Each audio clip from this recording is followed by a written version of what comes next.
The more I look at it, the more I'm not sure about this Tameo idea.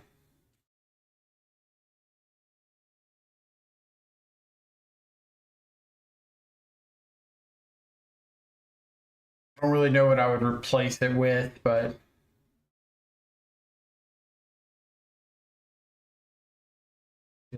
probably not it.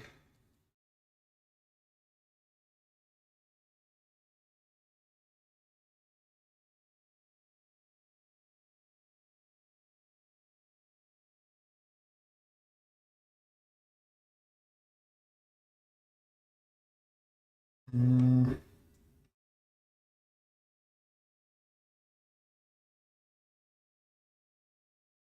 Anyone getting freaky with their control in chat? Sounds enticing.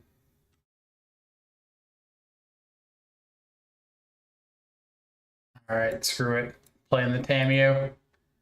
Want to play Tameo? Plus, I've already registered the deck list, so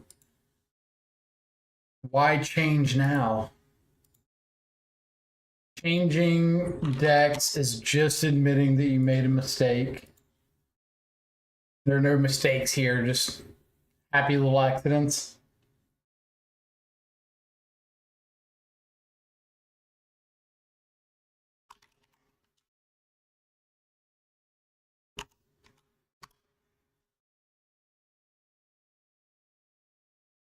Checking in with how Demir is doing today. Pretty much.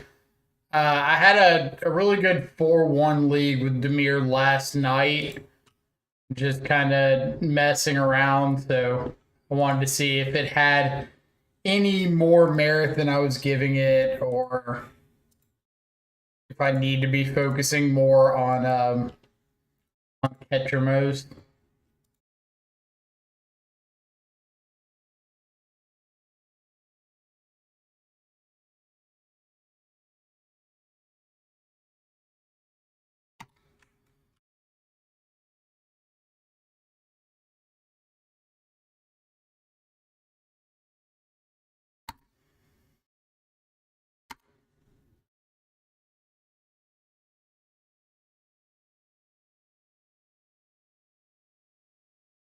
Update our deck list command. Um,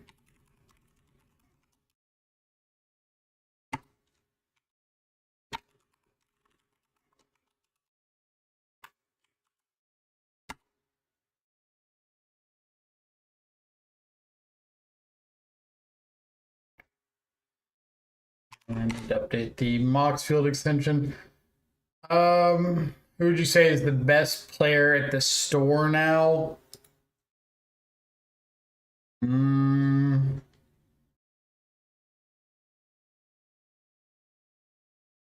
If we're going purely on like a meritocracy and saying that is the only way that we're ranking things, there's a guy, Matthew, that's playing in the Pro Tour in Chicago like this weekend. So I guess by default, he would be it. But I don't know if I've ever played him in anything, so I have no idea like how he is. But qualified for a Pro Tour, so can't take that away from anybody. In terms of who I've played against regularly that I think would have a claim to it.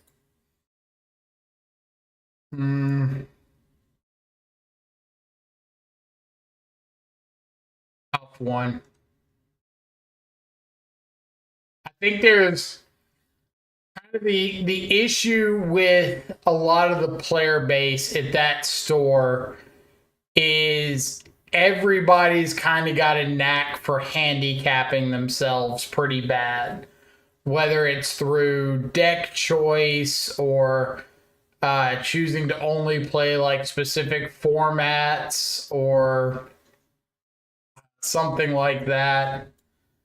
It's hard to get like a clear order.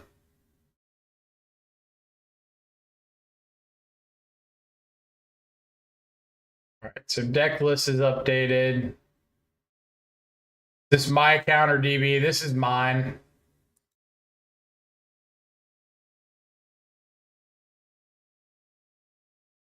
Give myself a chance to actually cash out for something.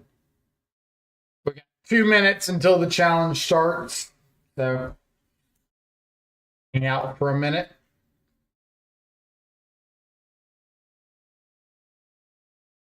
Make sure I've entered. There we go. Good.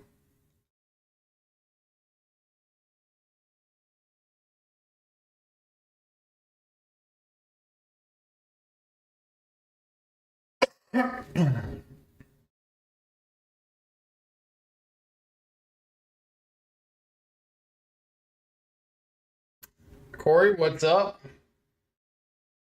You got this stay sharp.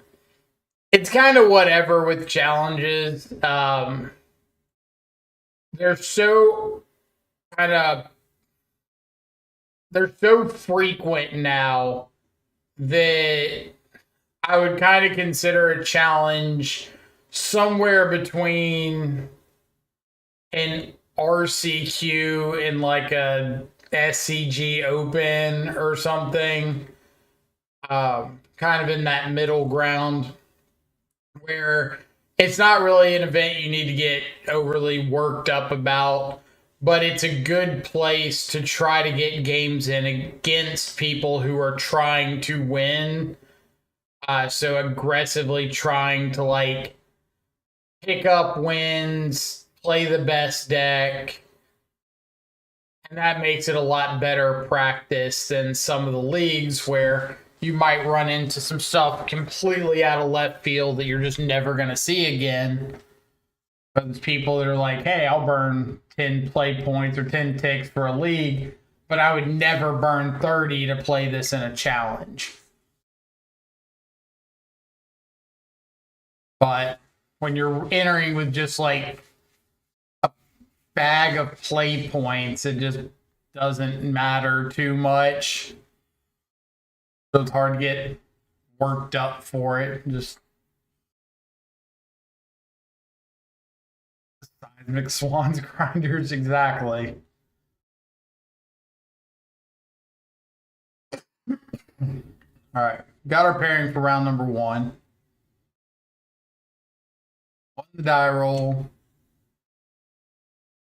And I have given myself a lot of freedom to kind of Google opponents ahead of time now, especially since the RCs are open deck list.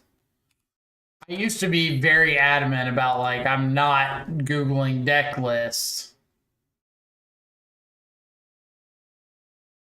Opponent seen a week and a half ago on Safi Eric's daughter combo, Naya Energy. So this could be really good if I've got another land off the top. I think I'll roll with it. If it works, it works. If it doesn't, it doesn't. But I've got a surveil land, so I got some shots at it. I'm playing 2 main deck consigned to memory today instead of the Stern Scolding. Kind of gearing up for big mana.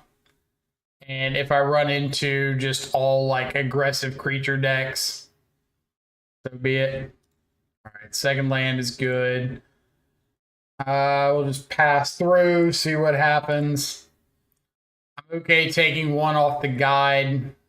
I'd rather have this land up in case I need to like counterspell a birthing ritual or something.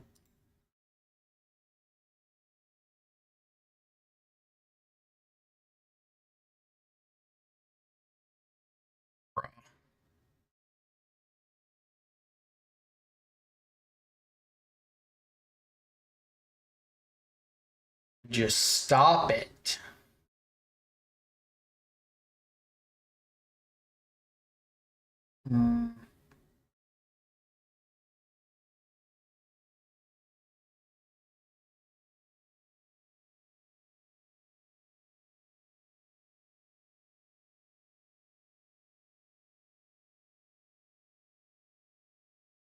All right, so opponent's going to hit us in the face for 1.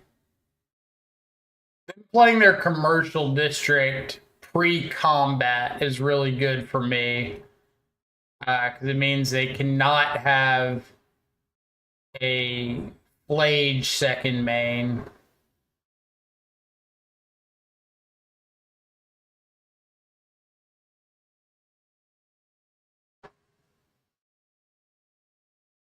I think I'm just going to shoot the sheriff this Ocelot Pride.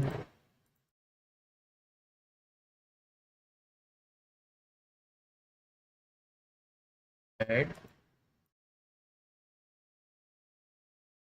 there a world where I just want to play Trespasser?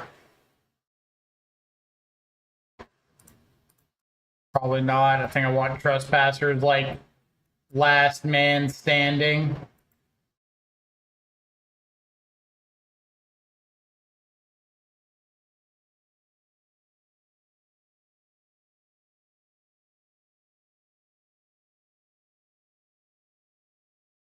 Put card on top.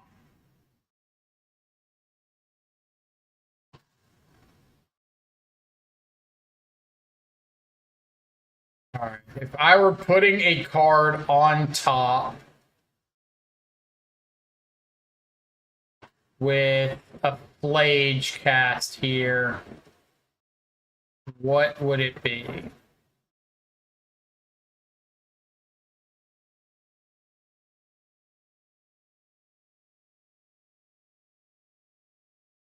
Am I interested in saving this frog?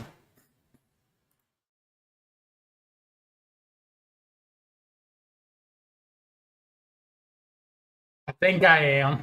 If they follow this up with a galvanic discharge here, then I get that out of hand. I get to exile the Flage.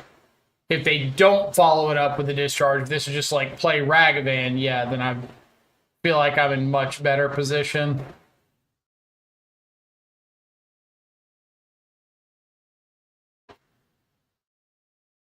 Let's swing in. If they block, that's great for me.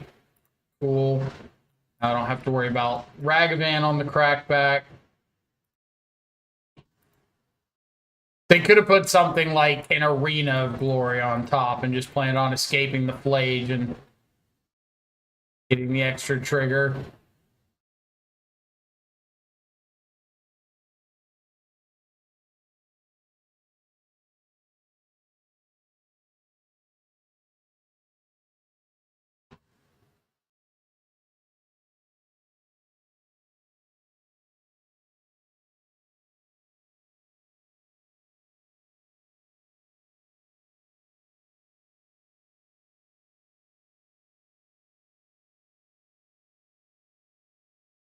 What you got?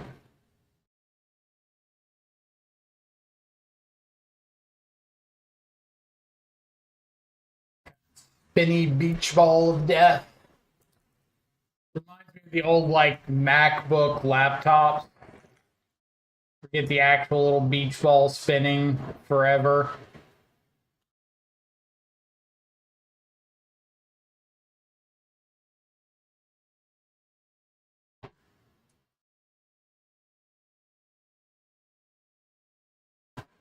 Wait, this isn't Shadow of the Four Sinks. It is not. You are correct. Renegade Rallier, Voice of Resurgence. Oh boy. Dismember main. Yeah, I was looking for an extra spot to help against. Okay. Looking for an extra spot to help against the Ketramos, and the fact that it's a 1-mana removal spell for things like Ragavan. Also hit Scion of Draco is big. So it's got some utility here and there. I'm going to fly the frog and attack first. Mainly because I would like to hit a black source for this Harbinger if possible.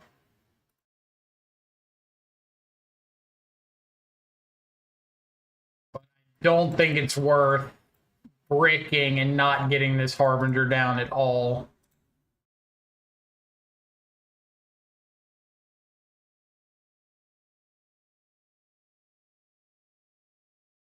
Bro! The immediate second of Johnny rip. God bless. That's brutal.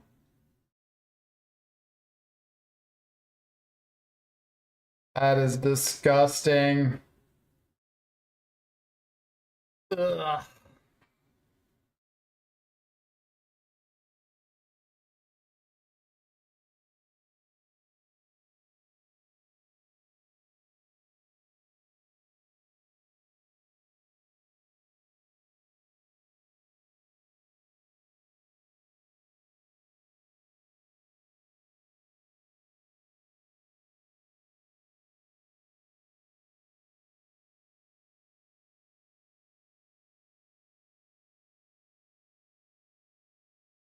There's a pretty good chance that I'm just gonna have to like swing both of these at the Ajani.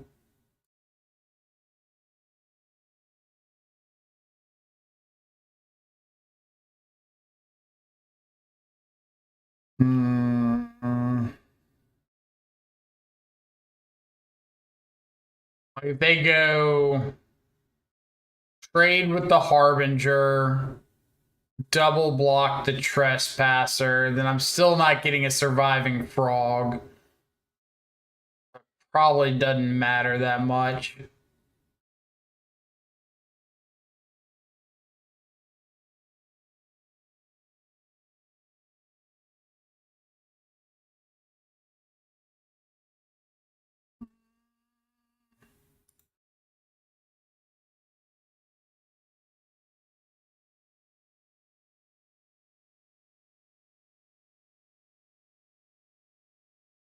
The sink, though, if you're talking about like bottoming the sink doesn't matter when I can't cast it this turn and they can just a Johnny shoot off another one of my threats. Like, I'm just way too far behind at that point. Not a chance of it mattering.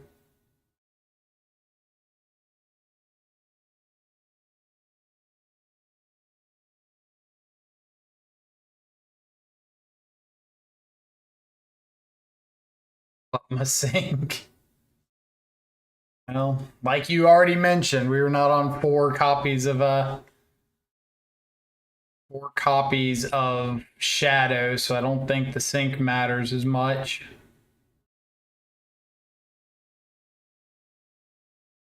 So this is going to hit me down to 12.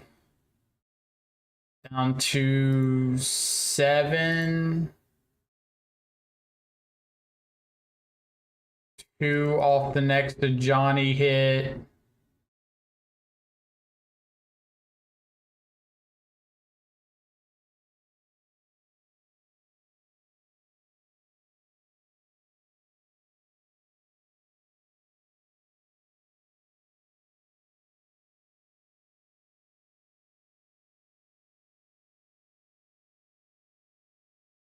Yeah, gotta play out the frog.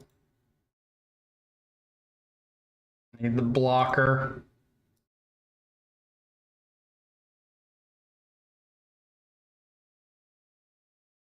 Funny enough, it's lethal if they have nothing.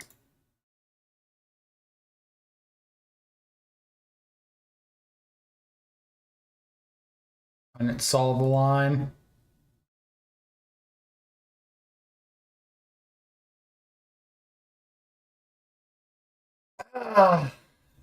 Top deck of Johnny. I don't think anything other than a Johnny does it there. I mean, they could have like static prison for the Harbinger, but we're kind of fine. I think it's like just the Johnny that wrecks my absolute world there.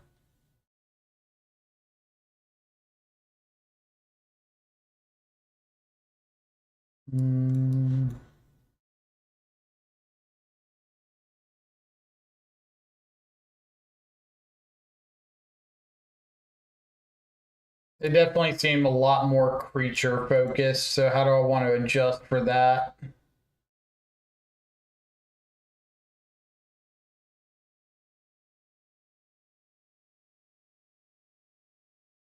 Are they in bombardment? Not sure. I didn't get to see a whole lot outside of a Johnny's. Crap hand.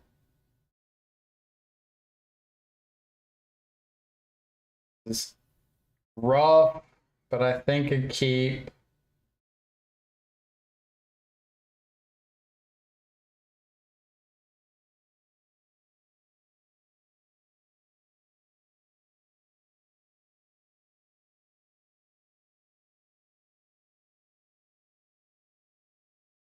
Sultai would Decay be good right now? Yeah, I think Decay is fine.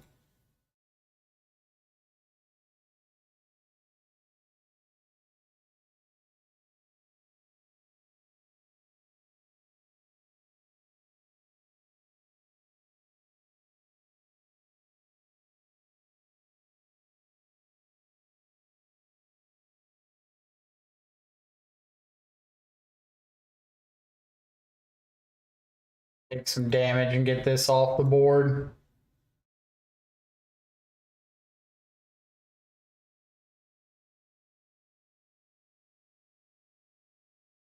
Nice.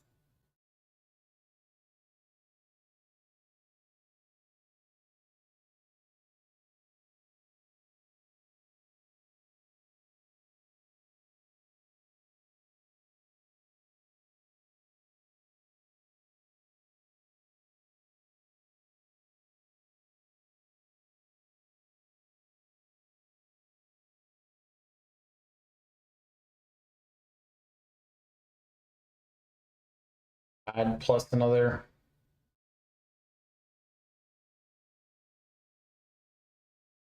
Just doesn't want to let me have fun.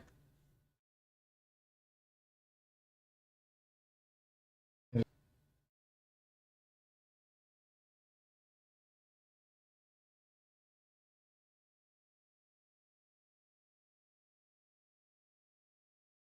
on. Like to fetch. Okay.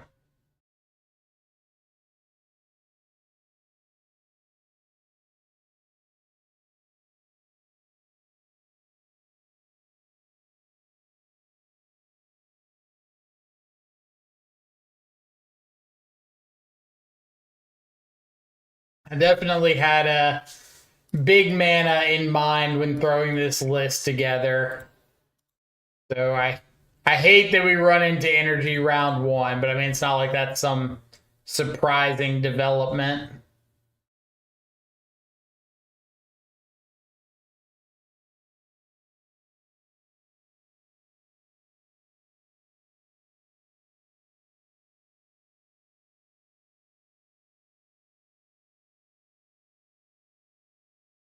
Fairly low on life, but if we can make this Murktide like a 2-turn clock, we're kind of okay.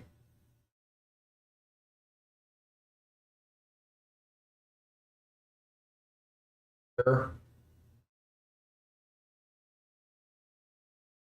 Less sure.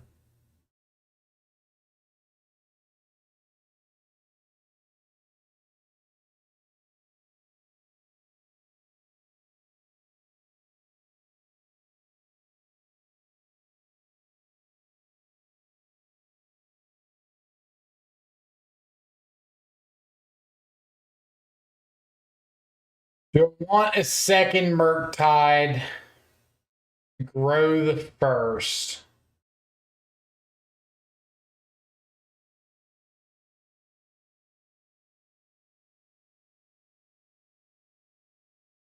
I don't think so, because I can't make this first one, a 2-turn clock by itself. But if they have a static prison, what's my graveyard situation looking like? Go 3, 4, 5, 6, 7. 5, 6, 7. I've got 3 in the yard. If they ghost vacuum a card now, Ghost Vacuum, another one, and Static Prison. I'm not going to be able to play the second Murktide anyway.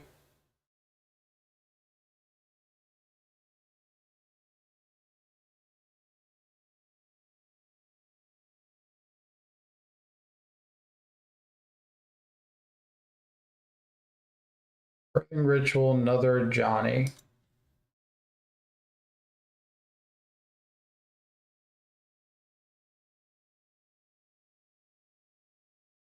Here's a Murktide.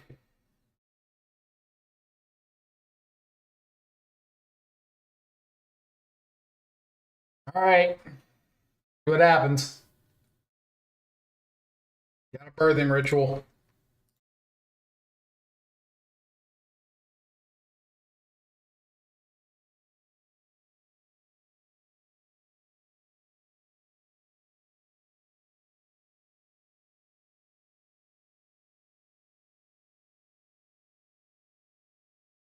Birthing Ritual into third of Johnny.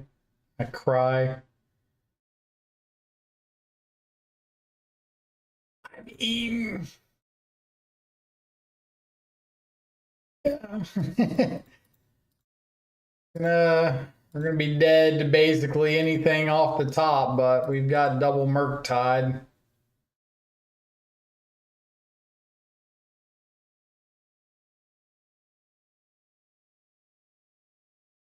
I guess technically I don't have to attack this turn. I can wait, but I don't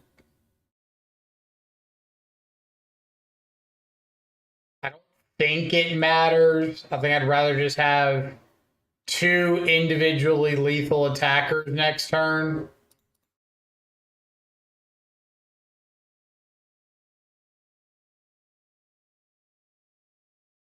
Yay.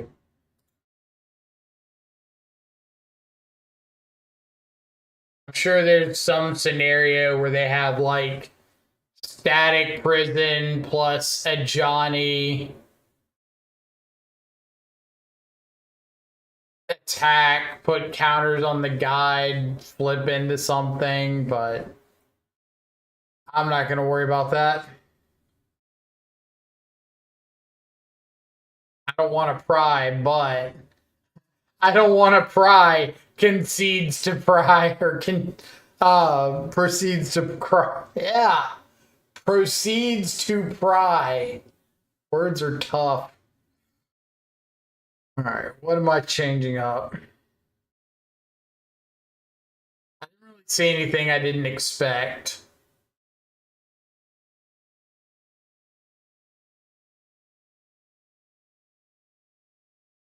I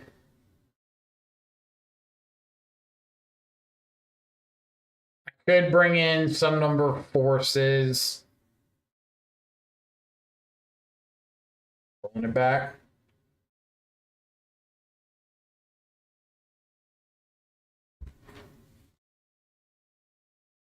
Auto scoop to a turn one Ragavan.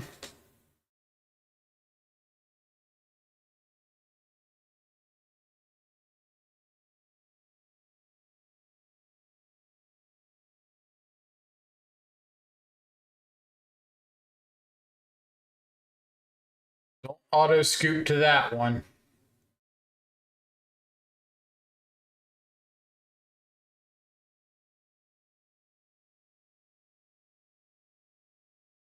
Hit for one pass. Hit for one pass. Hit for one pass. Hit for one pass. You know you want to.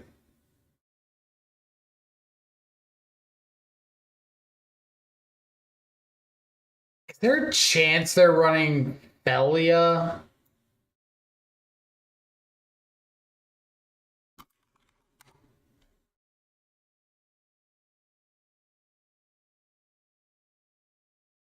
Their last list was not, so I'm going to assume not.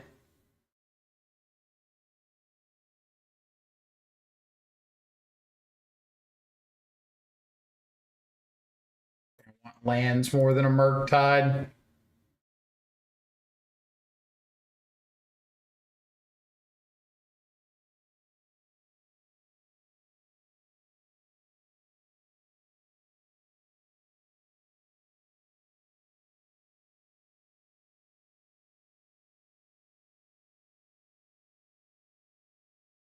They could, but they're already on Ritual into Johnny. Never underestimate the power of mana greed, of deck building greed.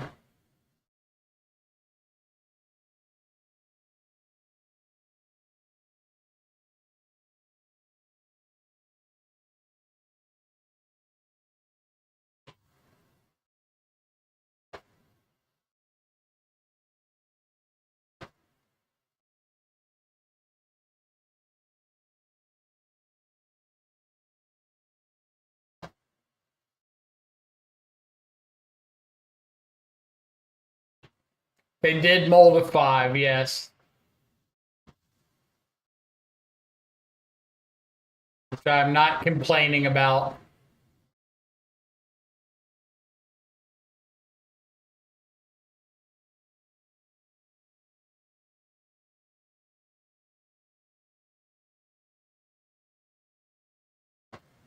But a wooded foothill in the yard, that would lead me to believe that they probably have another land in hand. Ghost Vacuum's fine. I love all these Ghost Vacuums with my no copies of Unearth.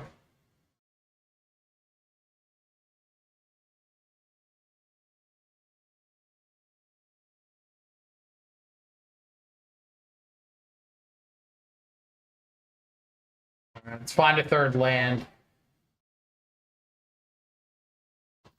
We can do it, deck. Alright, we're just destined to have a million Murktides.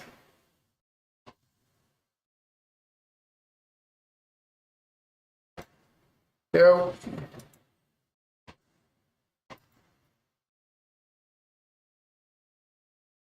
Definitely cracking this spell bomb.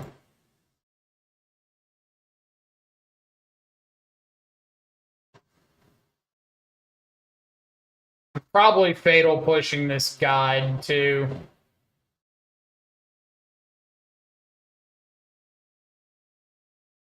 If I'm gonna fatal push, I might as well just go ahead and do that.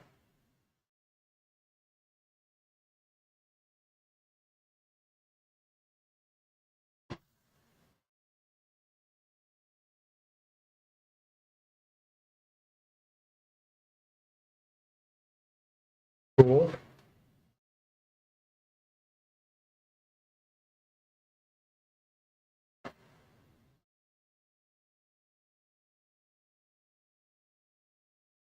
Here's a frog. Carry on.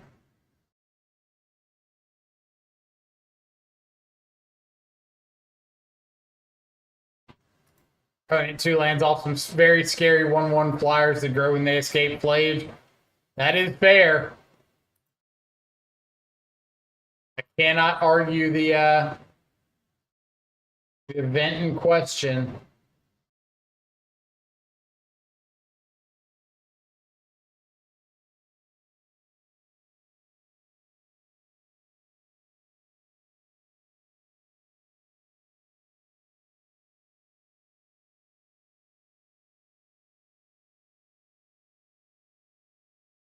Okay.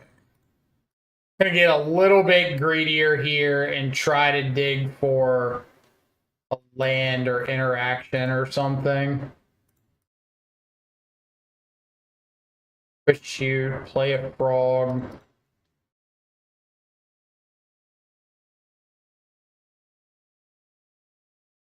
Reprieve? Excuse me?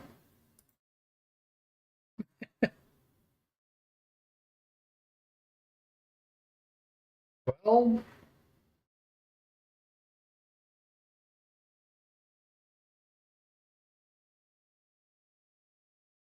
want to talk about ways we get tempoed out of this one?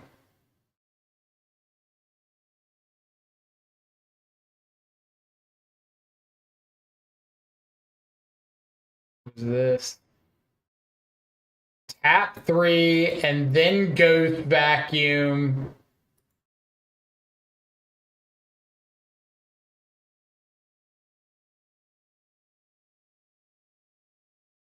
Guide of Souls. Okay.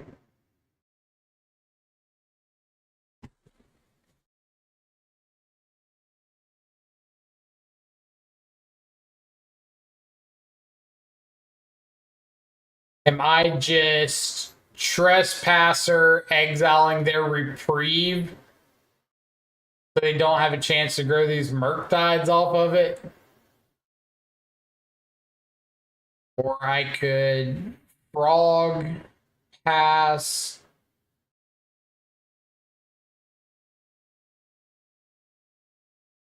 I do like getting the graveyard trespasser down.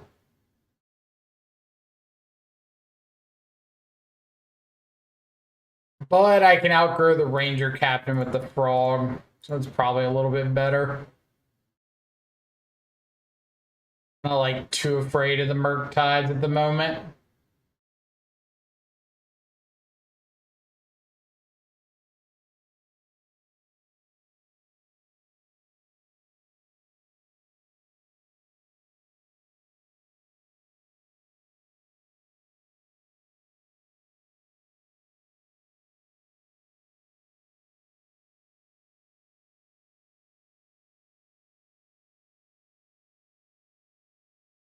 We're doing it.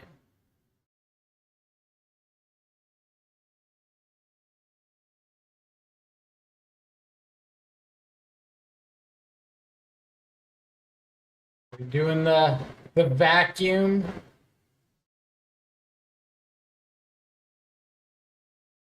Heck yes, we are.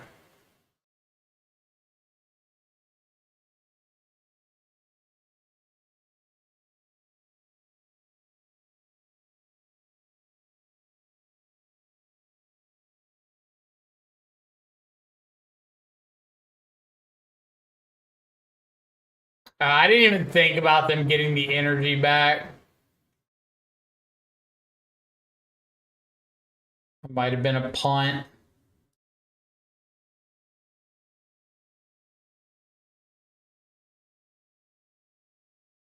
There's one.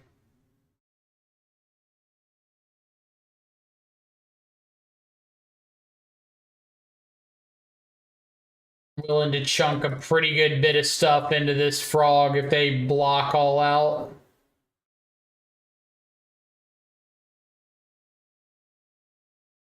Howard's block.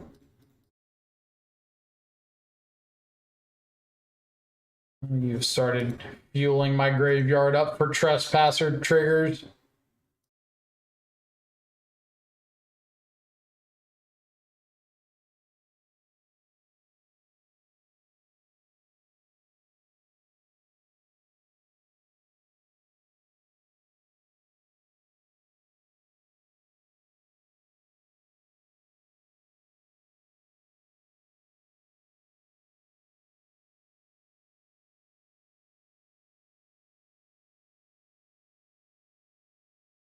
Blocks.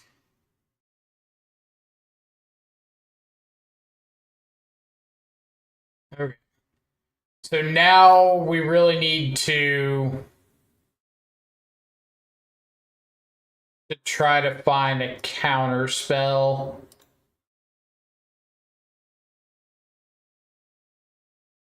But I believe I will take a fatal push.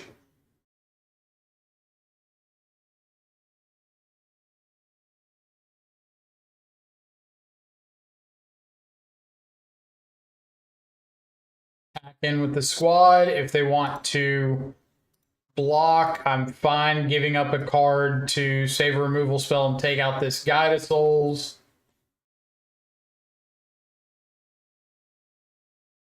Discharge on my frog up to 4, so I'd have to discard 3 to save this.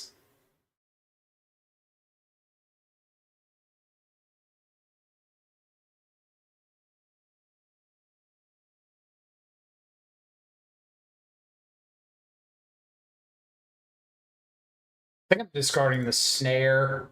So I think the only thing that's like really terrifying me at this point is I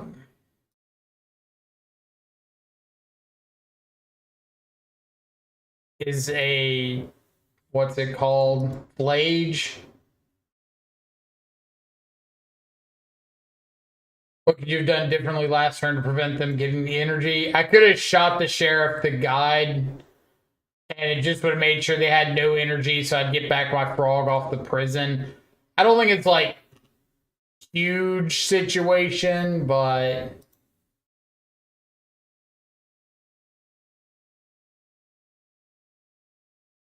and a Johnny. Johnny's not too scary on the current board.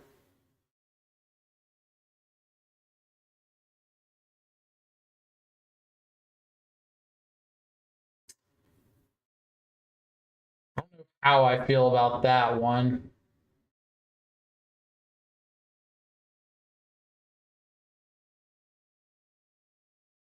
I guess I can wait and see what they do.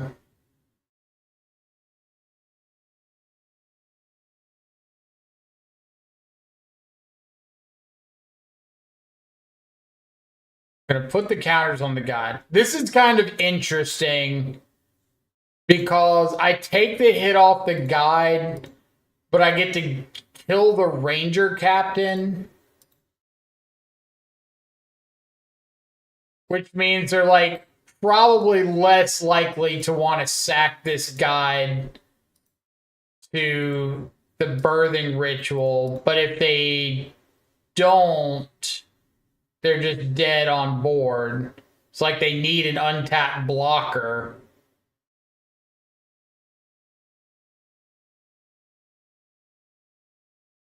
For the sake of it.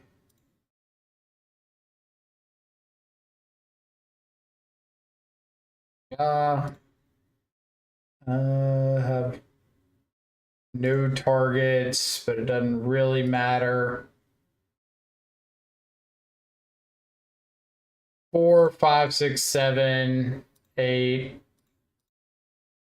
9. Oh, I did have a Murktide in there. That's fair. And cool. Whew. All right. Start off 1-0. Interesting deck to run into round 1. Definitely rather see that than like straight Boros.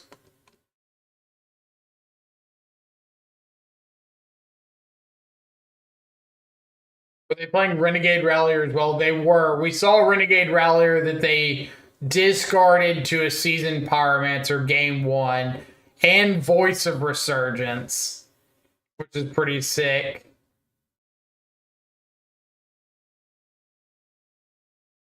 But it seemed like they were running less interaction than a traditional Boros shell, which love to see that when we're going all in on a few cards.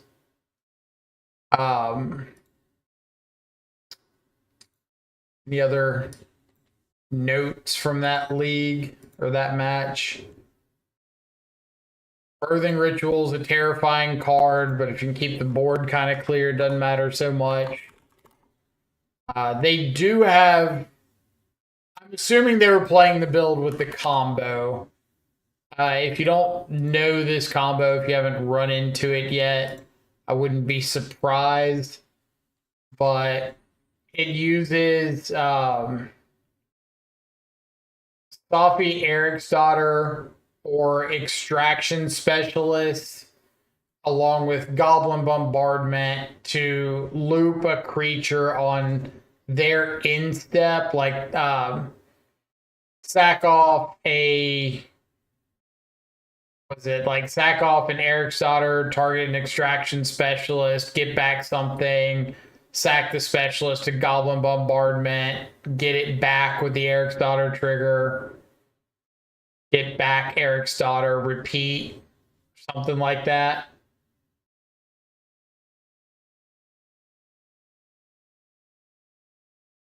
Don't say sack off. My stream, I can say whatever words I want to say. Voice of Resurgence memories.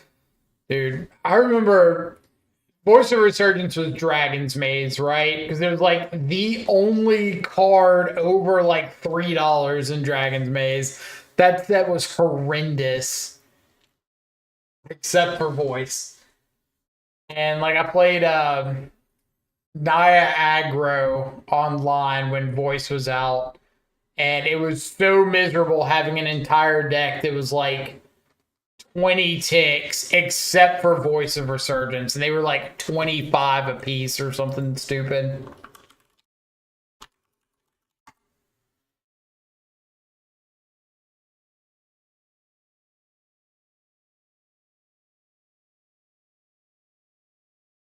Show me this price history. This absolute fall off of Voice of Resurgence. Look at this, like 40, 50 ticks in standard. Stayed like pretty close to 30, 35. And then just fell off a cliff. I was at 0.3 ticks.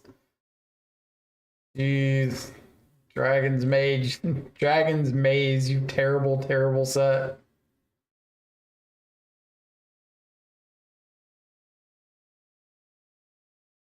You can get one of the entire set of Dragon's Maze for 6 ticks. The entire set. Wear Tear, his past Voice of Resurgence, is the most expensive card. Look at that. Wear Tear at 0.87, Voice at 0.34, and then every other card in the set is 0.04 or lower. That is depressing.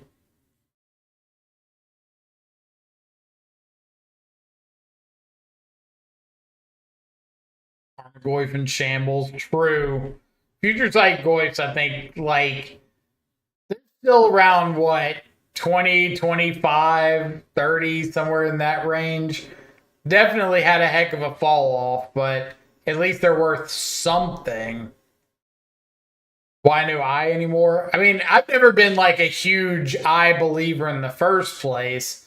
I think it's fine, but it's not my preferred way to build a frog deck. But at the same time, like, this channel constantly rotates around Dimir, Esper, Grixis, eye, no eye.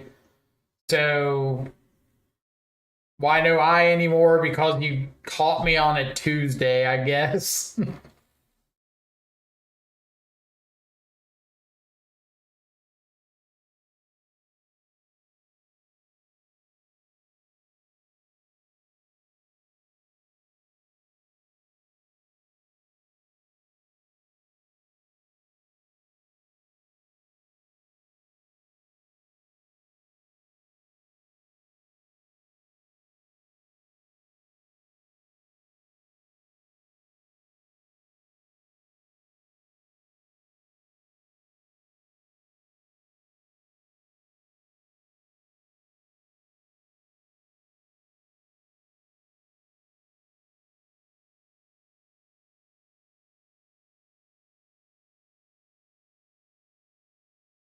There's no eye in Tuesday. That is factually accurate. Ketra is a scam. Well, why would Ketra be a scam? Is it Ketra is a scam because I'm not playing Ketra in this specific deck list? Even though we just played it like 2 days ago. Had decent results.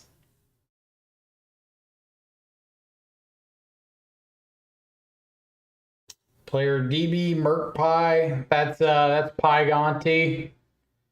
Put up a 5-0 with a single copy of Blood Baron of Vizcopa in the sideboard. I saw the YouTube video that he put out. I didn't watch all of it yet, but he had a Blood Baron in the board.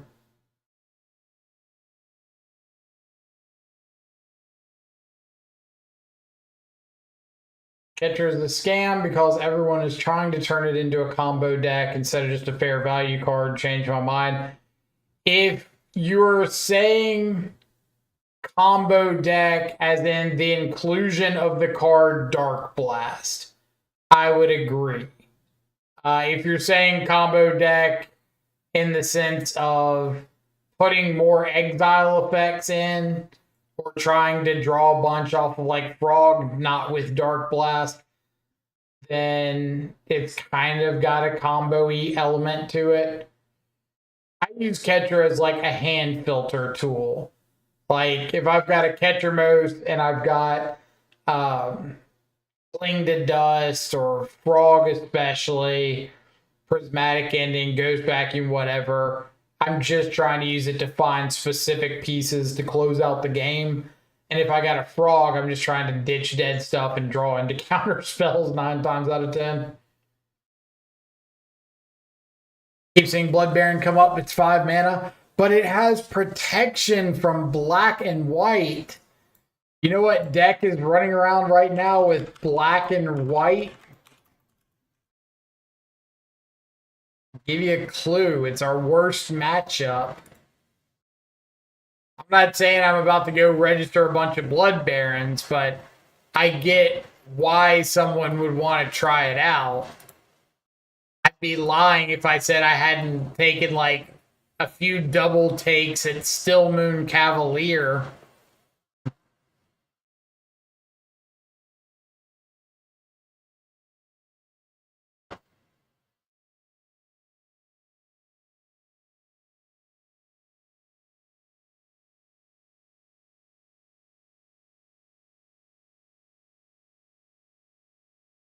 Like, I wouldn't be so opposed to Blood Baron if it had, say, flying from the start. If you could just play it out and have a 5 mana, 4/4 flyer, lifelink, pro white, pro black. Not having flying from the start means that you still have to deal with stuff like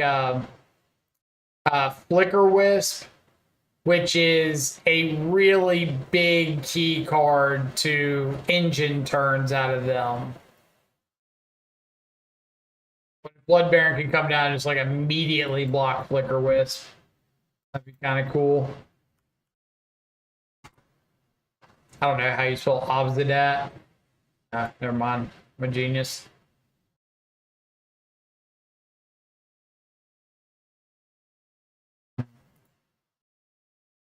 Oh, look, another Dragon's Maze card.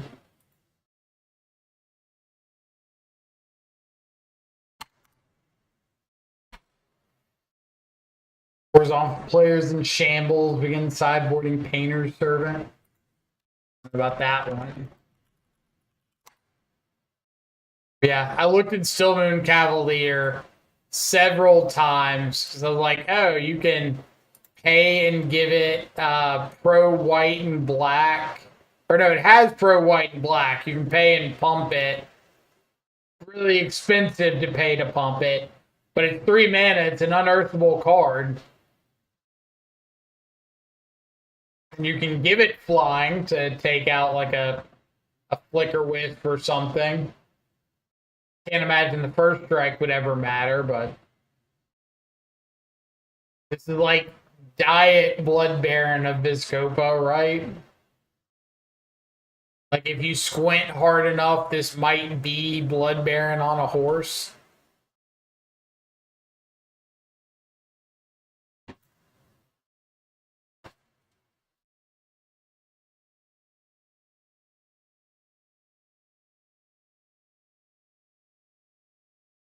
But I don't know. Like, I'm trying out the one Torpor Orb today.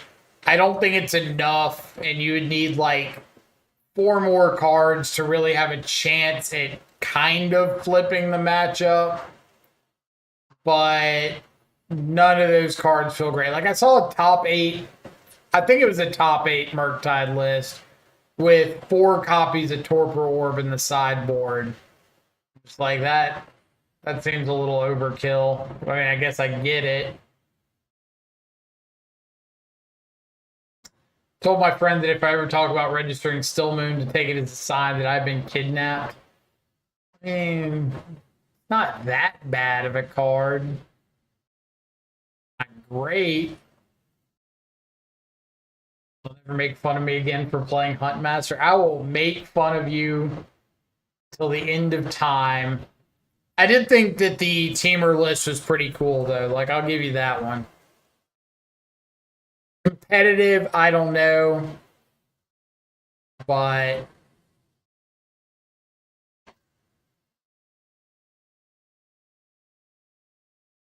I do think teamer is like a sweet color combination. But you need to take up the Young Dingo challenge and just force Savage Knuckleblade into every list you put together. I still like. On one hand, I'm impressed that he trophied with Savage Knuckleblade, but on the other hand, I'm pissed that he didn't build around Savage Knuckleblade. He just like made a Eldrazi list and threw it in there. That bugs me. I'm gonna run to the bathroom real quick while we're waiting for the next round. Looks like only one match to go though.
Good timing. 40 seconds left.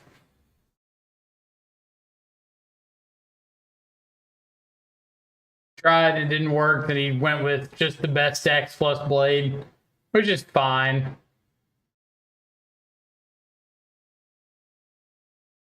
You gotta do what you gotta do when people give you enough subs for something. So let's see. Dingo won, Tutors won.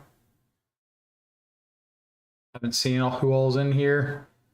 Gendrick won, Ginger won.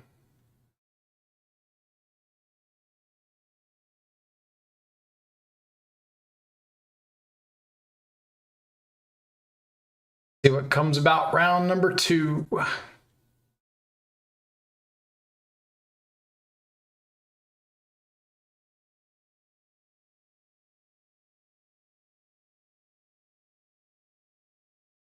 Radiant Danielle, last seen Eldrazi ramp.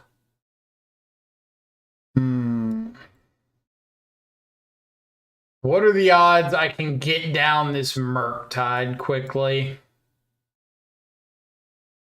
I go like Thoughtseize, Force.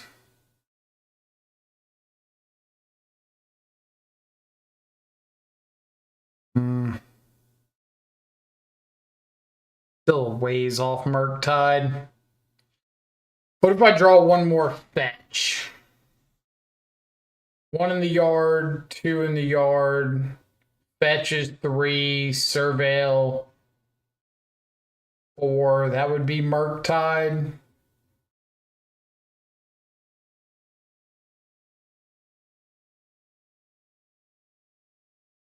Yeah, I think I'm gonna roll with it. Always the chance that they just go like a rumble or something, and I might get to convert on this dismember.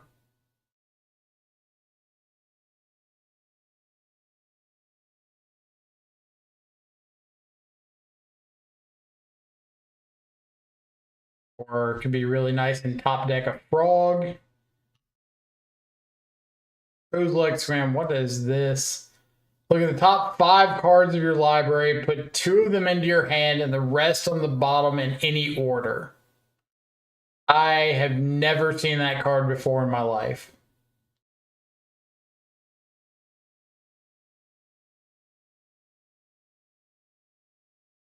I think I'm just taking the Devourer.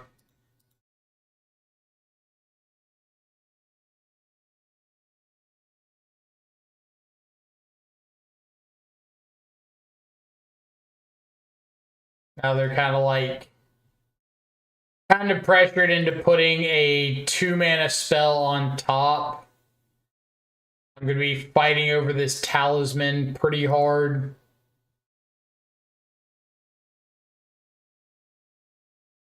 Worst draw on the deck right there.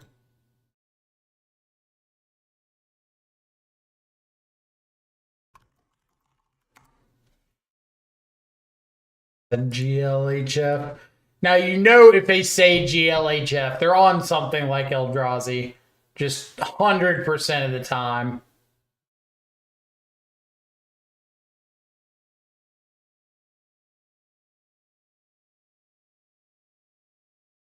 Fetch is good.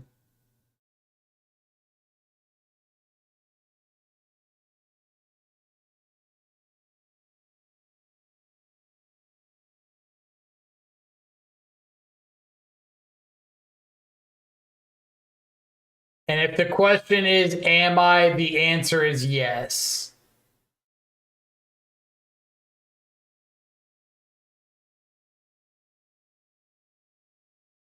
If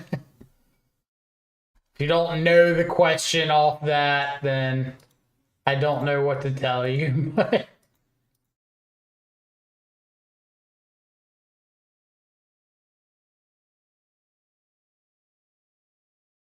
So,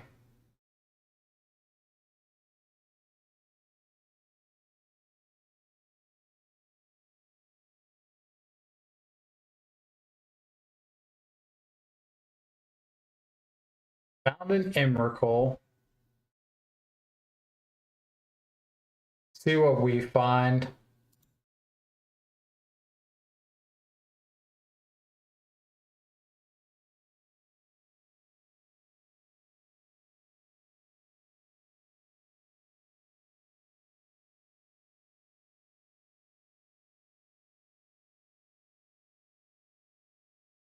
All right.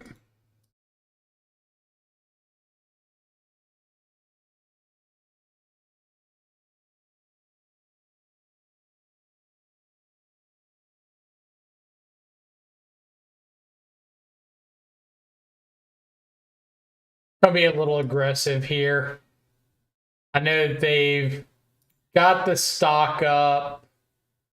I don't know what else they could have, but see if we can kind of limit them to colorless mana as best as possible.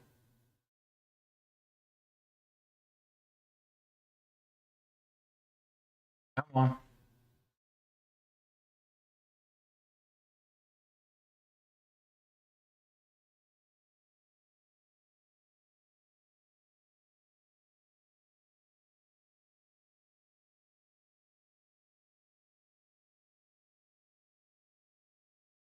Talisman generally worth forcing? It depends. Like, if I'm in a spot where Talisman is cutting my opponent off from casting multiple things, and they haven't shown me any other, like, blue mana, probably.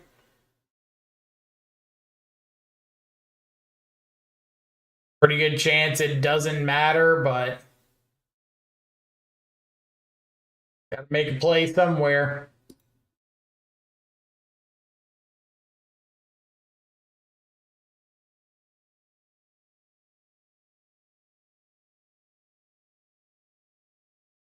Like, it's this risk reward gamble. Let's say I let the talisman resolve. Now they have 7 mana for Eldrazi if they have another Devourer. That's kind of rough. If they have another Devourer, I can't do anything.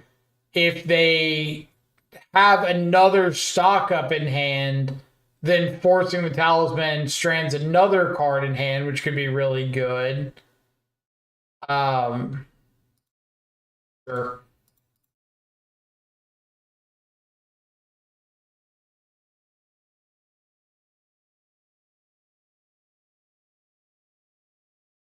Against Eldrazi, I've been like spreading Caesar Forest, Harbinger to turn off Tron. Then I'll play second Forest. It happens, unfortunately. Pretty good amount of the time too.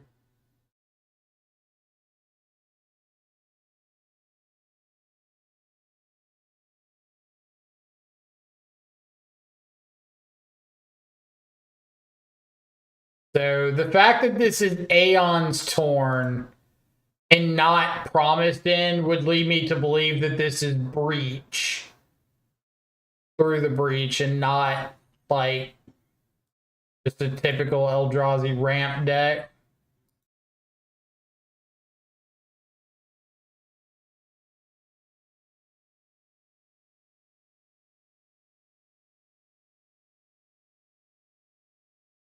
Yep.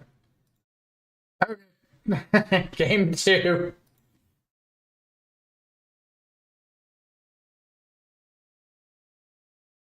Probably could have tried to be more aggressive about my mulligans there, but I don't want to throw away like a functional hand on the assumption that the little MTG bot is completely accurate. And I could just wait and see with like I said, a halfway functional hand.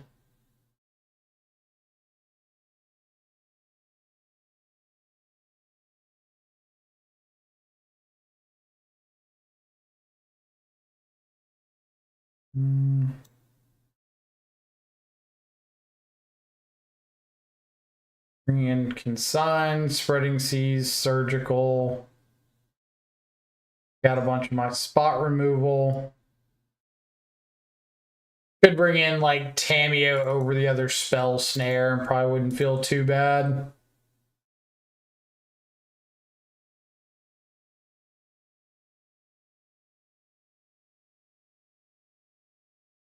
Since they're not running, or I assume they're not running Malevolent Rumble.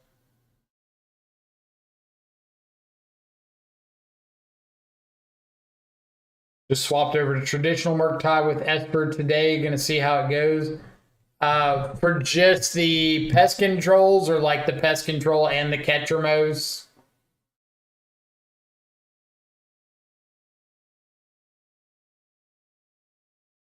Pretty good hand.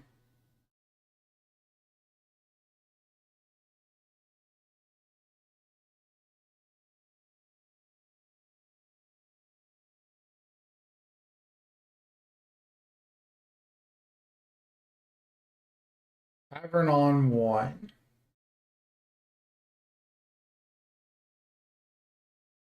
Do hate to see a Gemstone Cavern right away.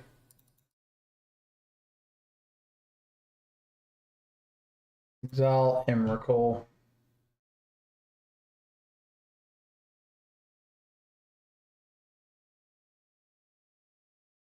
If they didn't have this Gemstone, I might go for Tameo, but with the Gemstone, I think I'm a little more locked into Thoughtseize.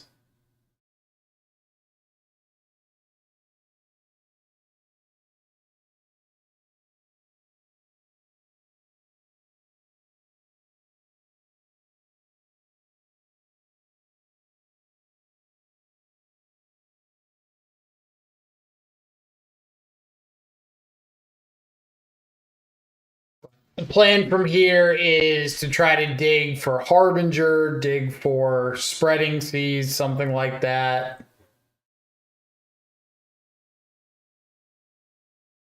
Not sure if I'm gonna Tameo right now or not.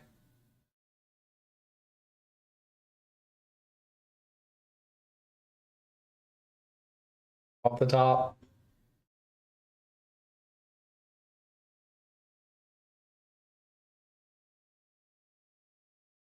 Turn 1 stock up on the draw seems pretty solid.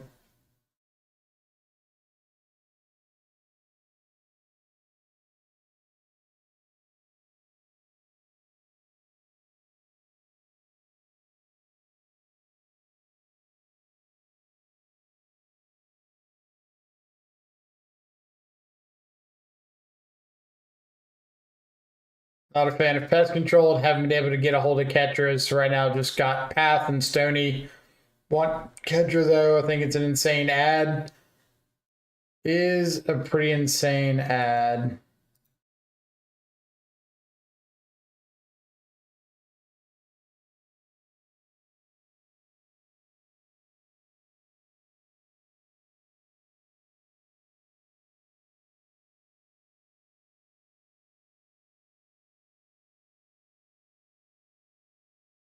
These Eldrazi decks are like way too consistent at getting 4 mana on turn 2. Even 3 mana on turn 1 is nuts.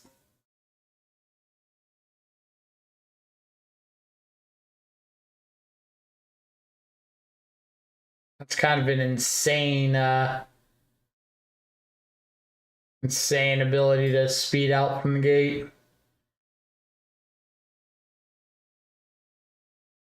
Relic.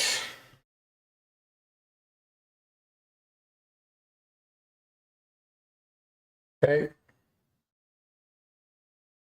Really don't want to spend this consign on a relic if I can avoid it. Also not fetching into turn because if one of their remaining cards is a Kozilek's command, I don't want to play into it.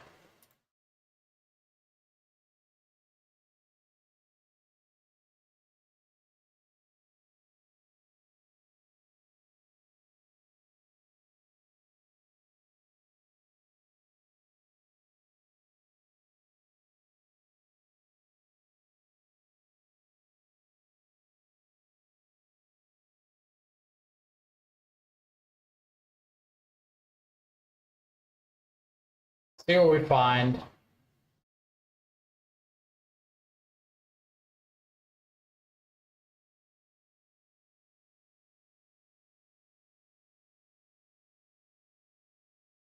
Dismember my Tameo. Okay.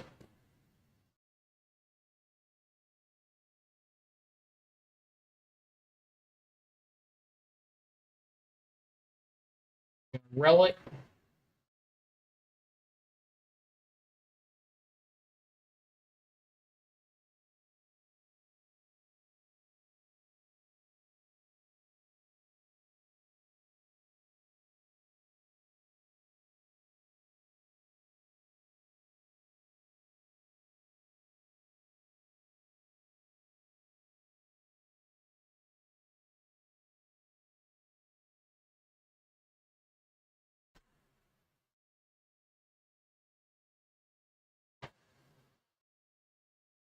All right. Pass it back. I assume they're going to crack the relic. Need a random card? Sure.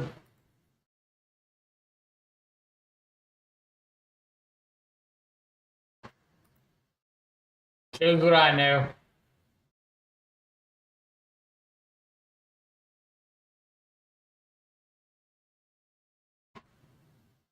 I guess they might think that I'm on Oculus. No, we should have Murktide round. I guess they could still think that I'm playing Oculus and Unearth. Would be like a crazy assumption.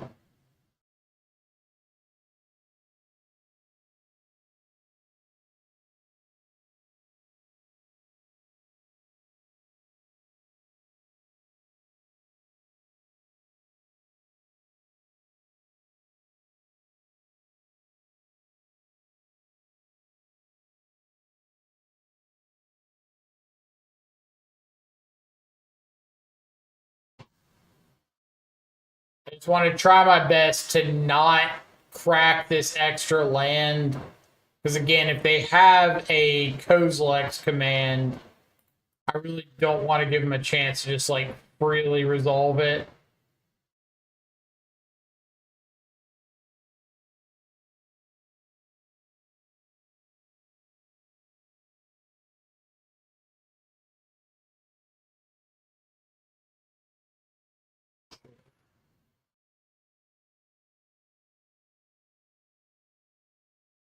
Then not getting down Murktide this turn, so we'll just pass back.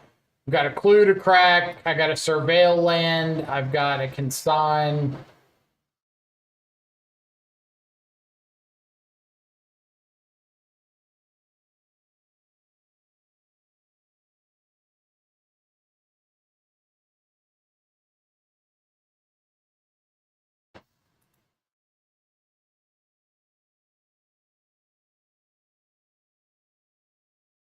Undercity.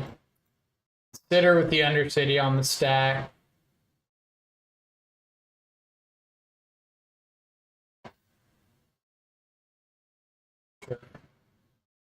Take a frog. Don't think I want another land though.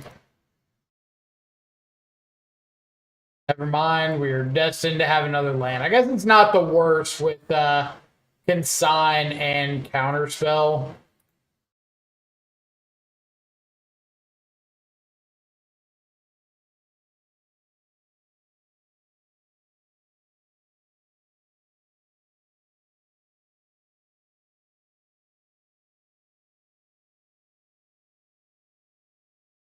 EOT through the breach.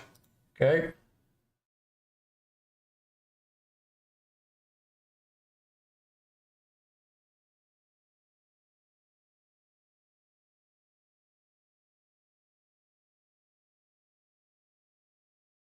It did have the Emrakul.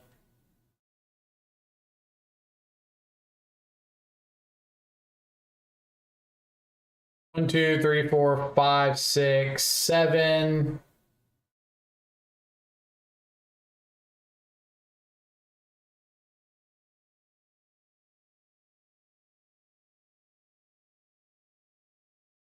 Do wish that I could get a basic swamp here, but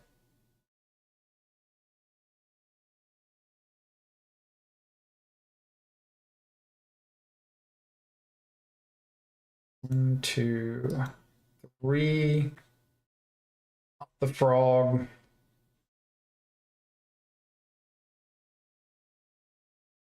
And I think I am going to going to draw off the clue and discard the other frog before I deal damage. Like, I'm kind of committed to going all in on this frog and Murktide at this point, so.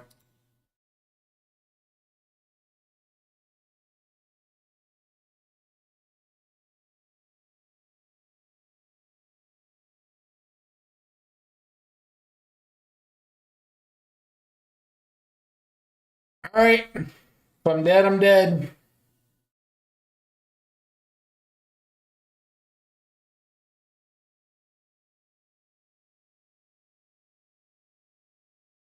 One, two, three, four, five, six, 7, 8, 9. So they could Kozilek's command my Murktide. Obviously would not be ideal for the home team.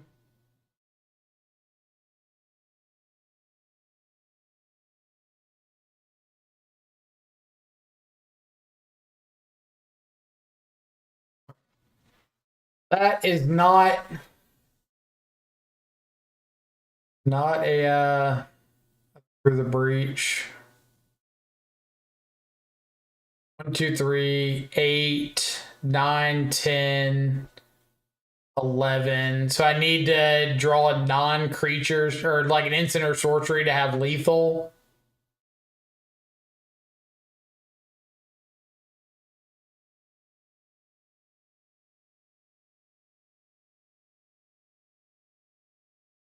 Just a redraw. No, I just have lethal, right? No, one short. 3, 4, 5, 10, 11. So I need to find something. We'll hit a labyrinth. So if they put back Emrakul, I have a chance of drawing into a Thoughtseize, but I guess if I draw into a Thoughtseize, I'm just killing them regardless. So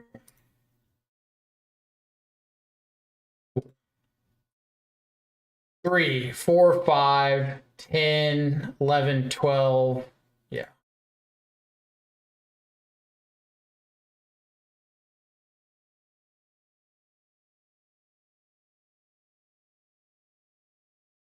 Two, three.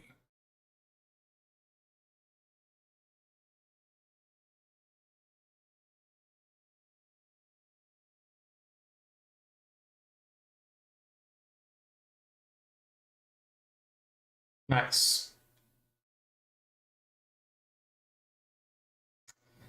On to game 3. What am I changing up, if anything?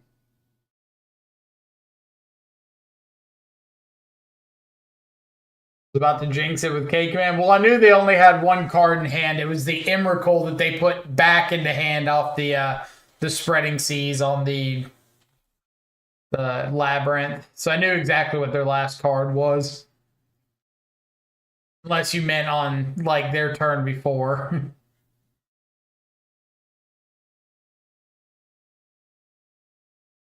I could bring in a Shoot the Sheriff. Or probably just, like, a Spell Snare over the Tameo. I doubt it, like, plays too big of a percentage here. The advantage of Tameo is being able to redraw a Force or a Consign or something, but they showed me Relic of Progenitus. So I think I'd rather just have... I don't even know if I want Snare.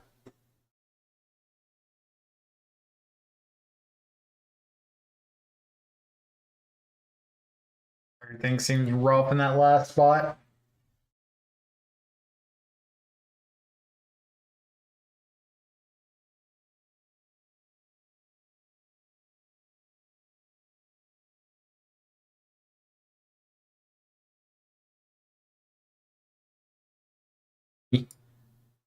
Pretty garbo.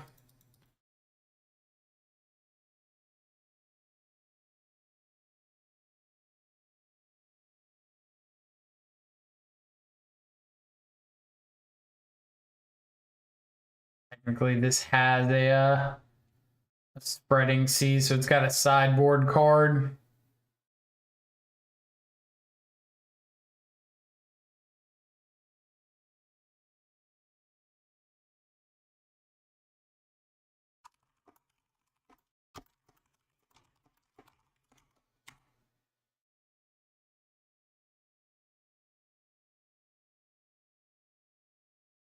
And send a lag check message.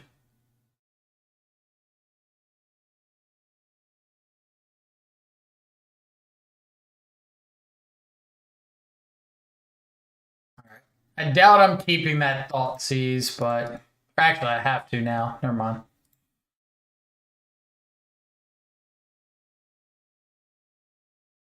I feel like I've played this person before.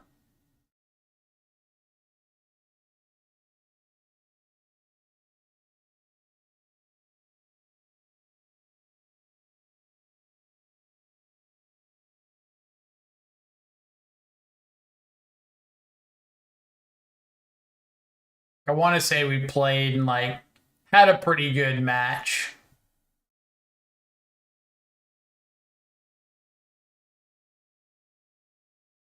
All right, one top, one bottom.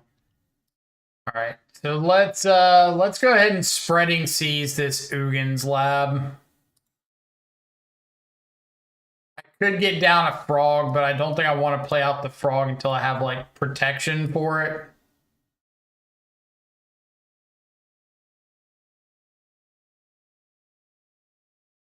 Obviously, if they have another Ugins lab and a what's it called there would have been rough. Through the breach.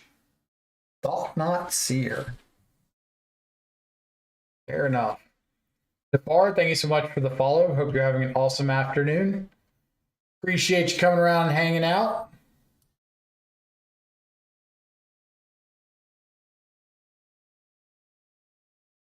Not gonna lie, I didn't really have Thought Not Seer on my radar.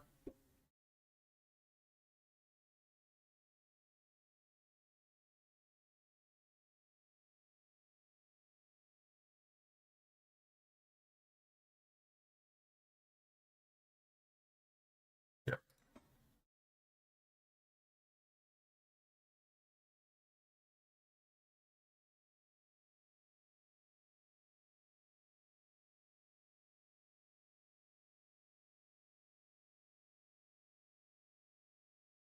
Thought not.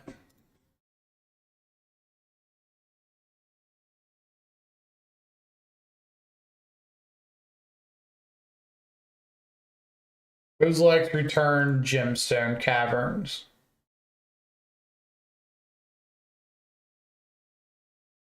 Scalding Tarn was their draw for turn. What relevant blue Eldrazi are there besides Null Drifter? I guess as good as mine on that one.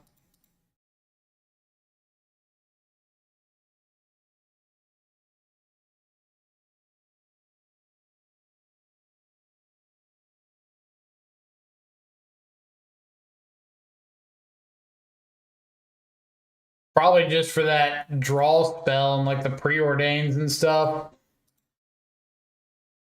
All right. We've got, I was about to say, we've got 4 copies of Murktide in the deck. And I think that is my best draw right here.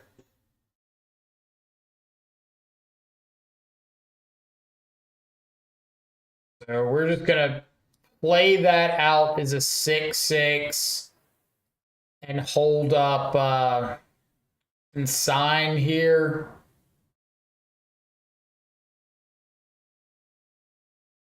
Or are we? If I block and they Kozilek's command, definitely a little awkward. 1, 2, 3, 4, 5, 6, 7. So they've got Devourer mana. They've got a Surveil land. I would really like to preordain into another land.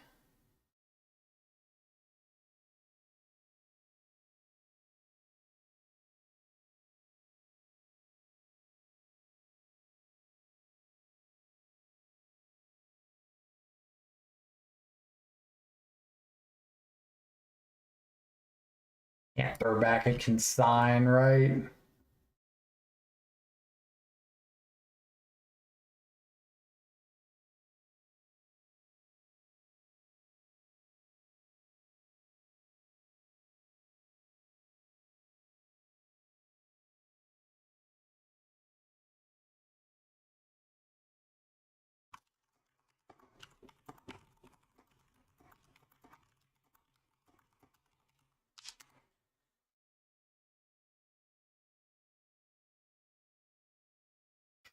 I need you to brick right here.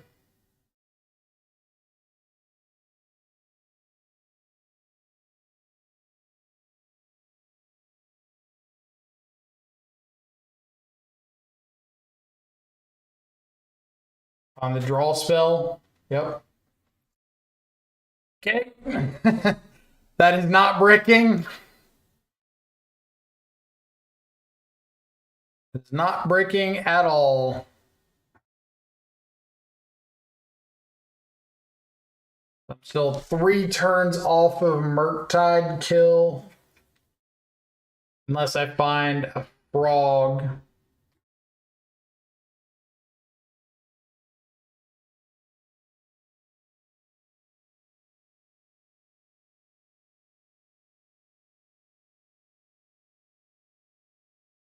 Stock up seems sweet with all the mana.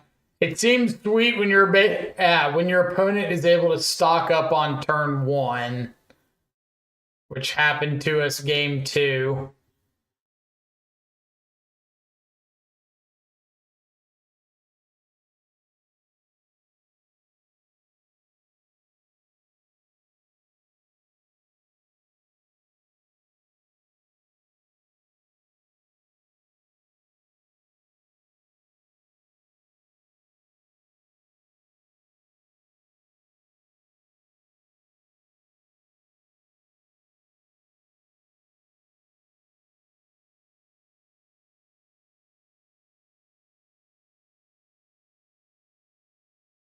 Dismember.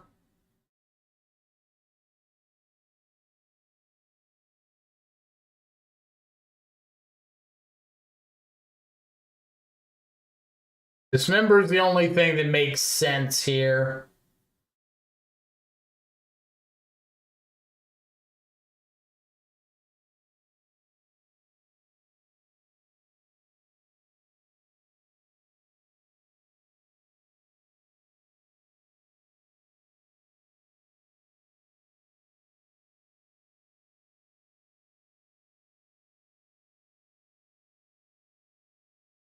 Yeah, just gotta take this.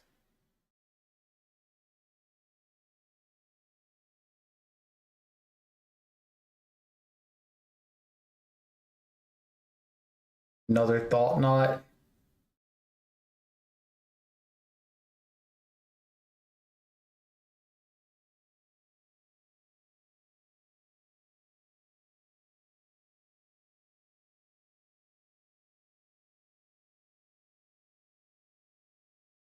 Yeah.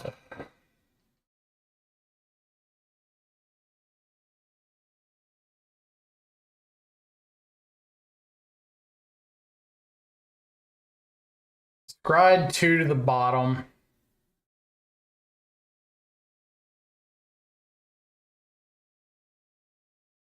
Have to pass back.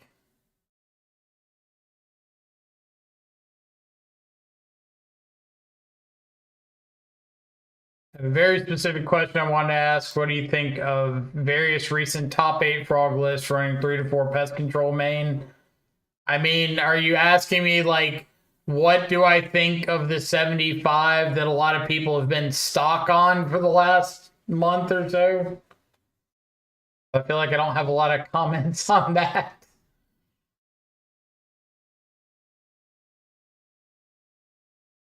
Hey, what do you think of the exact list everybody's been running recently? It's fine if it works for them.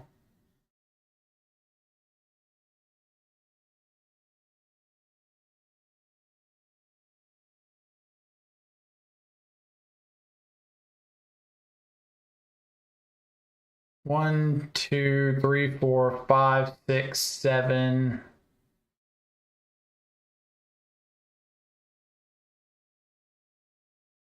Have to block.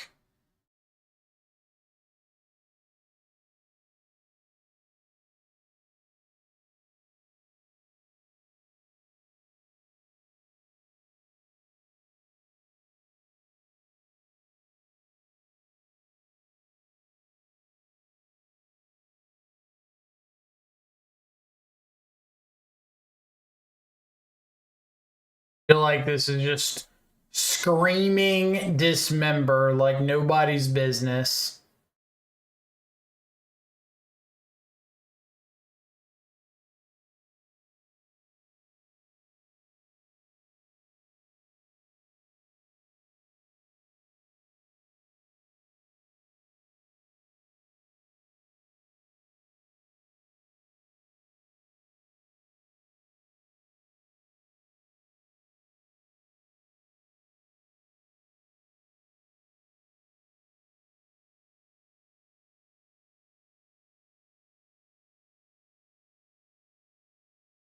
This.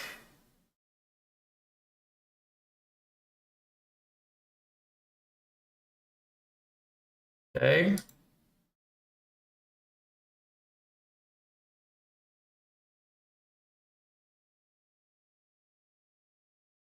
They miscount on this Kozilek's return, or are they just trying to get it in the graveyard?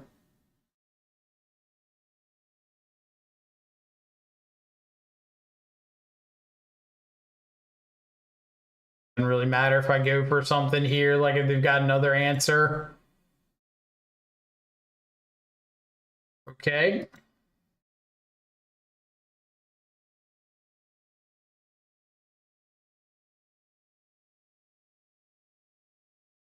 Go.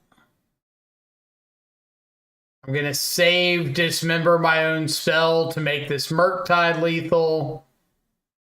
Try to fight over whatever I can fight over on their turn.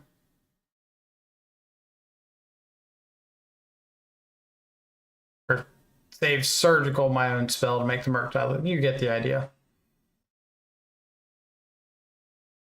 What's the opponent saying? They're just testing chat. They're literally not saying anything relevant outside of testing the ping.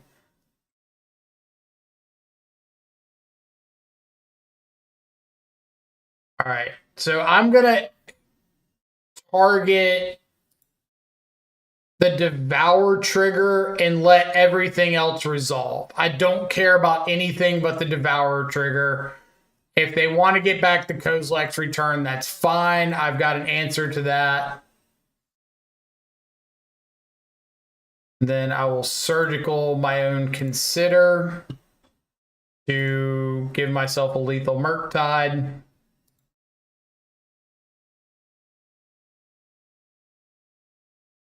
Go to my turn, attack in.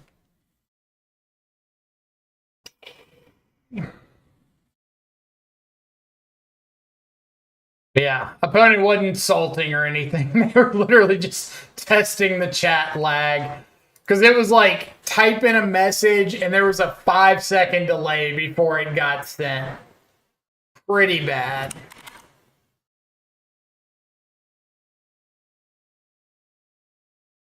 Moto's starting to climb up, so I guess I'll reset it here, restart it. I don't want to drop from the event and do so.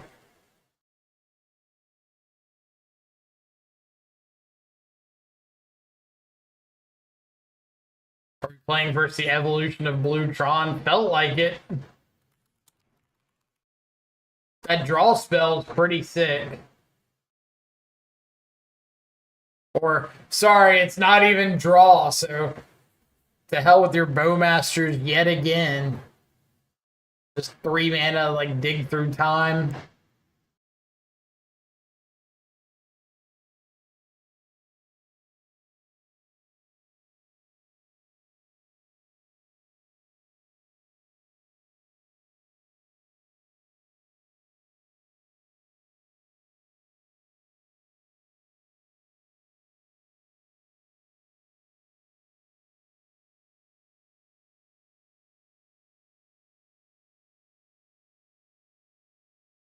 All right, we got 6 matches till the next one.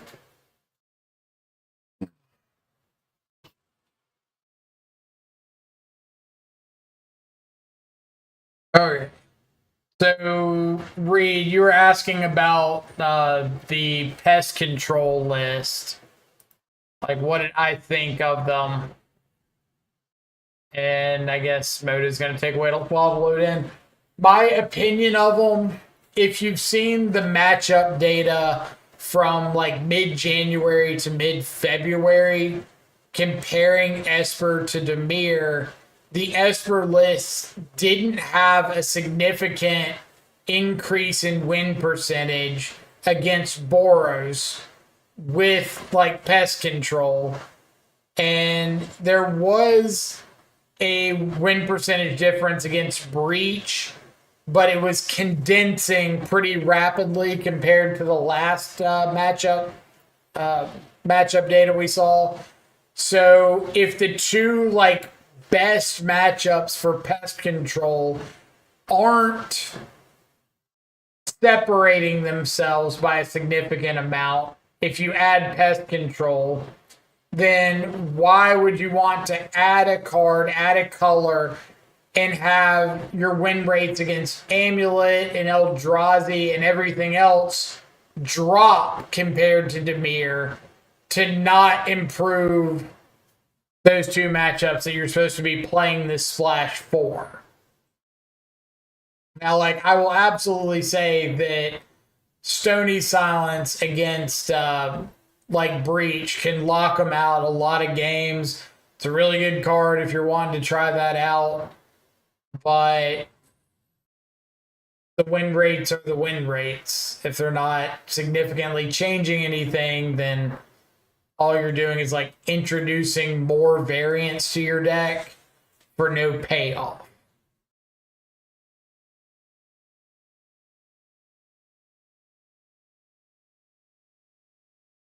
I'm not a big fan of I think I made like some post in either my Discord or one of the other Discords about that exact situation. Like, I'm adamantly against splashing another color if it isn't solving a problem and like actually statistically solving that problem, not just, oh, you went from 42% to 46% against breach by adding this third color, but you dropped 10% in 3 other matchups. Radiant, what's up? I didn't think you were stream sniping. There were no awkward plays or anything. That lag was miserable, though. I just reset Moto. But chat kept asking what you were typing. Like, if they thought you were salting off. I was like, no, literally just testing the lag on the chat. And every time I typed something, there would be like a 5-second delay between sending it and it actually popping up in the little screen. It's miserable. Miserable. Yeah, servers are awful. I know the lag's been an issue that's been going on for a few weeks now. There was like a really bad period right after the unbans where it got unplayable for a couple weeks. And then they rolled back some updates, like some visual updates. It got a little bit better. Then there was a new update. It got bad again. Then they rolled back those changes and it got a little better. And then they put a bunch of people to work on making sure there wouldn't have problems going forward. And it got a little better. And now it's like in a limbo state. We're not really sure if it's getting better, if it's getting worse, if it's just hanging out. Jomo redeemed, opened a couple. I don't even think I have a couple chests right now.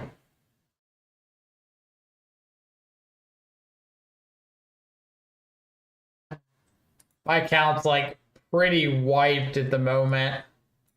Patched out most everything. Yeah. I just use the Daybreak account for like everything. But if we get a couple treasure chests from this, I will open some of them. We'll see how it ends up.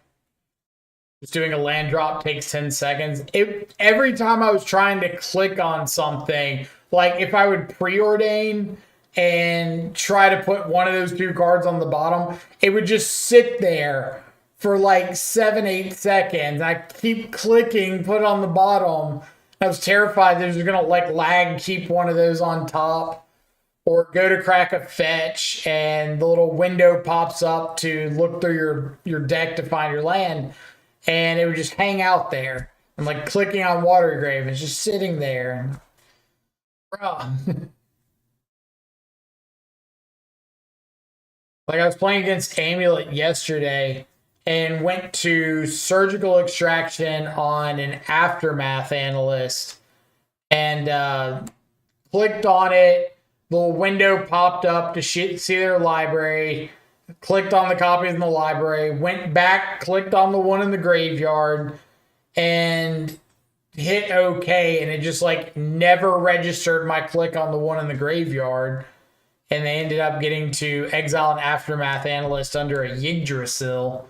Thankfully, that didn't work or didn't matter, and they just found more more Titans. But anyway, I know my chances are slim to win against permission decks. Okay, so that draw spell, that 3 mana, look at 5, get 2, that card's sick, especially when you can cast it on turn 1. Like, as soon as you went Gemstone Caverns into that on turn 1, I was like, oh, I am screwed.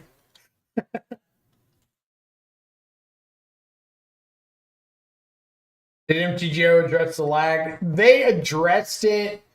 I don't know if they have any like concrete plans on steps to take to make it better.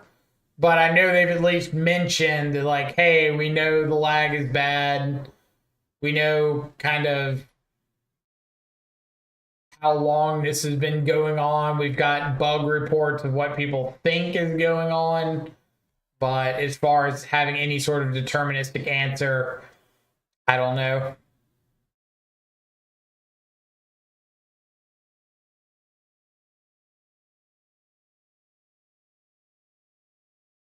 I just know that I have not seen anything uh, in regards to like a roadmap to fix it.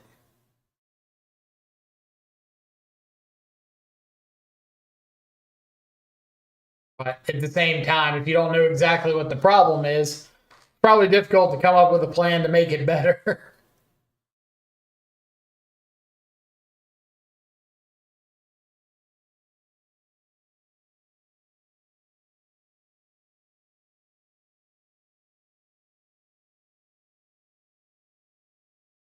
But yeah, Kioma, just let me know the if I forget to open those chests at the end.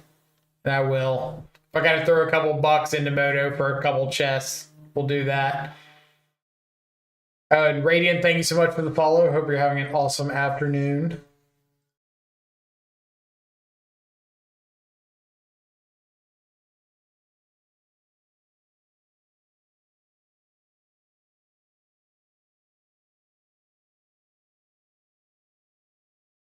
One match left.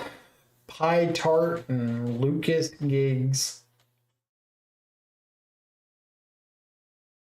So I know out of the players that I see, Jendrik is probably playing some form of Esper Frog. No idea what Dingo's playing. I know I saw QB Turtle in here.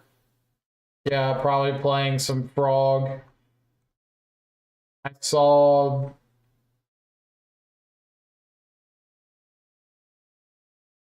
Ginger in here. I have no idea what Ginger's playing. Probably Blinker Boros. I saw Demonic Tutors in here somewhere. I know I was watching his stream before I went live. He was deciding between like Yawgmoth and Frog and some other stuff. There he is. Oh.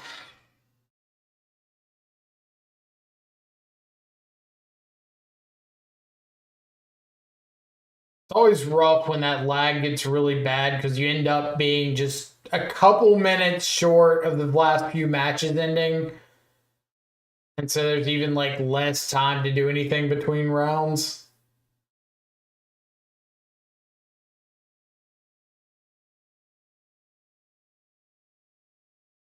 I guess we got pretty short downtime. So going into round 3, 3 of 7.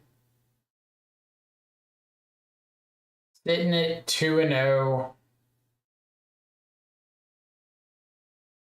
Digging the obscure stuff that could be good against Black White Blink. I've seen Pygonti's Blood Baron tech. I found Still Moon Cavalier. We talked about both of those cards at the beginning of a stream, like during the first match, I think.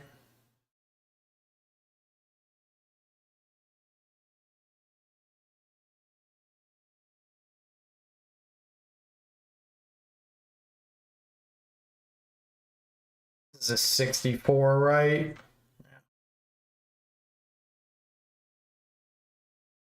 Got a top 32 to get our play points back.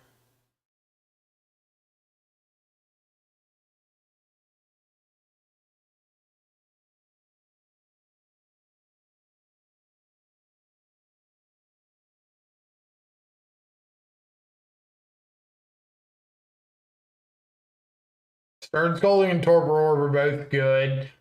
I'm really hoping that these current, like I think one of the Orzhov lists that won recently was on a no Aether Vial, like triple Relic of Progenitus list.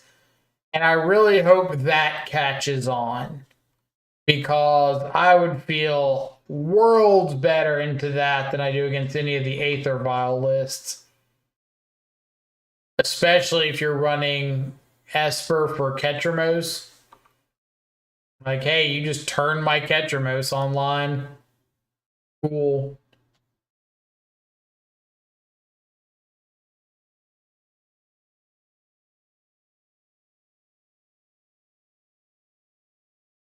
Hmm.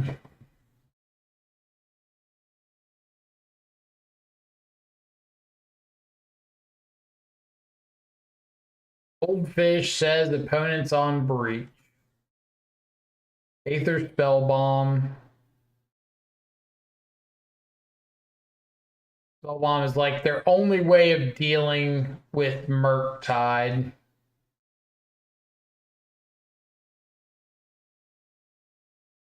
Bank on a not. They didn't snap keep, so I'm hoping they don't have just like a turn one go off hand. Like a terrible decision on my part.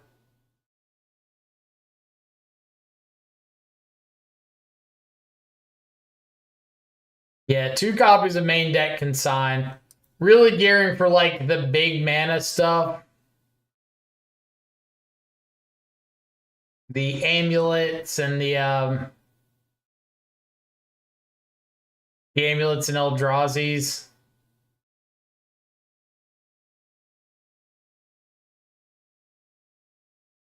Don't think they kept a no lander, do we?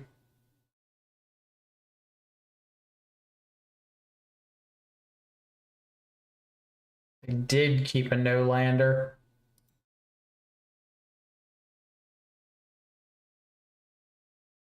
This vintage? No, this is Patrick. Get it?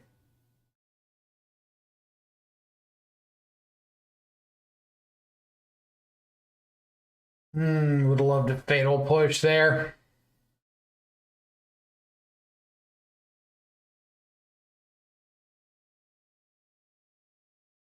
Don't think holding up consign does anything for me, so I'm going to try to dig for a push.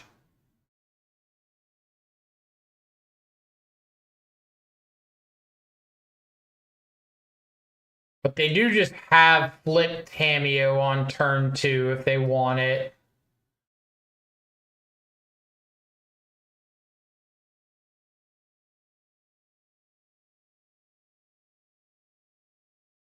All right. I'll die on my hill of Breach being a vintage deck in Modern. Like, kinda close, I guess.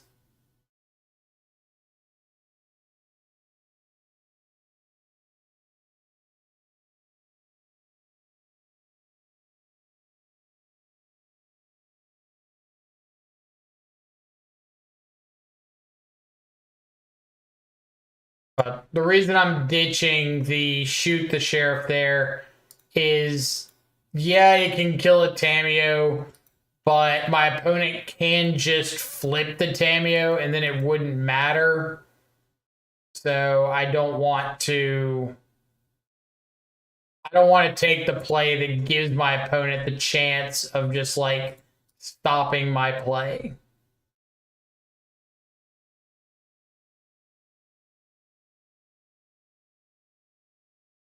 Removal. Obviously, they didn't go for it, and that shoot the sheriff would have looked a lot better, but that's the risk we take.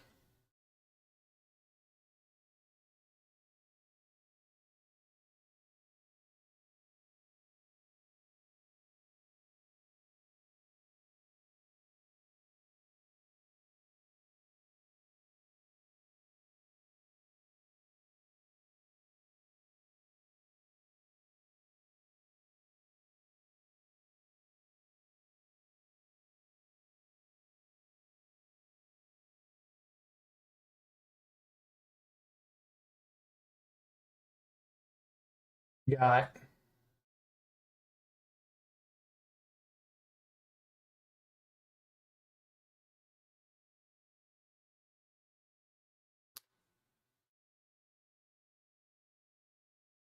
no.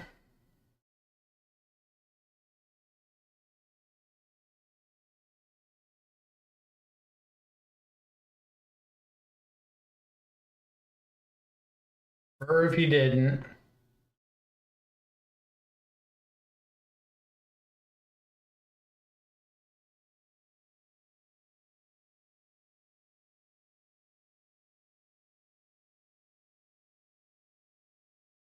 Breach is super powerful. Is it the best deck in the format?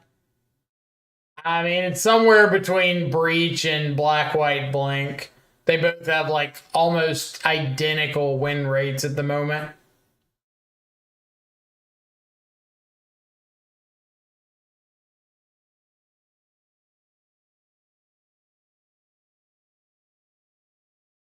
Really a 1A, 1B scenario.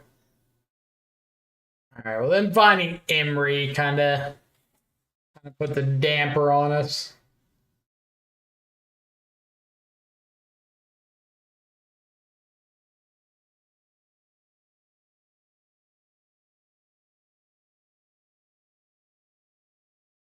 Blink has about a 51% win rate. I don't know what matchup data you're seeing. I'll pull up the data that I've got.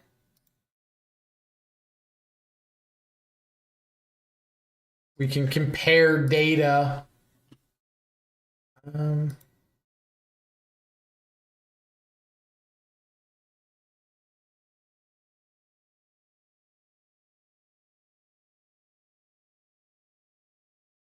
Slowly loading in.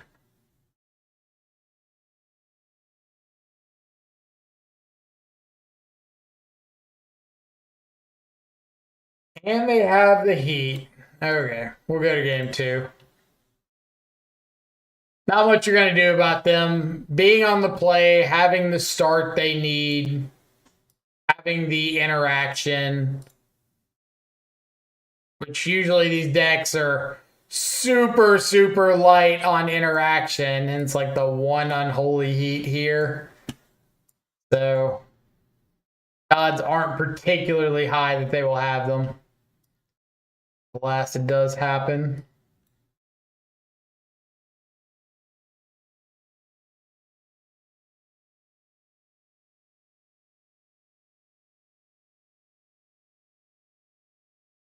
Really want consign. Shoots pretty mid. Members okay. Keep my Harbingers. Board out a Murktide because they're hitting my grave pretty aggressively.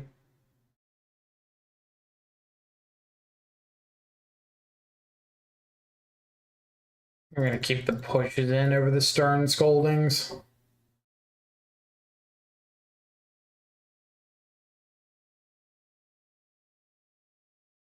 Could cut down on force. I'm dropping some considers.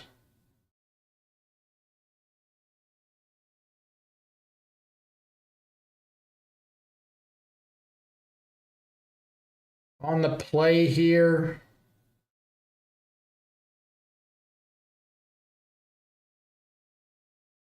Like this. This is the last data that I've got. Between January 10th and February 18th, all events. Grinding Breach, win rate 56.8, 55.4 under here, and Orzhov 55.3. So yeah, 55.4 to 55.3. 0.1 off.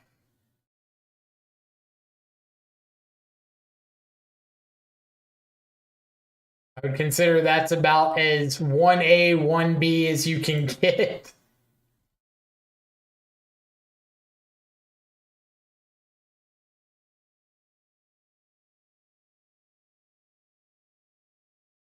Pretty dumb question. Is endurance good versus this deck? It depends on the board state. If your opponent has just got like a grinding station, a breach, and a 0-mana artifact in play, and they sack the artifact, go to mill themselves, and you respond to the mill, then you could potentially stop. But if they just have another artifact to get put in play, then it untaps the grinding station and they can go off again. So it just doesn't matter.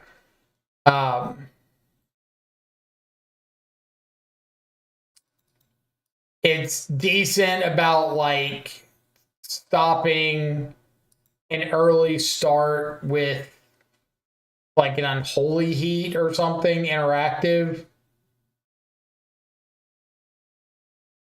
What was the worst popular deck? Demir, I think it's Storm. Demir 48, Esper 47.6, and Storm 44. So like Demir's ahead of Yogg and Esper and Storm. None of them doing particularly good.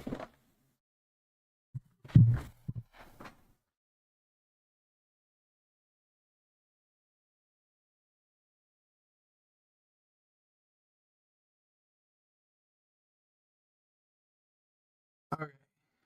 I am going to go for an Undercity because I would rather get to a frog. And if I don't find an answer, I'll go after the Tameo.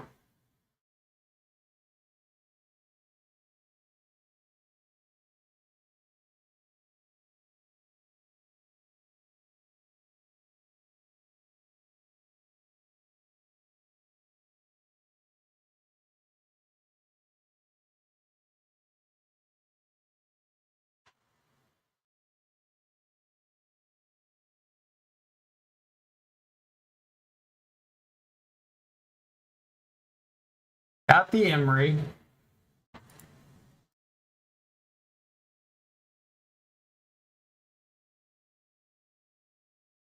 I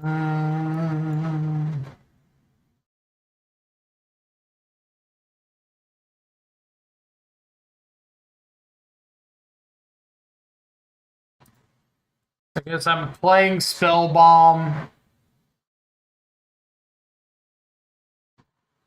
Planning to surgical the breach.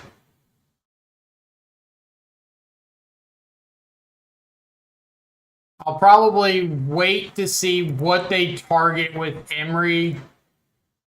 I'm assuming it's going to be the Mox Opal. But I think I'm going to see what they target and then go for surgical.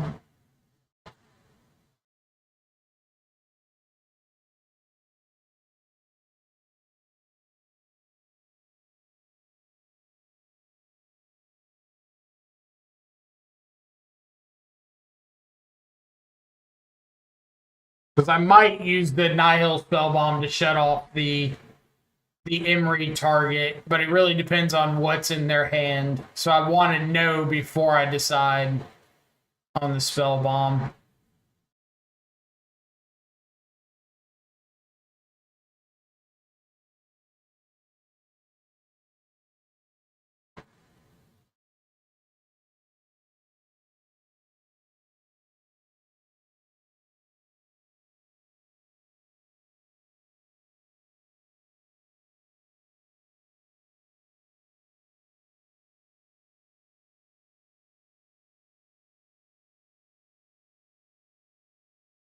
It's like a swan song.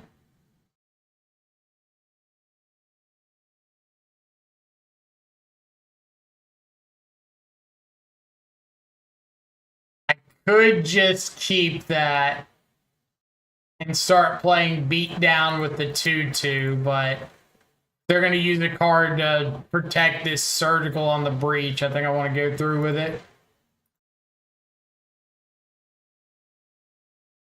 And it's got another Emery, a Flame of Anor, a Jace, a Misty.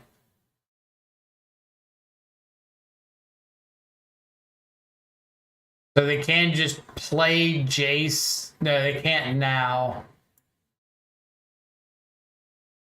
But it also means that the Mox isn't doing anything for them. So I think I just let them have the Mox.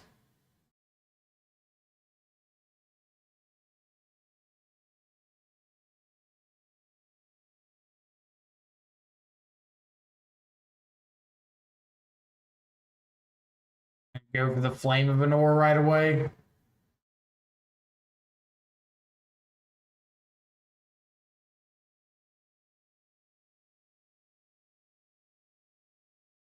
I'm actually like kind of okay with this.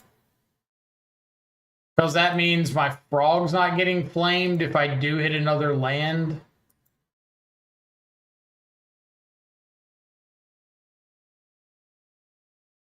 Okay.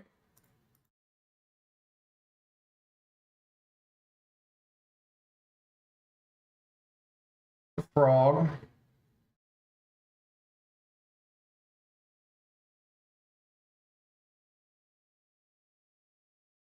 Still will bug me to no end that this thing is a wizard. What about this screams wizard?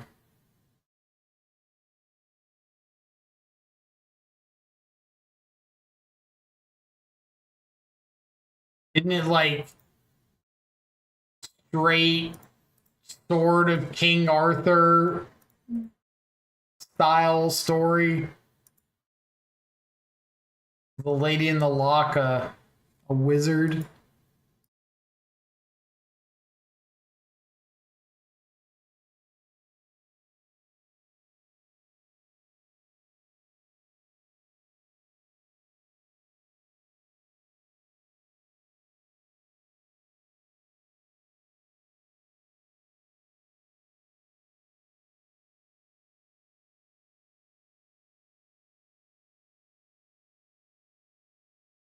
All right. What do we got? They could Emery try to just find a few more cards. Reasonable.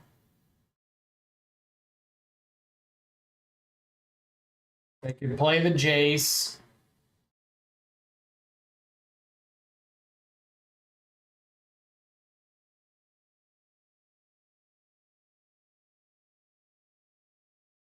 Okay.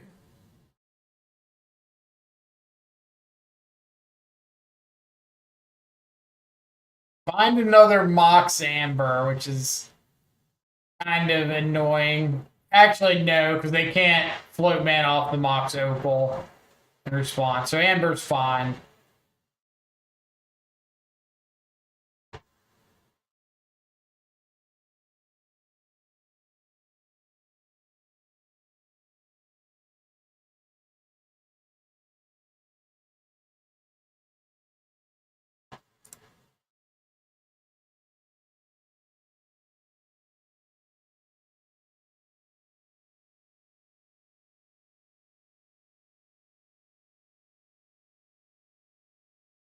I guess if they found their Unholy Heat again, that would kind of suck.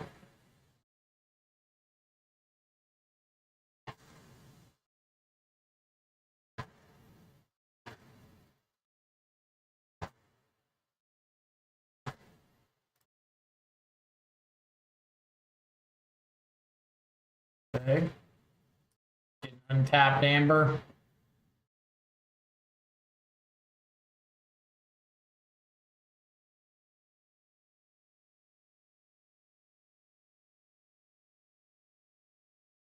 Go to war on my frog.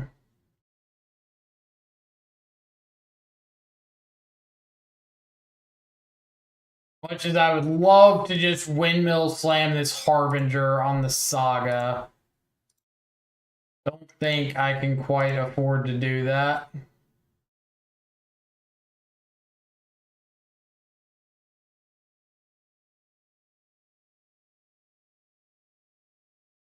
What do you think has the more explosive mana potential? Is it Breach or is it Eldrazi?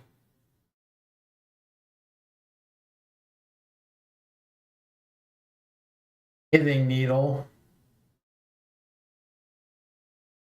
or Grinding Station, but they don't have any breaches, so Grinding Station doesn't really matter.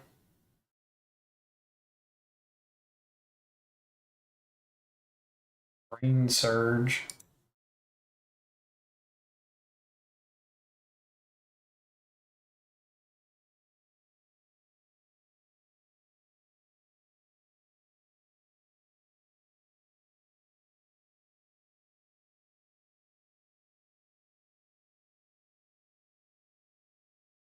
Yeah. Let's surveil before we decide anything.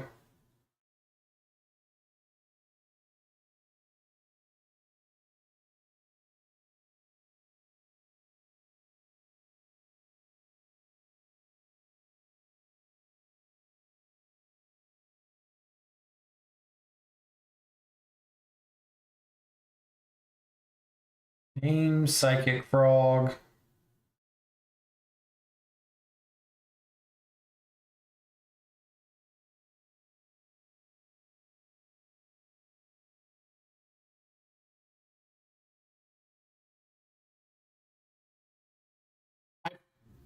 I think the last few times I've played this matchup, I have really tried to tell myself pretty aggressively, like, don't keep any hand without removal.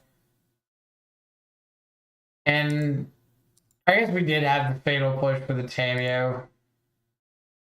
I kept true to it. Kind of. Making a 4/4.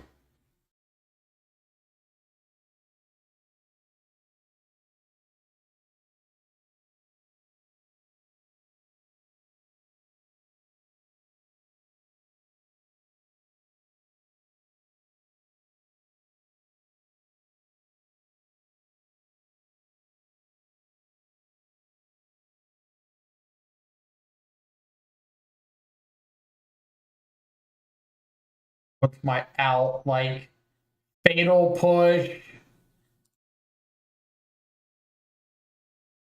It's going to say fatal push into find a basic swamp to take out the saga.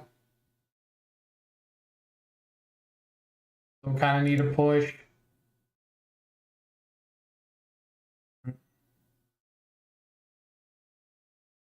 We're just too far behind with the Emery value. Normally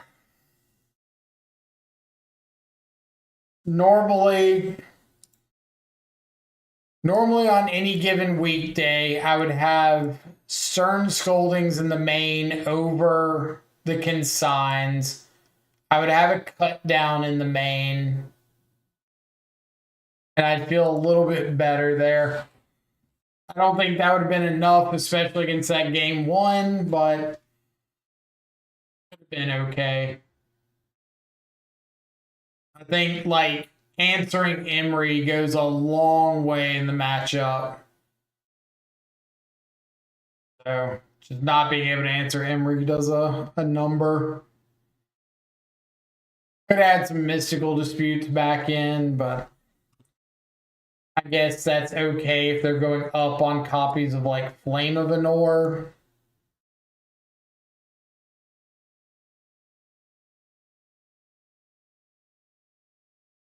Maybe there's 2 Tameos in the sideboard should have been mystical disputes.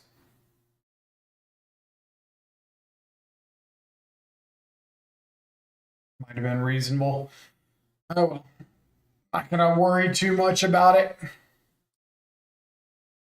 I came in with the game plan of attacking big mana. We beat the big mana deck we saw. We were able to pivot well enough against Boros. Take everything with a grain of salt.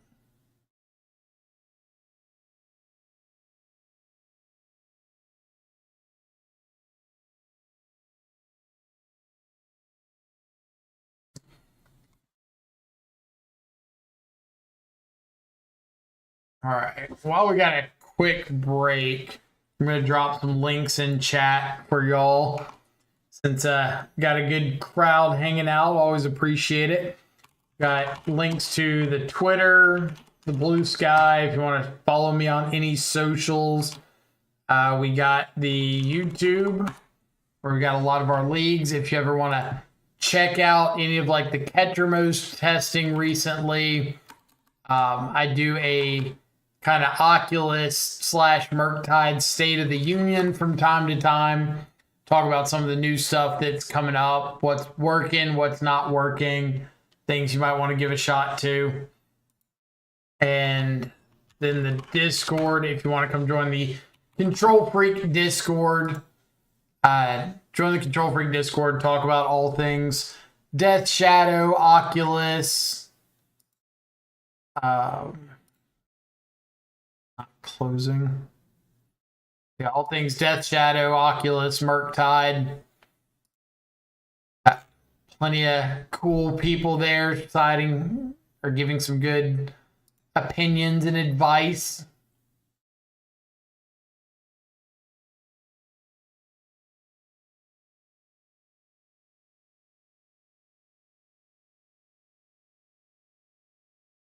Discord before it starts eating everything up.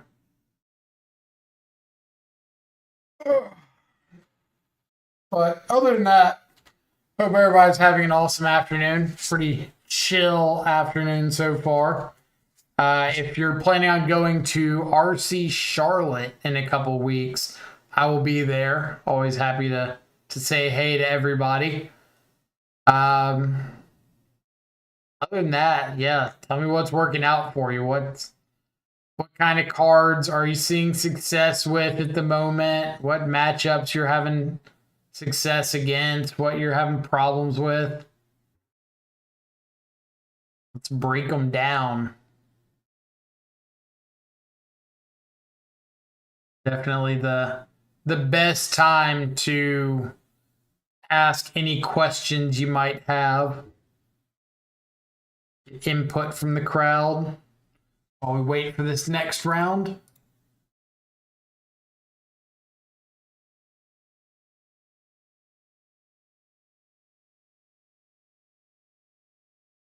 I think most of the questions pretty much revolve around, is Ketramos the real deal or not? You just got your Ketromoses in? Nice. I wonder what they're at on a TCG player right now.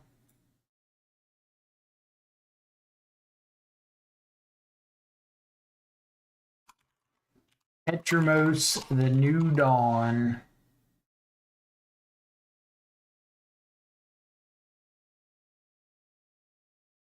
$43 for the full arts. I always love seeing like full arts and stuff cheaper than the normal printings. Or borderless, sorry.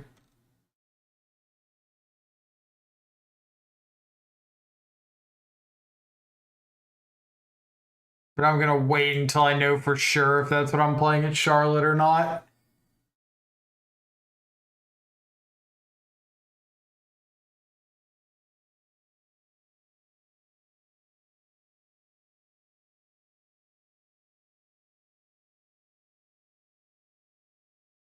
What is better into black-white, Esper or Demir?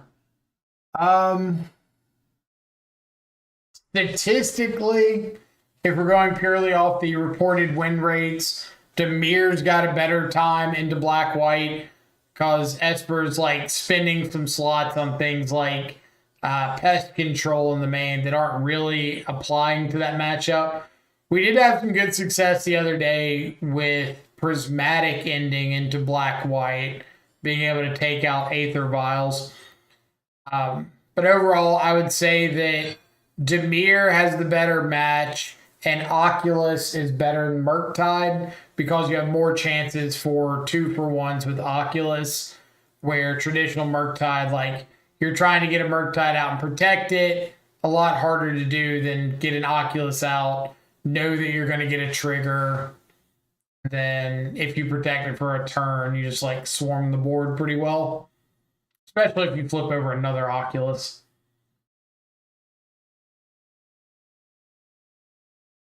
Simply have the turn 2 frog just followed by discard 2 Oculus and unearth them easy.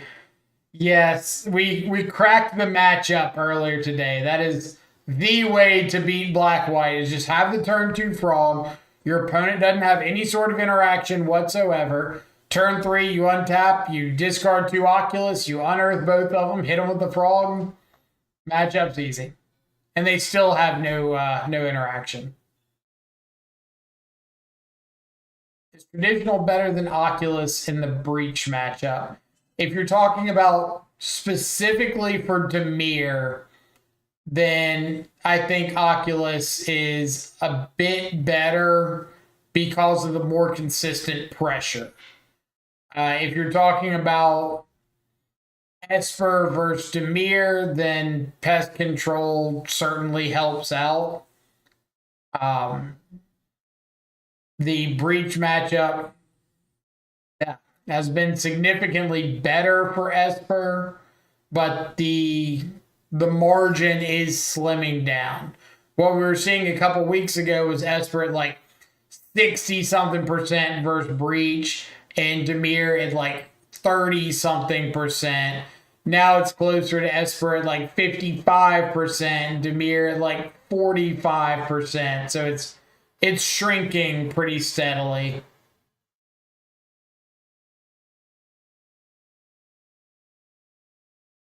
Got the Ketramos, but I don't know if I want to spend 20 to 30 on pest control. Do you think they're necessary for the deck? I've been running pest control in the sideboard when I've been on the Ketramos builds. It's fine to have. I don't think it's like a lights out card. It's a lot easier for Boros and Breach and stuff to play around pest control than I think people give it credit for. Like, Boros can wait until they can combo like a Flage and an Ocelot Pride or something, because a lot of times you're just not pressuring them very well. They don't have to just flood the board with a bunch of one drops, especially if they know that you're on pest control. They might just go guide into a Johnny, into one drop, exile your graveyard or something, instead of guide into guide pride into Ragavan, a Johnny. So I do think it helps in the matchup, or in the matchups that it's supposed to be good against. But as the data shows, the matchup percentage or the matchup spread percentages, there's not a significant improvement against Boros with pest control, and the breach improvement is like significant, but barely. Did you see my extensive post on Spell Snare in Discord? I was hoping to get your opinion on the correct number based on the spread of Spell Snare, if any. I have not seen it yet. Let me fire up Discord again.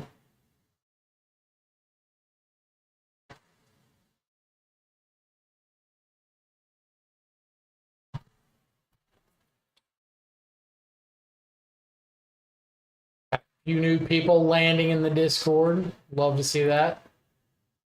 So let's find this extensive post on Spell Snare.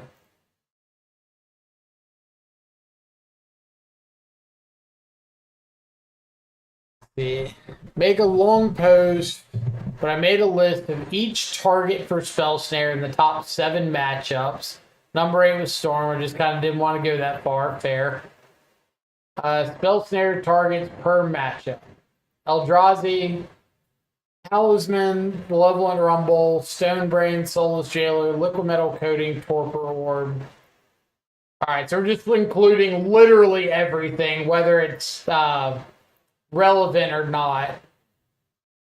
Boros, Johnny, Thraven Charm, Goblin Bombardment, Stony Silence, Wear Tear, Schemer Breach, Thassa's Oracle, Grinding Station, Malevolent Rumble, Underworld Breach, Black White Sewers, Belia, Emperor Bones, Dolphy, White Orchid Phantom, Amulet Titan, Aftermath Analyst.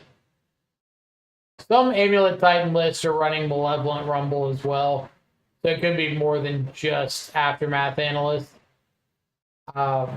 Also, Green Sun's on 1 for an Arboreal Grazer. Counterspell, Shoot the Sheriff, Picklock, Psychic Frog, Domain, Tribal Flames, Kavu. So just asking if Spell Snare is worth it at the moment.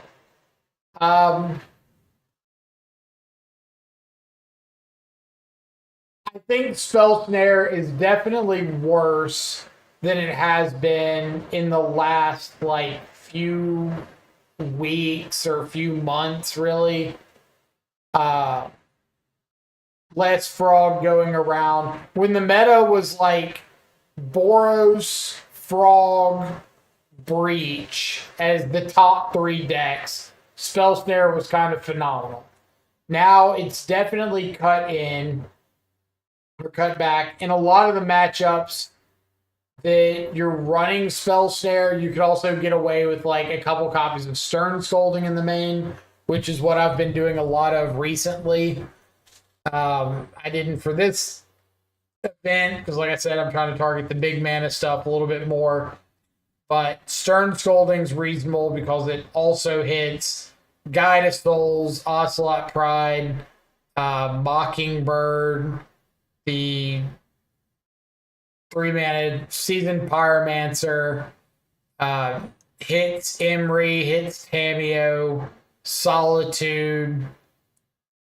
What else? Flicker Wisp, Recruiter of the Guard,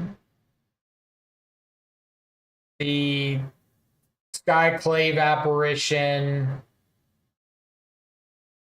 like a pretty good amount of stuff.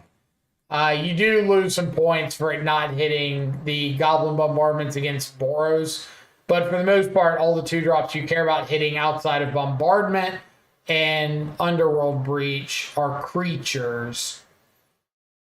So I would say that being able to add a little bit more into your possible hits with Stern Scolding is nice. I don't know if we're at a meta yet that you can really target anything too aggressively. As I'm sitting here like targeting big mana today. But really, especially for a reactive deck like ours, you really have to have like a critical mass of catch-all answers. And unfortunately, Spell Snare is one of those cards that just being on the draw 50% of the games over the course of a tournament, having Spell Snare into opponents like with a Rumble or a Goblin Bombardment or a Johnny or something is going to add up a decent bit. So I agree. I don't think it's as good as it has been. I feel like you kind of have to run at least the first one. And if you're running one, there's not really a whole lot of reasons to not run an additional. But that's just my 2 cents. For people that haven't updated their list in 2 years, defense grid. I played against a lot of defense grids in 2024. It was a weird year.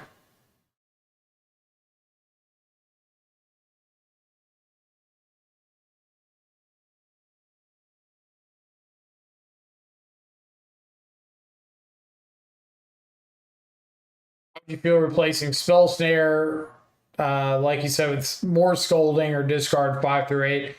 I think I would go to Scolding before I would go to discard 5 through 8. But I have played a few lists recently with like the 4 Thoughtseize and say a couple copies of Dreams of Steel and Oil. I will say I do not think it is correct to run any copies of Dreams of Steel and Oil before you run the full 4 Thoughtseize. That's my personal opinion. If you disagree, you're welcome to disagree. I just don't think that's like where you want to be. I think Stern Scolding or Dreams of Steel and Oil misses too much that you're interested in. But like I said, I have run some lists with 4 Thoughtseize, 2 Dreams of Steel and Oil in the main, and I don't think it's bad. I've never been like upset about seeing a Dreams, but I haven't been upset about seeing a Dreams when I've got Thoughtseize in my deck. I have been upset about seeing Dreams when I played it in place of a Thoughtseize. Dreams is awesome when it's good and complete dog shit when it's not. That is very fair. Yeah. Here's the list I'm running today. Dreams when you have like a Ketramos out and you exile a creature out of your Boros opponent's hand and exile their Flage out of the yard and draw a card. You're like, this is the greatest card I've ever seen in my life. But then you have that Dreams on your Breach opponent and they're just sitting there with like Underworld Breach and two copies of Grinding, or like a Grinding Station in hand, a Grinding Station in the yard, and some Flame of Anor, and you're just like, oh, this card sucks. Like, not a Breach in hand, Breach in the graveyard. You know what I mean. Some situation where you need to take Underworld Breach and you can't. Or you're playing against Zoo and you see a Leyline Binding and you just can't do anything about it. Seeing a Goblin Bombardment out of Boros, or the list goes on. You would say Spell Snare should be a minimum 2, and that's probably the right number. I don't like working in like absolutes and saying, oh, this should be minimum of this or no more than this, because things are changing constantly and you have to be pretty fluid in your deck building and like ready to adjust. Only a Sith deals in absolutes. Fantastic reference. But you just don't know. If the meta leans more towards like Eldrazi for an event, I don't want to be stuck with the mindset of, oh, I got to run 2 Stern Skull or 2 Spell Snare. Because then I just cut myself off from percentage points for no real reason. So you can kind of say, I prefer having 2 Spell Snare. If I think it's a meta where it's not the right case, drop them.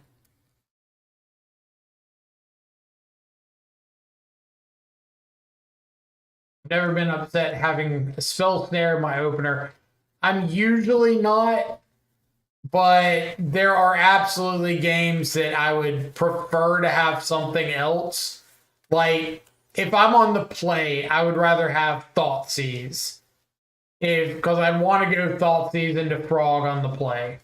If I'm on the draw, Spell Snare obviously really good, but I don't think Spell Snare outshines like Fatal Push or Cut Down or Dismember or something, because you run into the case of if your opponent just has, say, Ragavan, then them having the turn 1 Ragavan and you counter their 2-drop is a lot worse for you than just killing off the Ragavan and them having whatever their 2-drop is.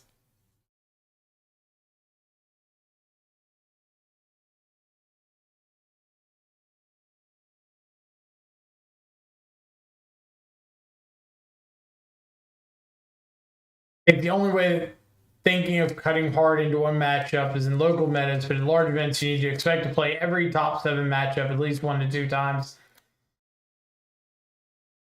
Kind of. I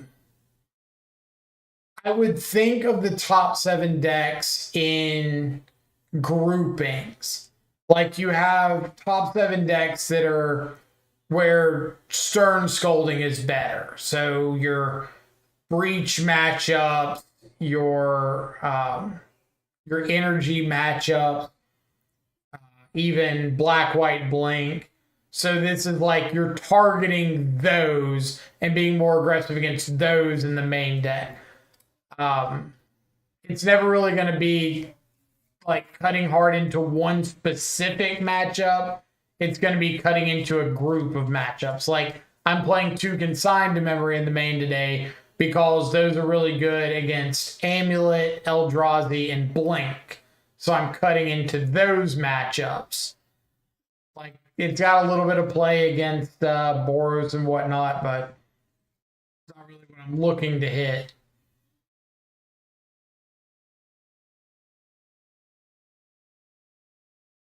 So you're right that you're never going to think about cutting a specific matchup, but you are going to think about cutting a group of matchups. You're never going to be able to have a main deck that's 50% against the field and have enough sideboard cards to up yourself to 60% against anything post board. But you could have a main deck that's 60% against these three matchups and 40% against the others, and enough sideboard space to flip to 60% against those bad game one matchups.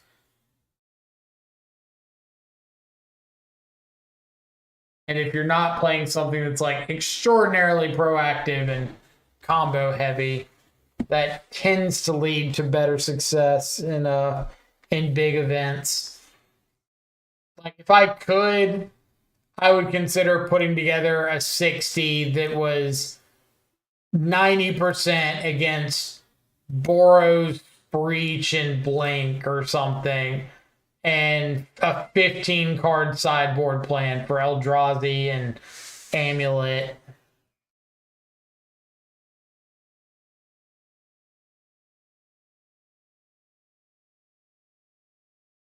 Been a fan of Spell Pierce, but it's kind of bad in the black white, and I've been on the opinion 2 consigned main is good, also in traditional Merc. Higher on the main deck Pierce when leagues were all frog all the time. I liked the main deck Pierce right after the One Ring got banned, and Boros was all Goblin Bombardments, Fable of the Mirror Breakers, like all these chunky 2, 3, 4 mana spells, non-creature spells. But since then, they've gone more towards like Spyro and Ranger Captain. You might see some with Showdown of the Scalds, but a little bit less exciting. Now that Breach is as explosive as it is, Pierce can just get outweighed pretty aggressively. How pretty that is. I've completely full arted out Demir, or extended border, whatever call it. They even have like a commander preordained with an extended border. Who knew?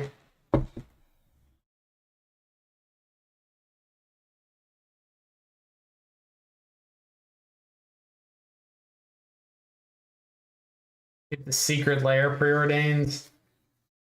The one that's the funky art one, isn't it? I think that's the one I don't care for. Yeah. Not a fan. Too much going on.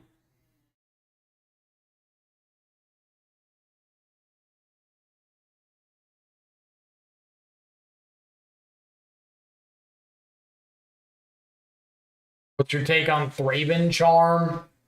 Oh god. Scar gotten to you too. I said I would run it in the league at some point, and I will. I'm not very optimistic about it.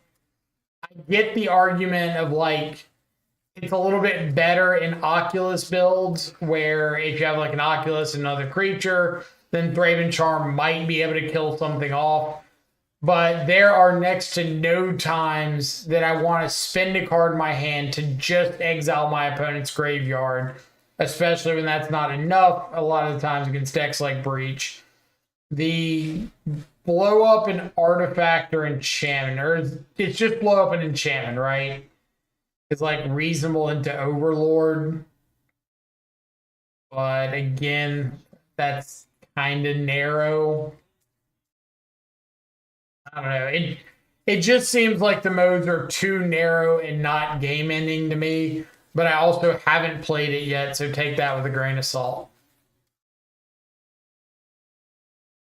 I really don't want to register the card and just be like, my Eldrazi opponent's getting close to 13 mana. I'm just gonna nuke your yard. In response, I'm gonna Kozilek's command and exile your frog. Spoiled again.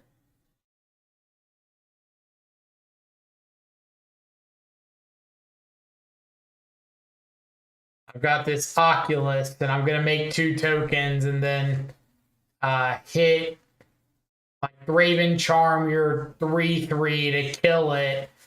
But I have an Oculus and 2 tokens. I just don't need to kill your thing.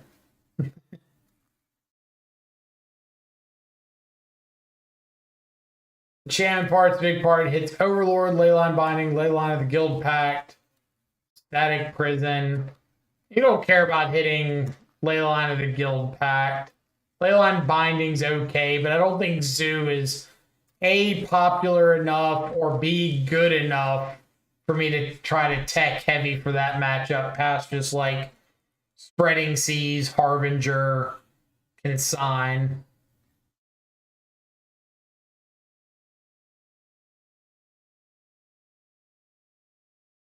Put together a Demir Murktide list with 3 copies of Stock Up. I'm running it tomorrow. Locals, you can't stop me. Why wouldn't you just play Brain Surge? Like, you get the instant, you get to filter away stuff from your hand. An instant.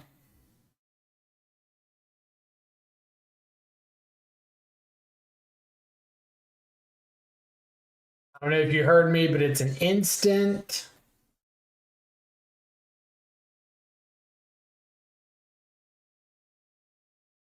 Map answer, stock up sees an extra card.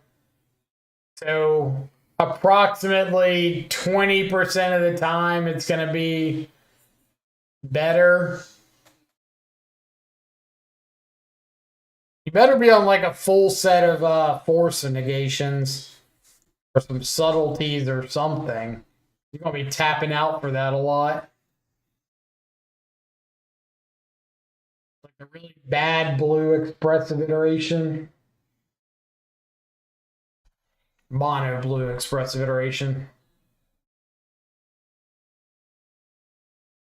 We forced 2 stub. He's gone off the deep end.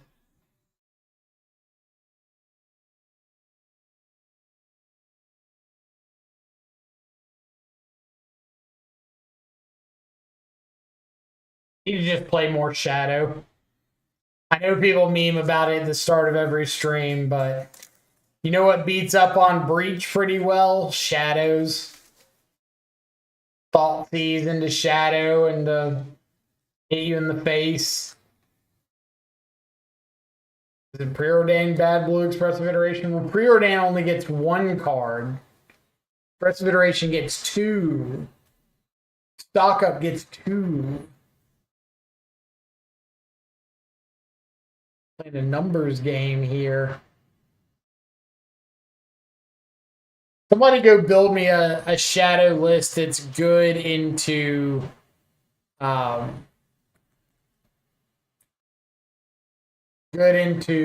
white, blank with relics. Gotta be black, white, blank with relic. You can't just register a bunch of Nethergoyfs and Tarmogoyfs.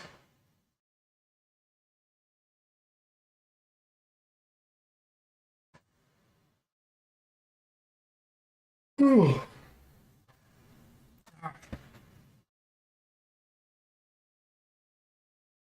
Last seen 4 days ago on Eldrazi Ramp.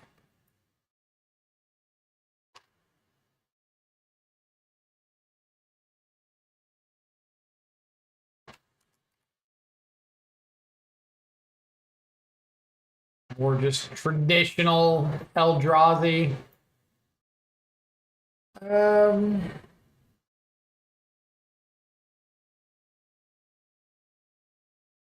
This would be what? Turn 1 Preordained, find a black source, play a frog. Think we can do better? That's better. Back an extra Preordained.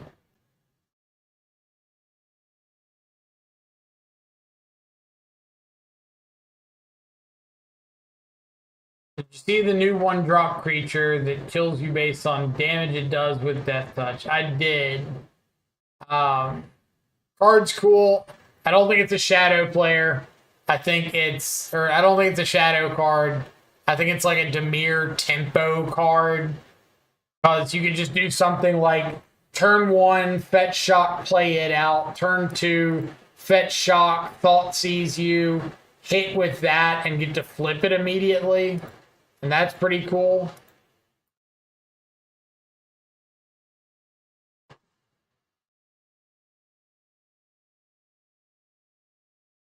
Stirrings, Malevolent Rumble, Springleaf Drum, Emrakul. Not a lot of lands.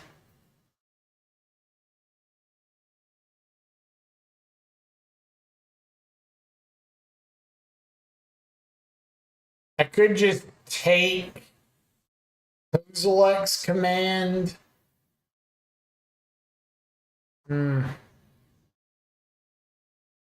I'll have Graveyard Trespasser down, hopefully. So I can probably get some attacks in to make this Emrakul stay pretty expensive. They don't have a lot of mana going on.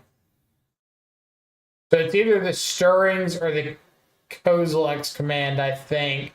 But I do have a couple looks at like finding an answer to one of these. So maybe I just want to take the Stirrings and like preordain, try to find another Thoughtseize or something.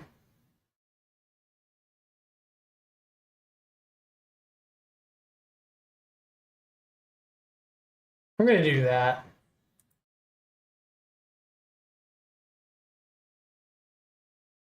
Probably is insanely greedy.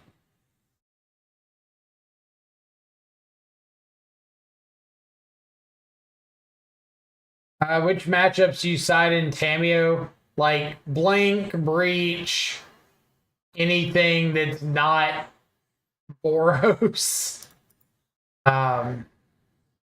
Anything where like drawing a card or two is relevant.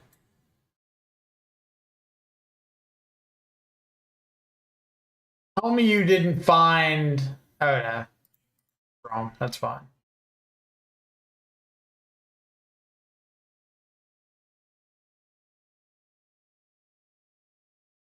Mm.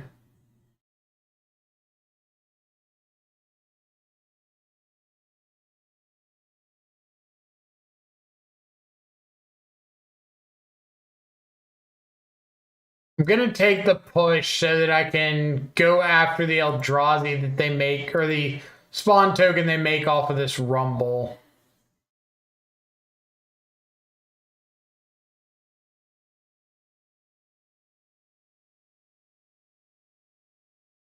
Awkward thing where the damage triggers damage to anything. So if you're at 2, yeah, it's pretty fringe. Like if you're at 2 and they're attacking, you're probably just dead anyway.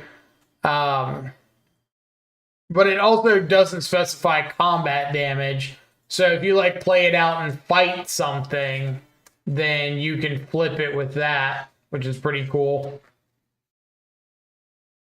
I wish that it had indestructible as soon as it flipped. I think that would have made it a lot cooler.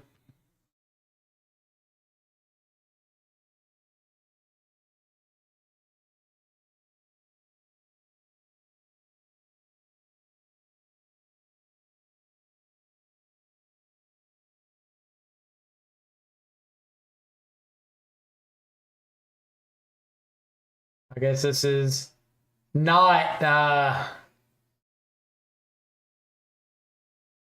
this not ramp. Is this just brood scale?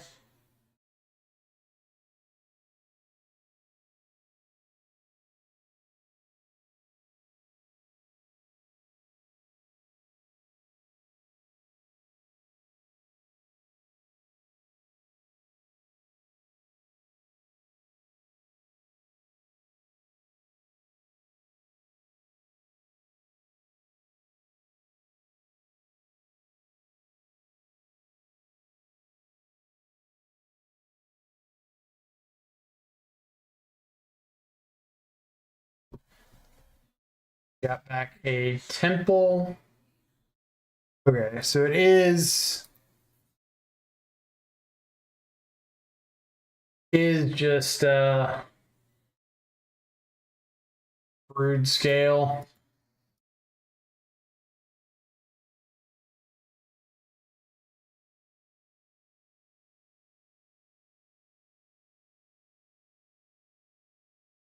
Hmm.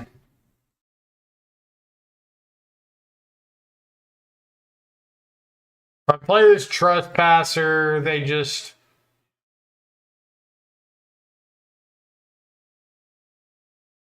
Kozilek's commanded immediately.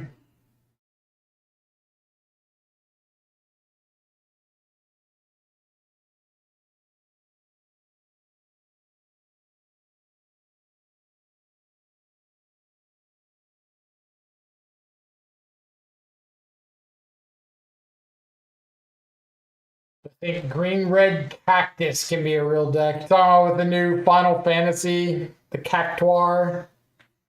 Probably not.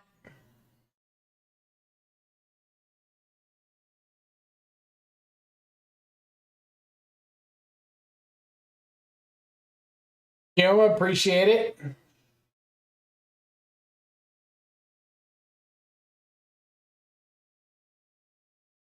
When you for 10,000 GG, shake my hand.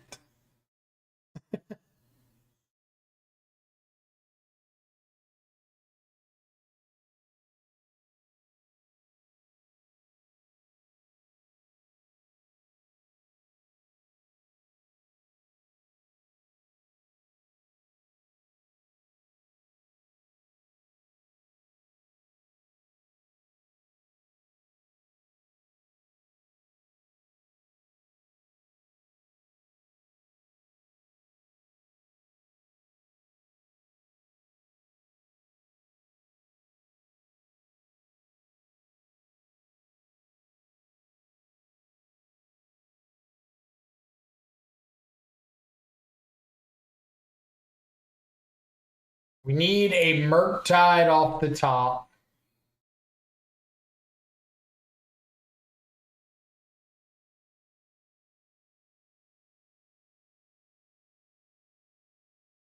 Need a Murktide off the top. Guess they're just digging to try to combo right now.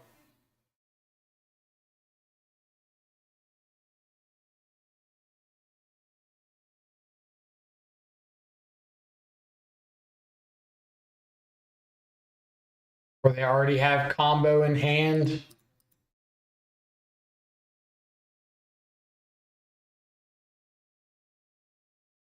Go to the bottom.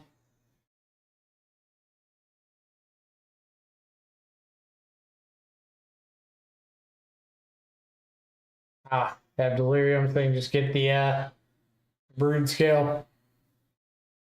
1, 2.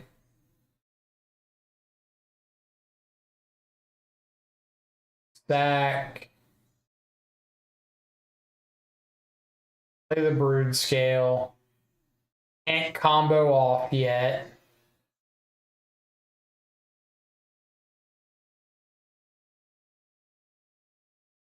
That does not do anything.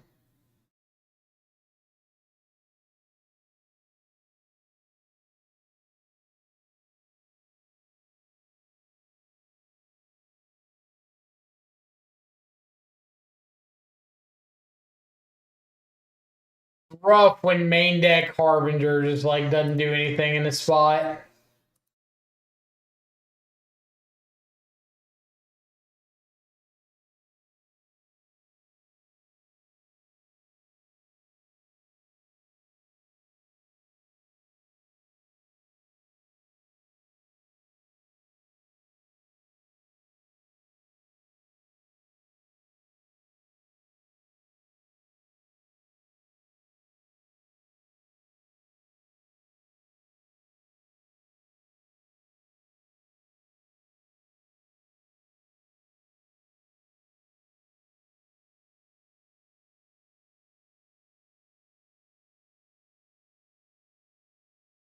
They can just respond to this, right? If I need to let the brood scale trigger go on the stack.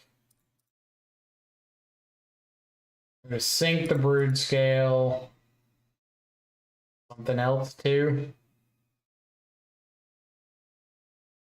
And adapt because it already has a counter on it now.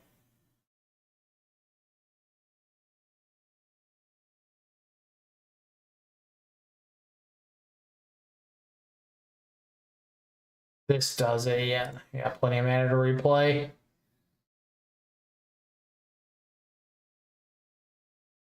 Alright. Well, let's get some of this main deck stuff out of the way.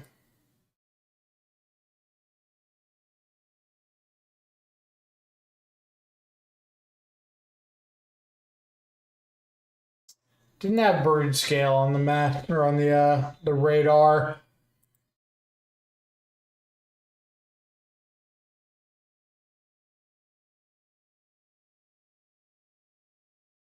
Orb stops the Flesh Gorger, right? It was a little narrow.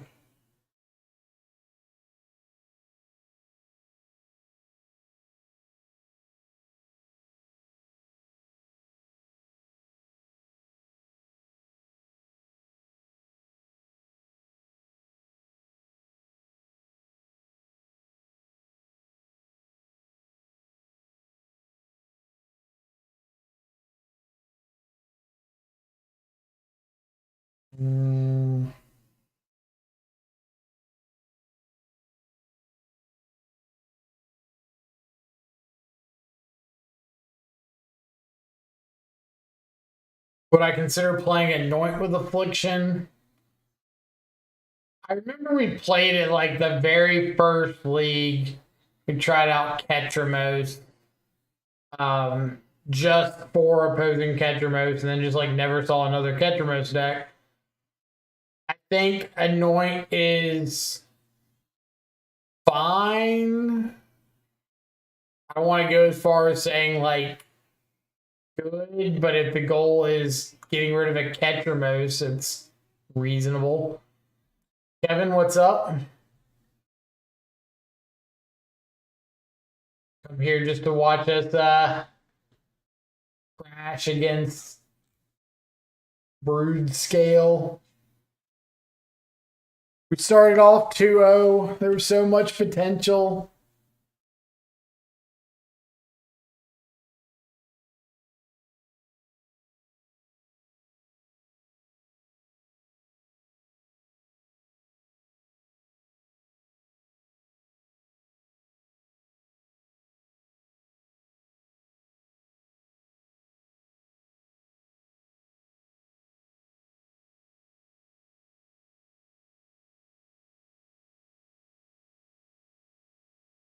Why are there so many gemstone caverns running around? That's the real answer we need.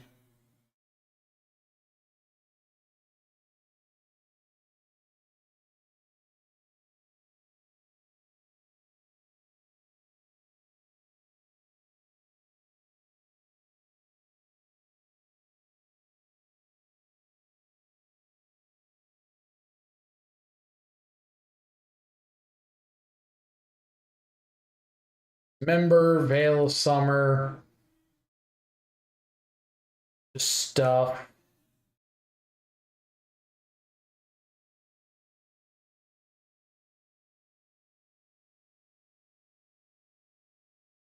All right.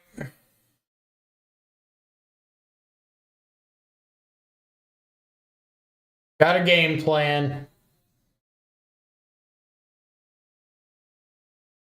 Don't know if it's a good game plan, but it's what we're doing.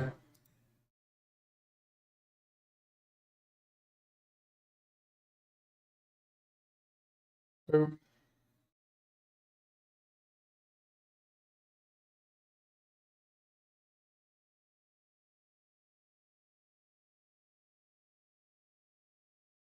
Yes. Yes, opponent. Feed my addiction. My addiction to cast her consigned to memories.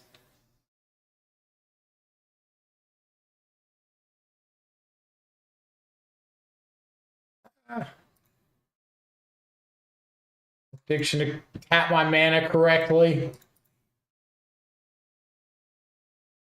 Someone just stole your trophy, so my revenge is complete.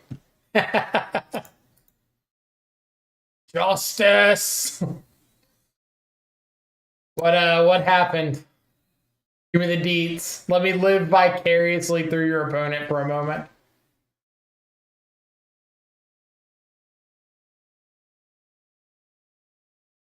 What they get? They got Blade of the Blood Chief. They chose not to get a land. Instead, got a Blade of the Blood Chief.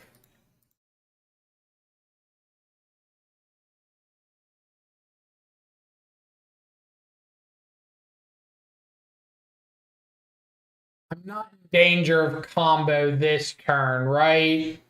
Like they could go land, brood scale, blade, equip the blade, but they can't combo. I'm jamming a Murktide.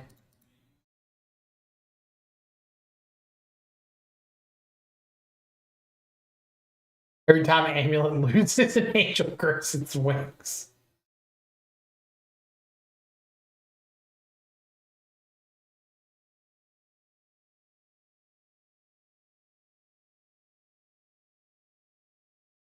Oh, you sacked that. Gone. Take it away. Can't sack it and then bring it back to the battlefield.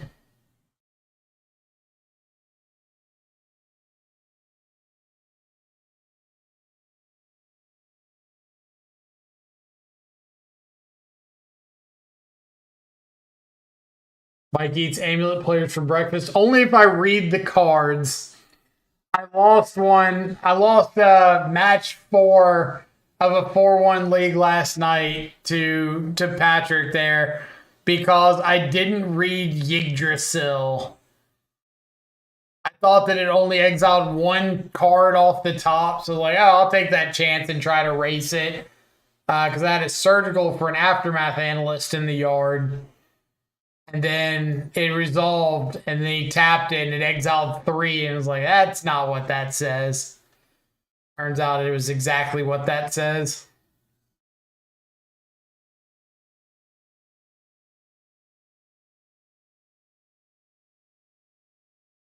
I was like this close to filing a reimbursement claim. Like, that says one card. Don't lie to me.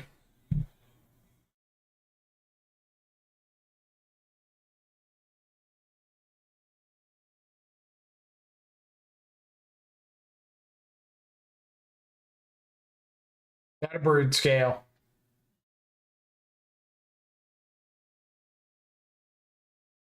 Got a blade.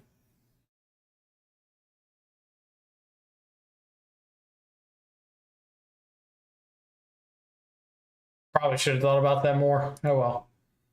We're fine.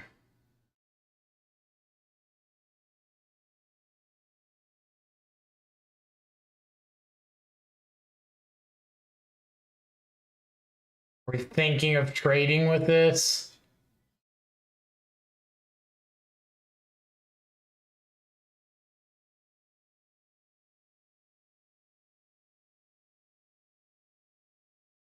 Okay.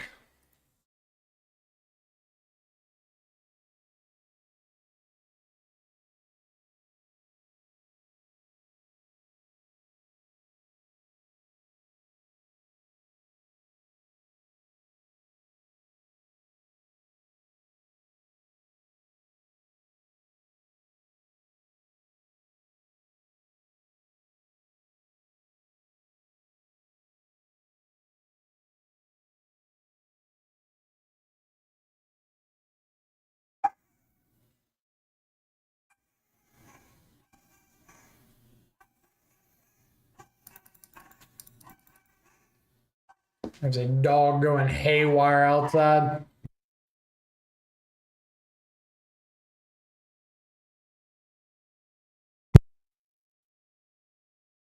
Oblivion's in gaming. Thanks so much for the follow. Hope you're having an awesome afternoon.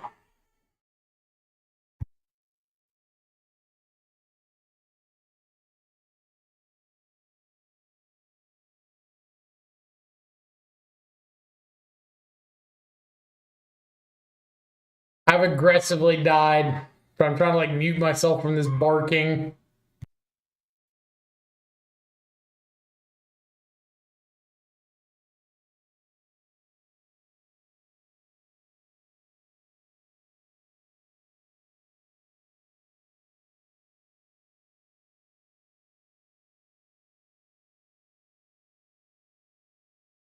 Yeah, I needed them to not have the land this last turn, but they did.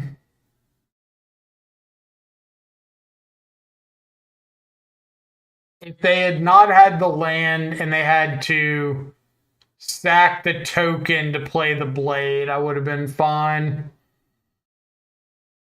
But that's the way the cookie crumbles.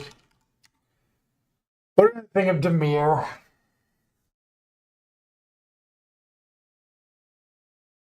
It definitely lacks a lot of the punch that Ketra gives. I definitely miss some of that.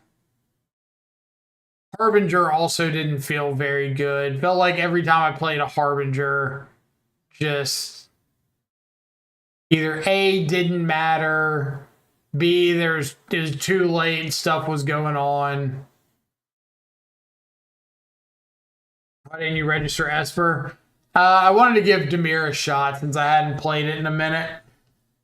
I've been like all Esper. But I don't think Demir's where it's going to be going forward. I want it to be, but I think the Demir shell, I guess it could be, but you got to make some pretty big adjustments. And I feel like Ketramos is probably just worth more than the adjustments.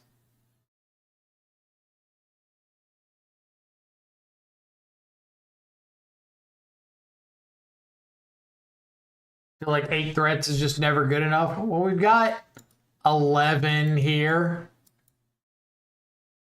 But I absolutely admit that 2 of these are not entirely relevant.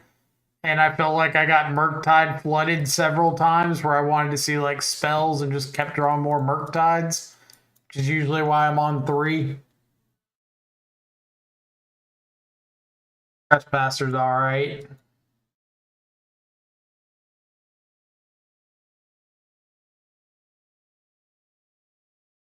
Harbinger has power and toughness. That makes it a threat, whether you want to believe it or not.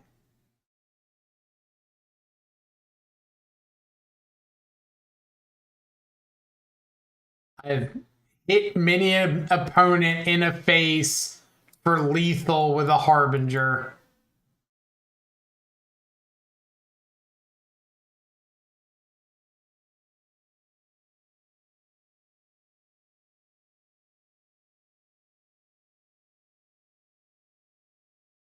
All right. What would I change up here? Not even going to worry about the sideboard just yet. What would I change from the main? If I wanted to stay Demir,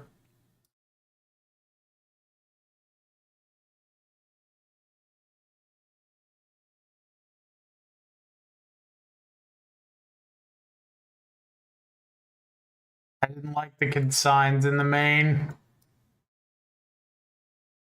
I don't think Stern Scoldings would have been particularly good here either.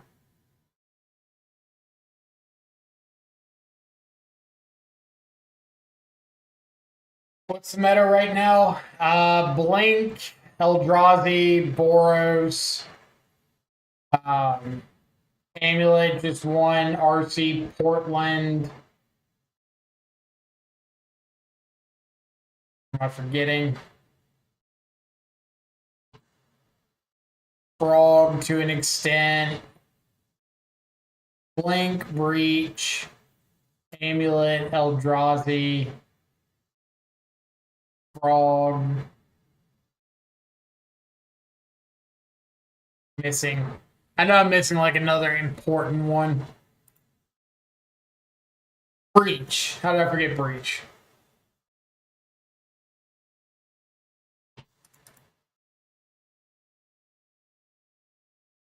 Where can I see your Esper list? That would be over on the Mox field. Is right. Getting to it. Here. Okay, I'm doing actual. Yeah, that's fine.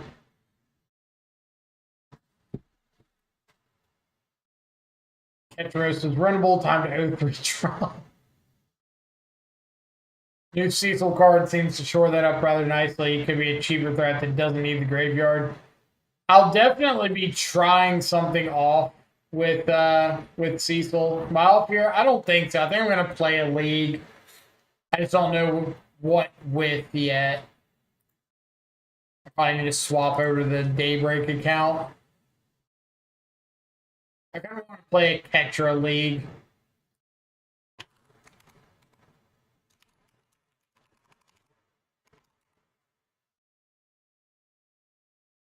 I assume creativity is phased out. I played creativity a couple times in the last few weeks. I wouldn't say it's completely phased out, but I wouldn't say it's an optimal choice.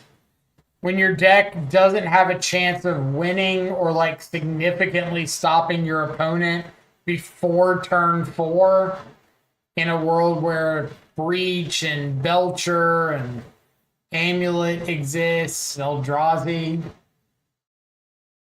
it's gonna have a rough time.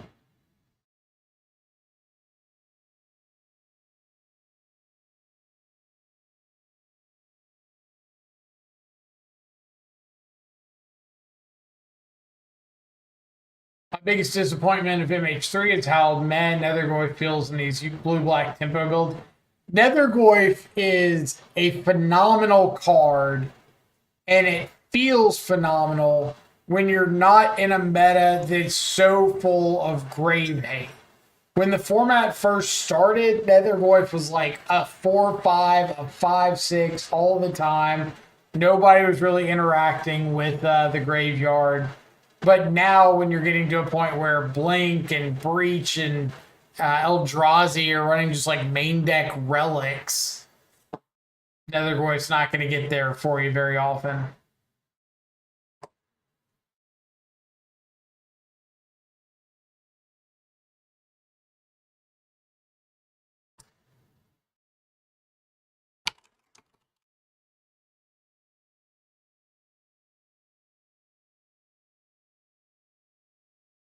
But like when the meta first shifted to MH3, I had a lot of fun with Demir's Shadow with Nethergoyf and Tameo and like a couple Psychic Frogs. Really enjoyed that. Was beating up on Eldrazi all the time, but could not beat Boros to save my life, which was half the reason I like shifted away from Shadow.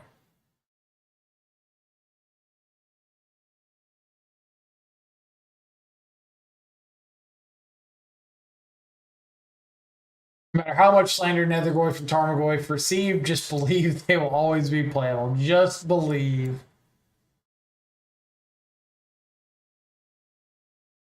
Hashtag believe. Throw up that hashtag. Just...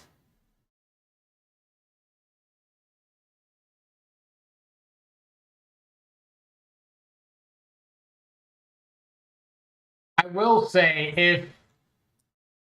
if Blink was a little less popular, like a little bit less popular, I would I'd be more inclined to play more Shadow at the moment. I don't think that's a hashtag. I don't think that's trending on Twitter yet that I'm aware of.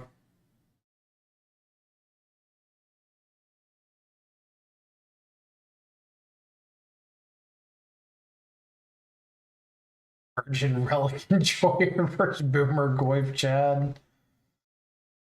We've come to. Which list I think this is the Esper list I've been like kind of enjoying the most. Need to make a few adjustments here and there. I think I'm going to run through a league with this.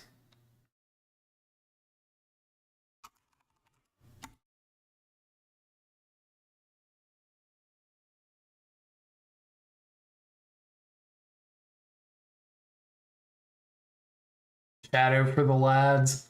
Unfortunately, like the closer and closer we get to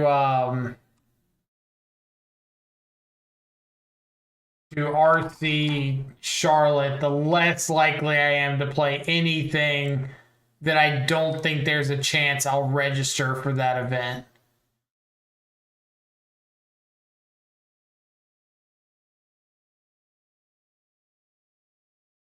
Let's just jump in with this.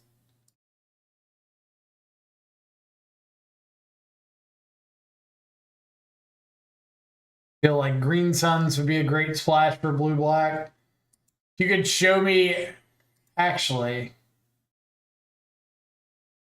if you could show me a Green Suns list that could get a Psychic Frog off of a Green Suns, we'll talk about it.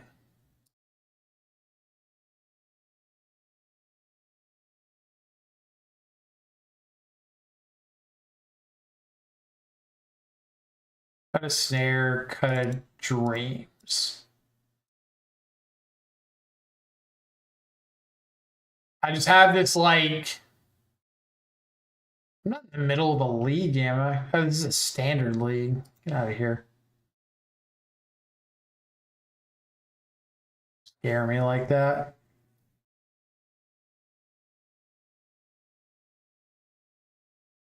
I've got this like feeling in the back of my mind that I need to be running Cameo right now.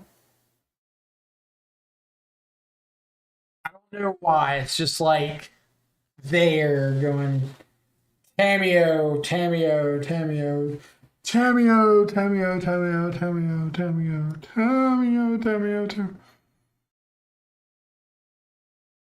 Look at this. It's Cameo.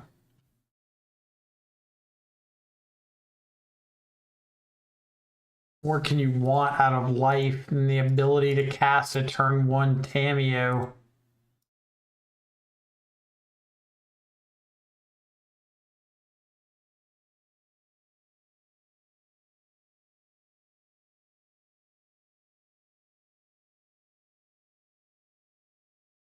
Oh boy. Cool. Just don't have. Nah.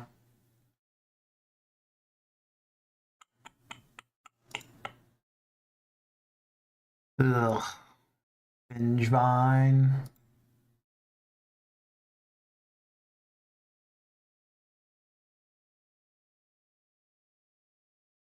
Is there a card that makes everything in your library green? You mean like Painter's Servant?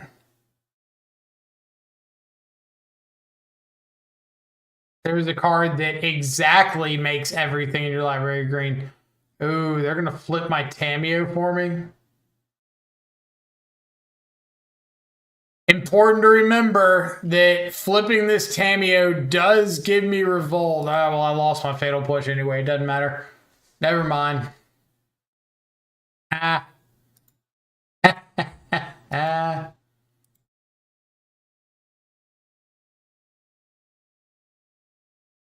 Does bestowing a Detective's Phoenix count as casting a second creature spell? I need to know, like, now.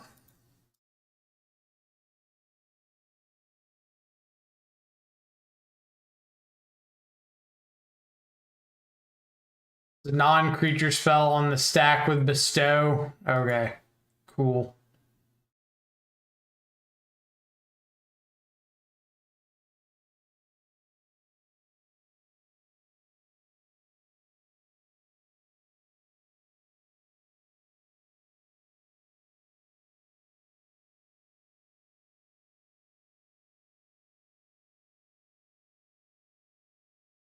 Goblin lore. Boy. Imagine discarding all the root wallas. Do they choose not to cast it?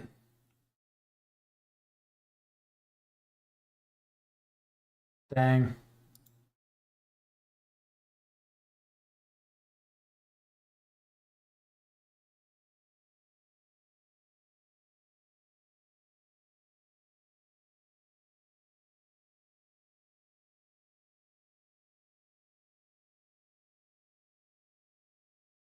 Let's see what they decide to do. Root wallas don't have haste. I can block the Vengevine and just like ditch 3 cards to it and not feel too bad.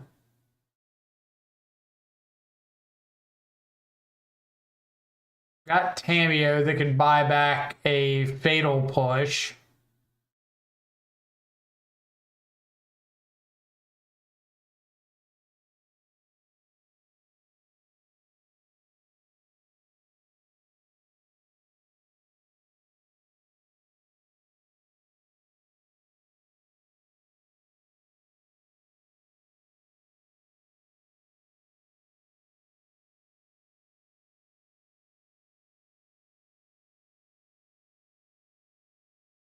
Opponent running scared from my frog. I want to draw a Ketramos.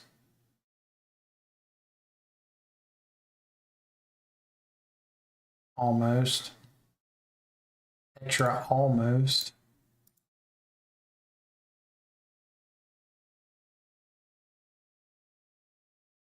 All right, let's get rid of a Mako.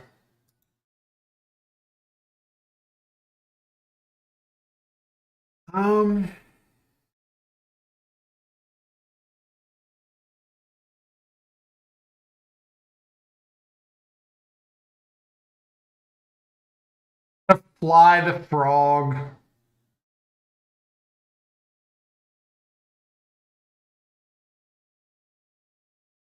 Crack in. I think I'm probably just going to play the other frog and a fetch and get back a Fatal Push. Oh, well.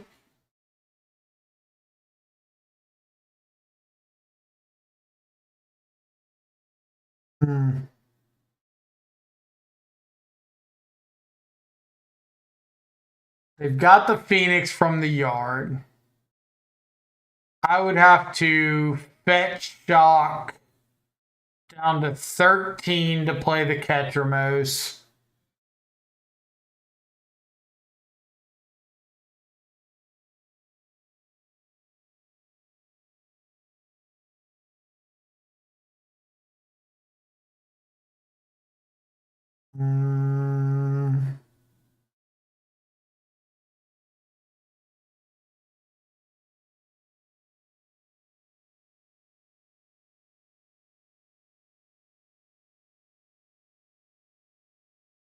I'd shock down to 13. I'd have to draw a card.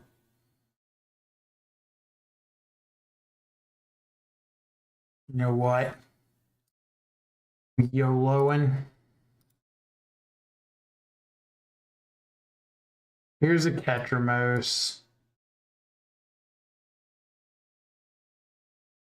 Could get back Force. That might be better. Discard.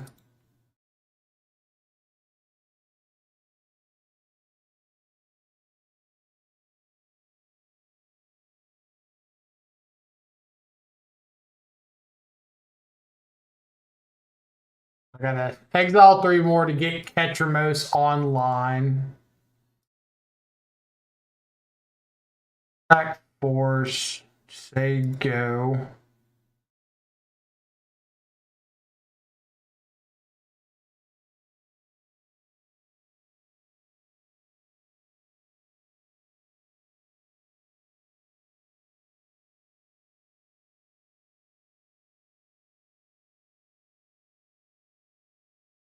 This is fine.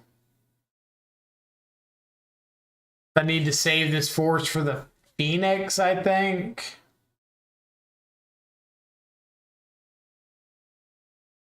Like, it's not pumping anything on board. I gotta swap over the deck list from the challenge.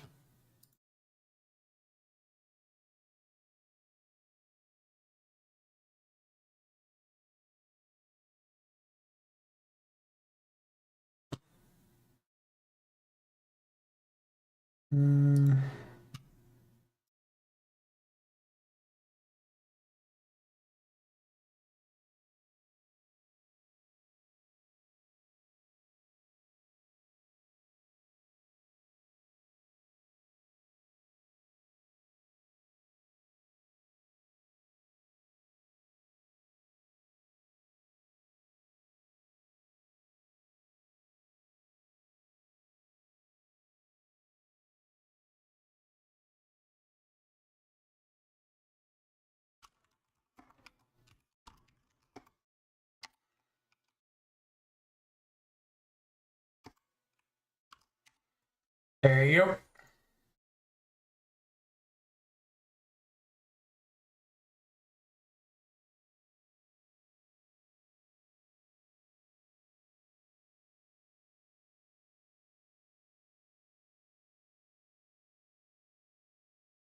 They do have more detectives, Phoenixes.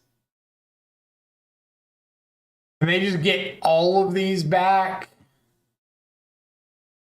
It's just not gonna matter. Like, I'm dead to them just having triple detectives, Phoenix.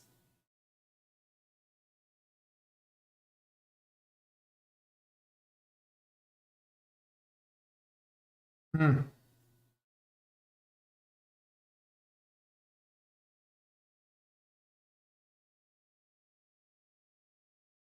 Well, that's fun.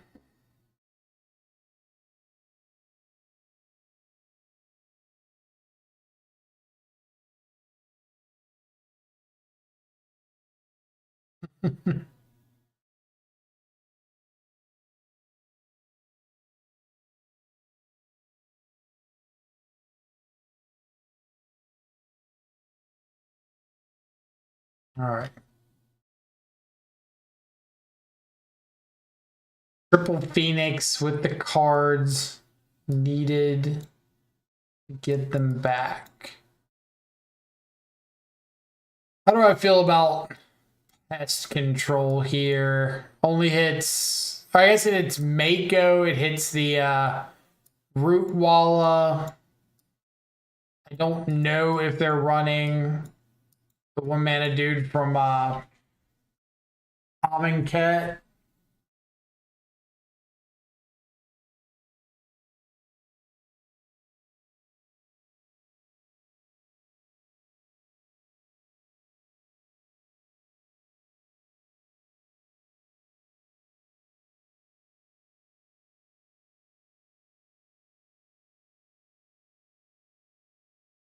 Triple Phoenix is very ick, but sometimes it's just one of those days, right?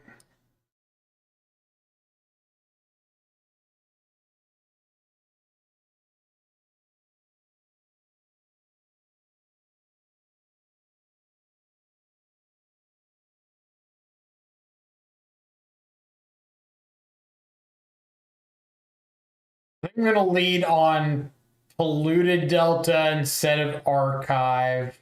No.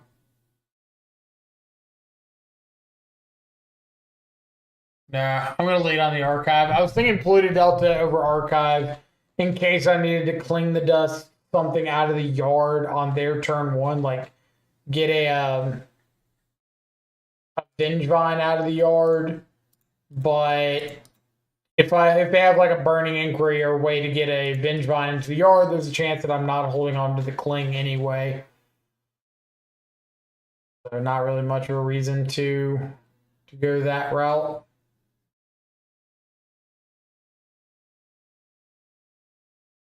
I'd rather just try to set myself up to hard cast a Ketramos on 3.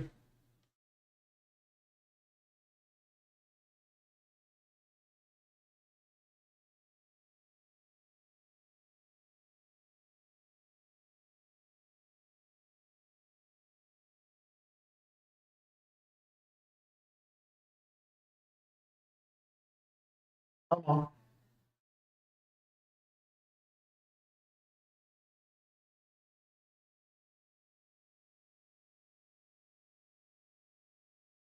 All right.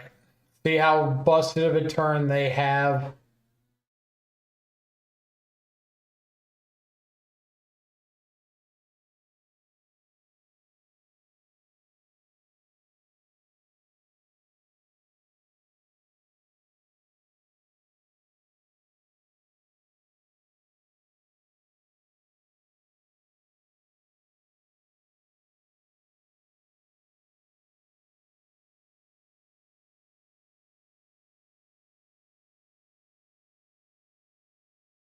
Double Mako into like an inquiry.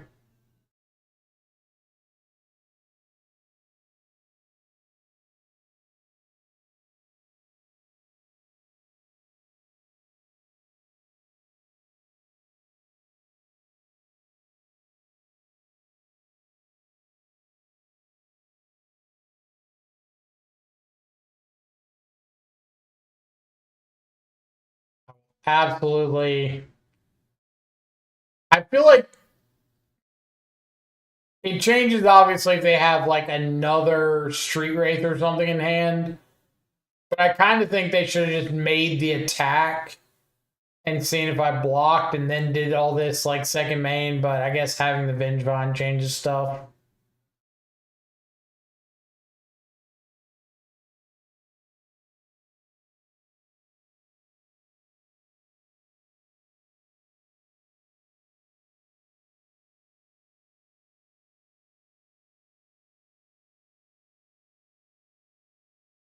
Really surprised with how passive they're being with these attacks.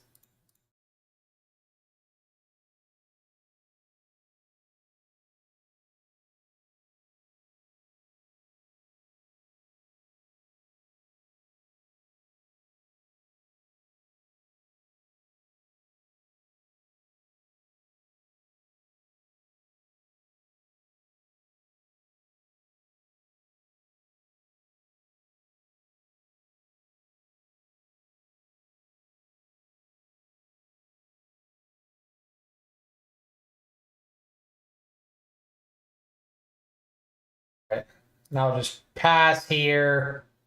Hold up the ability to ditch 3 and exile. Deck seems kind of nuts. Their deck.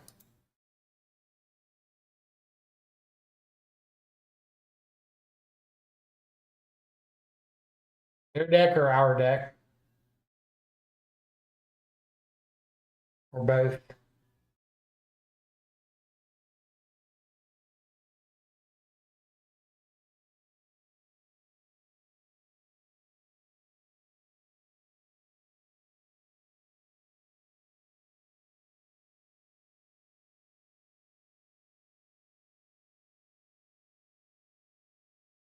Okay.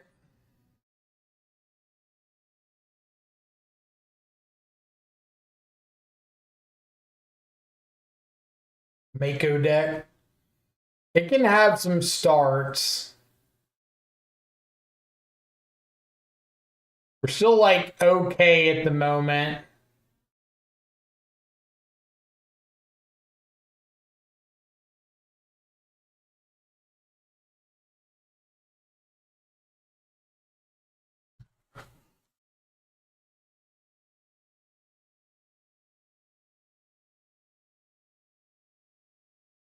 They exiled for their Phoenix, so that turned on Ketramos.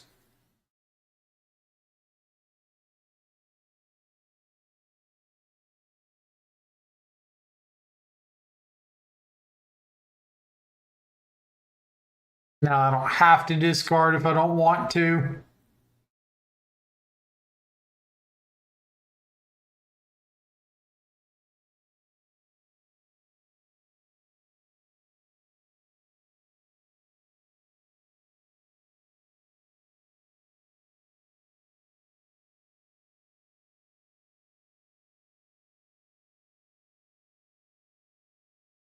If they like attack all out and give me a chance to just exile, say, or like trade Eat a Mako. All right. I was gonna say eat a Mako with a frog and like eat off a hollow one with a Ketramos. I'd probably take that block instead of going after the big Mako.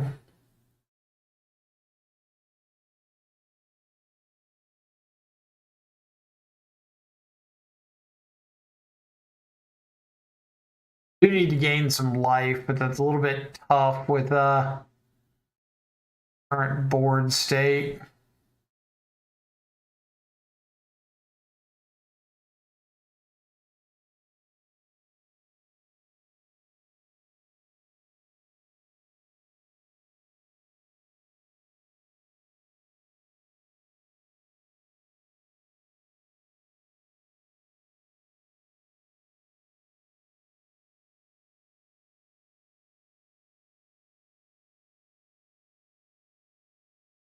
All right, so cling to dust on top means that I could discard frog, counter spell, draw, or like frog cling to dust, draw into the fatal push. But I would have to do it right now.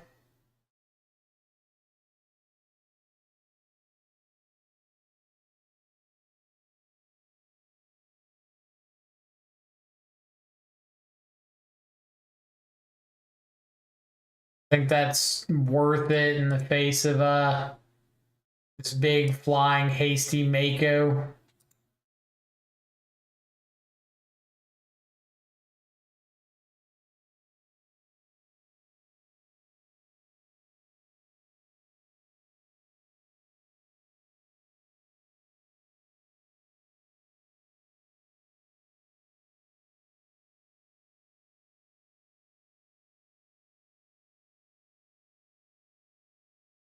What's the record? Currently 0-0. First match of the league. Frog hit. Find a spell bomb.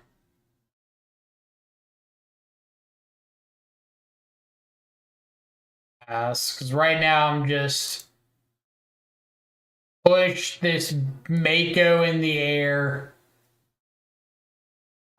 If they go for Faithless Looting, I counterspell this. Push the Mako in the air, and I've got a lethal frog attack on my next turn.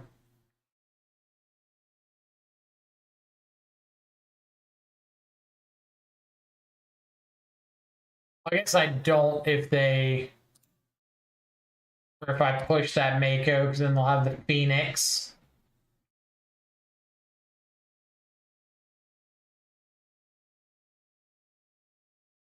If I block here, push the 5/5, I take 7, 8, 9, 10, 11, 12, 13, gain 4. I'm not dead to a Street Wraith.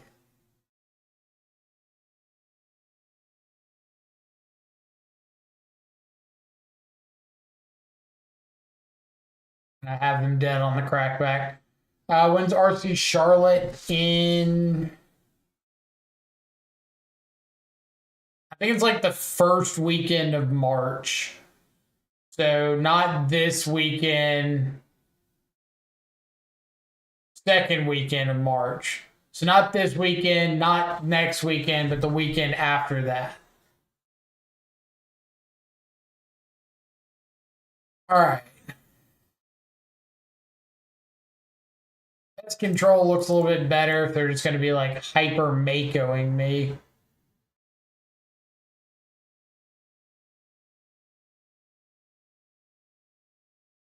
Double check that date.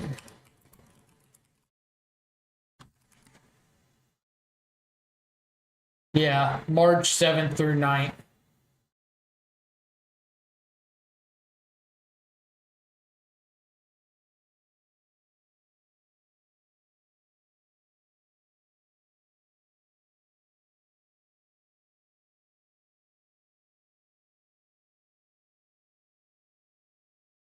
Match 1 against Storm, went 2-1. Guess it's not a 3 draw. Is it buy-in or invite? It's invite, but there's always like some last chance qualifiers there on Friday.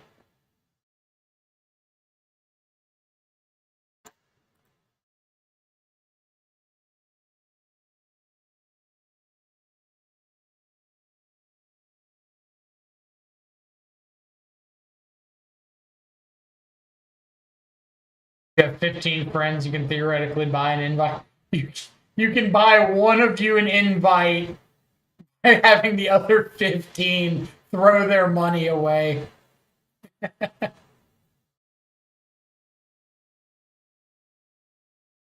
right. Let's see how we do into this ley line.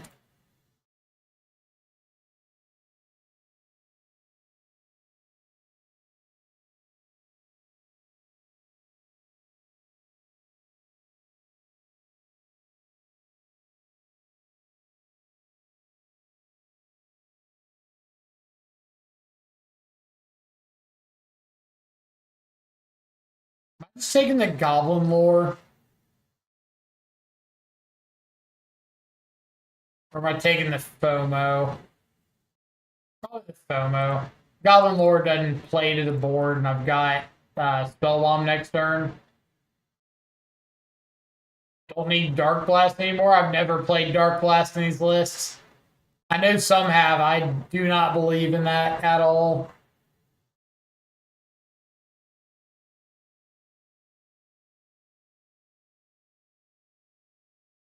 Any draft events? Yeah, there'll be draft events all over the weekend.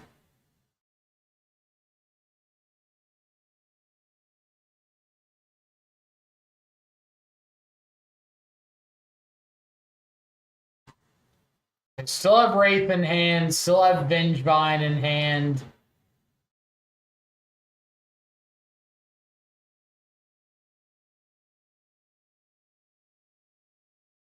Unfortunately, if you don't know the interaction between Nihil Spellbomb and Leyline of the Void, if I crack this Spellbomb, I do not get to draw a card, even if I were to like float the mana.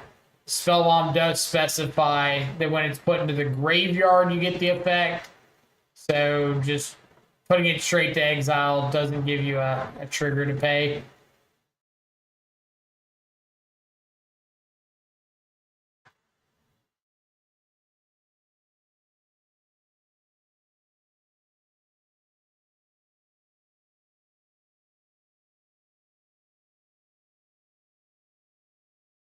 You cheer seeing Leyline.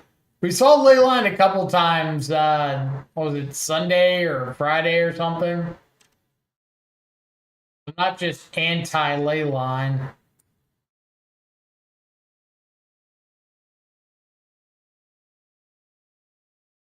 I'm going to let this go because I don't want to pay the life to fetch and shock next turn.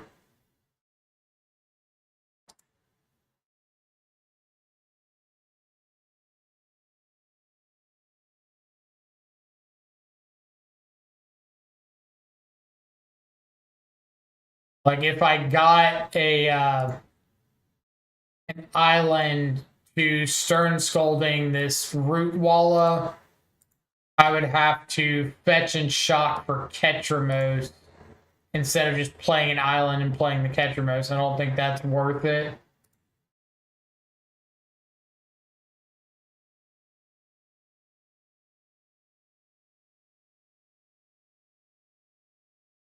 All right.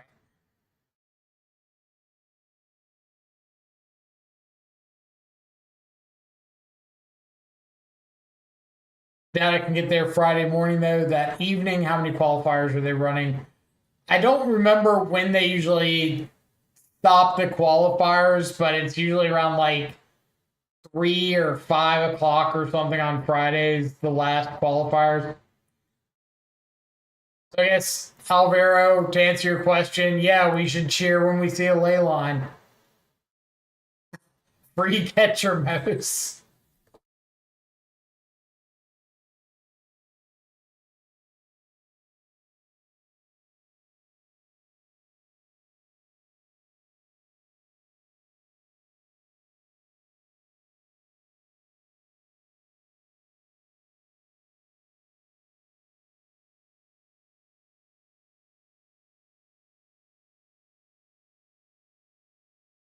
What we got for round number 2?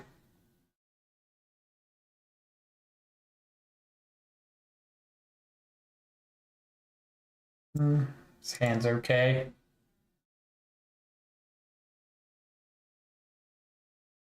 Convention Center is a 10-hour drive. Ugh. Probably not worth it for 10 hours.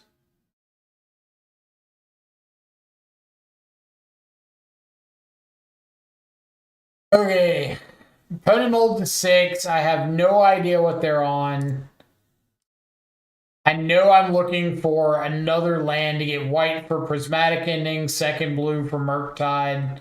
So I'm pretty comfortable just firing off the Preordain. Something like Frog Fetch Land would be a really sweet combo. Either of those. Feel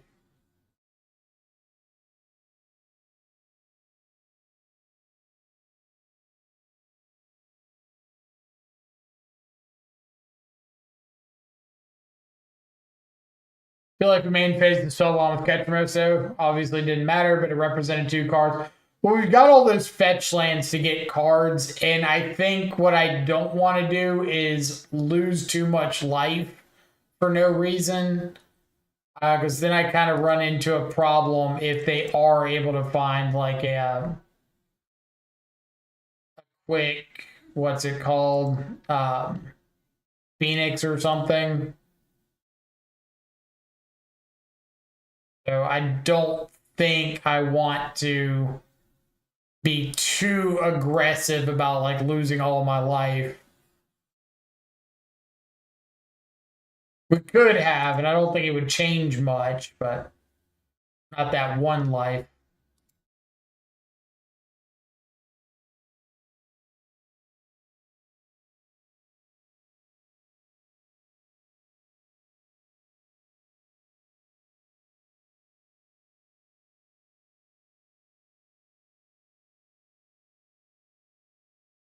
Never a Fable of the Mirror Breaker when you want it to be a Fable of the Mirror Breaker.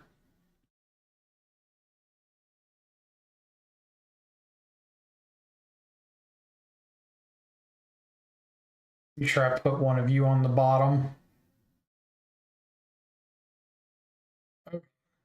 Step 1, find mana for Prismatic Ending.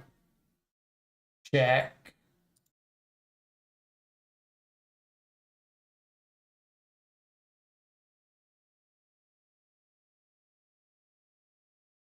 Cameo, go. Want to make sure you Prismatic Ending before casting the Tameo in case you have a Thraben Charm. You don't want to just be able to kill off the Tameo for free.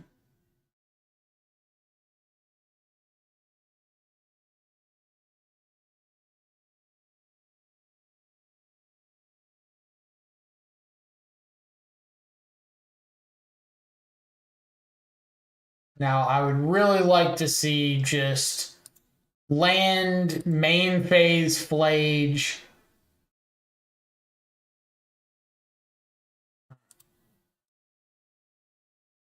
Why do you hate me? What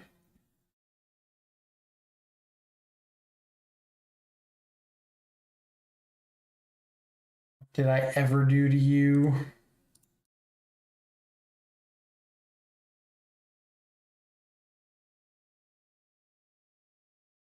Don't have another land.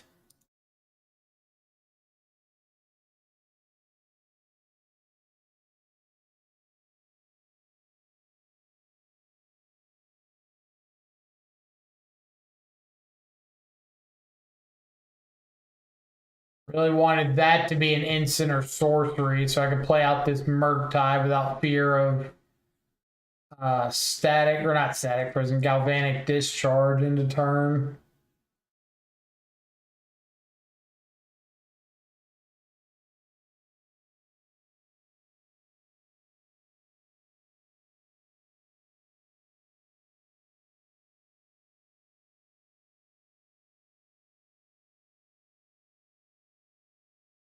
Got second instant or sorcery. Whoops. Never mind. We're fine.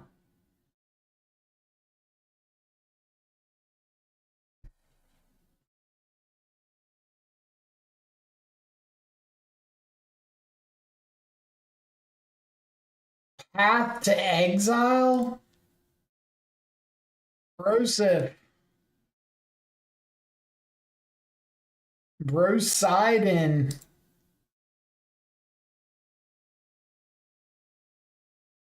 Got Path to Exile out of Boros?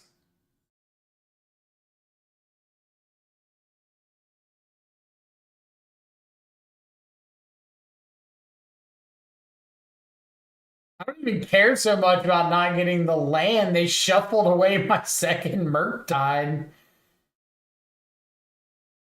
Now it's like Ketramos or bust here.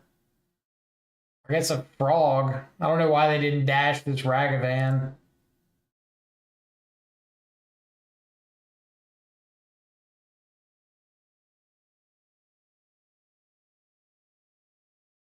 All right.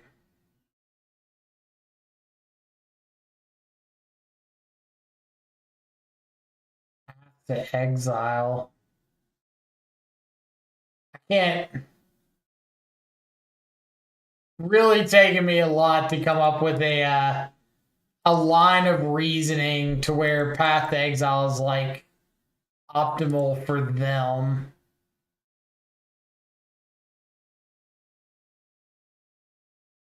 We need a Ketramos.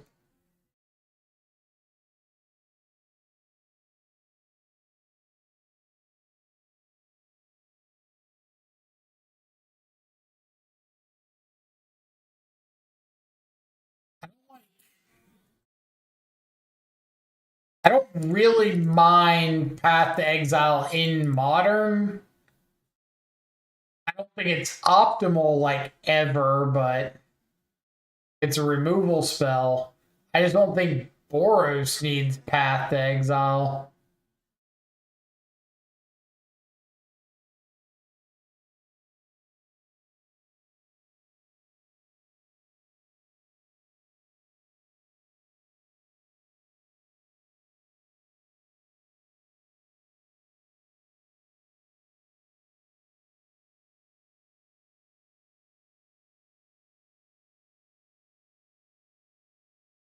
Don't want to let the first half of this resolve because then they can fly the guide. I don't have an answer at the moment.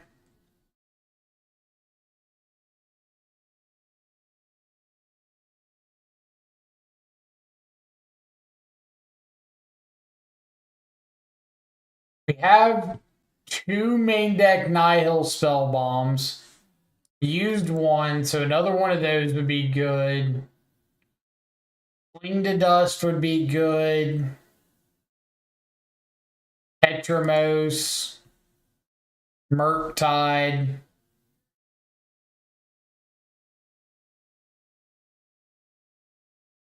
What's our score? 1-0 right now. I think Frog's good enough. Just like too many ways it dies.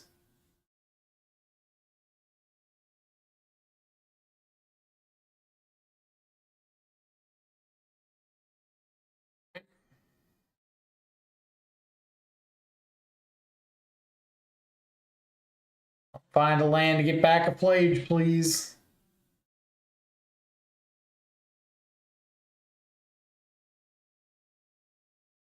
Dang.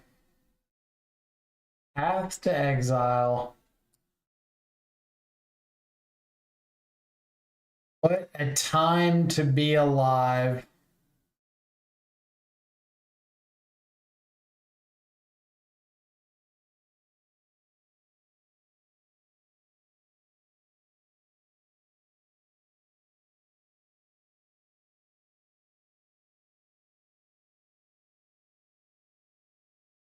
Mm.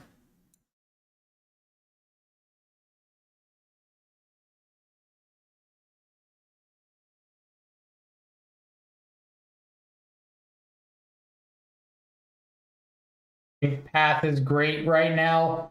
What is your reasoning behind Path being great right now?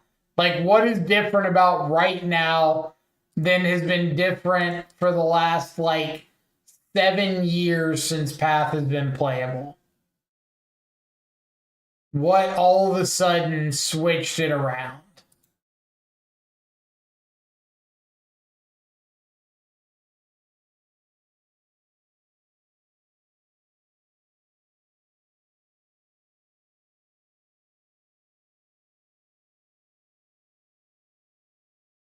Because every deck is like average 1.5 CMC. So then are you not like letting your opponent multi-spell sooner?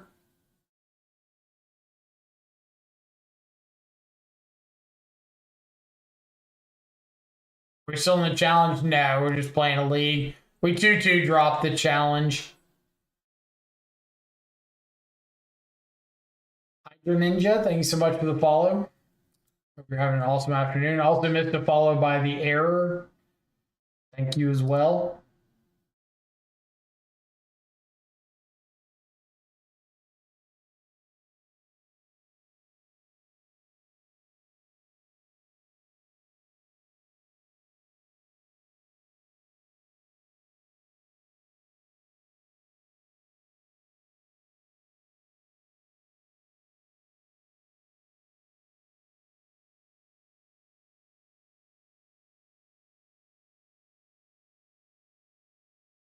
Playing and see if I can find a force. That could work.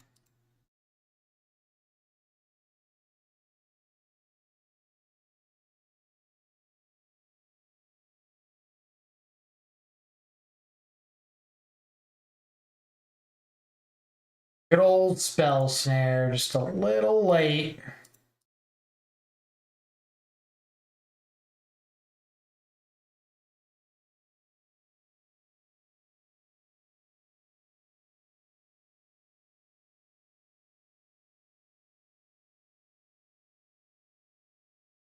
Hot take, Path was always fine against Titan, Flage, Murktide, now Ketra, maybe not in Boros though.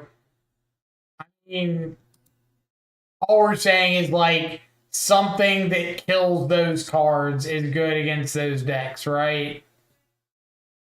Like Flage still gets the ETBs, Titan still gets the ETBs.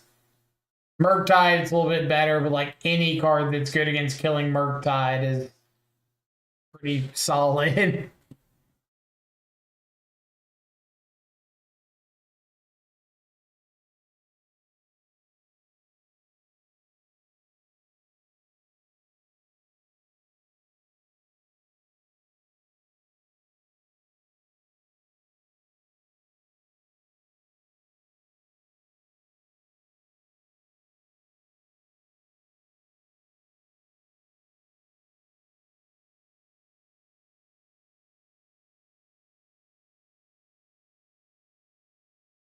I'm just gonna fatal push this Ocelot here. I'm just planning on getting like a tap surveil land instead of uh, going for the pending right now. If I go for the pending right now, like I fetch shock to take care of the bombardment. I still have to kill the Ocelot Pride. But I lose 3 life compared to 1 for the Ocelot Pride here. They sack it.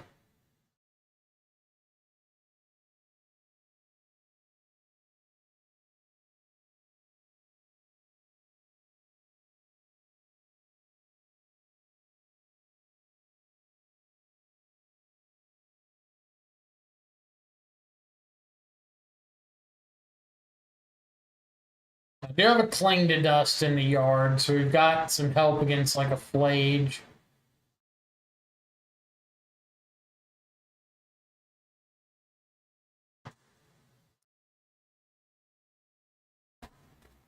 What?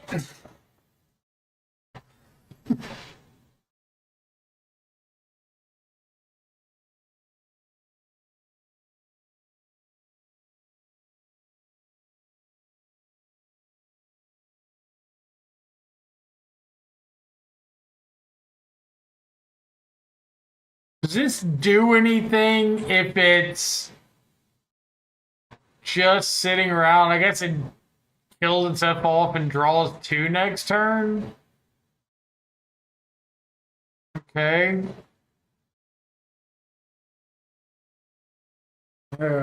We've entered that point of the day.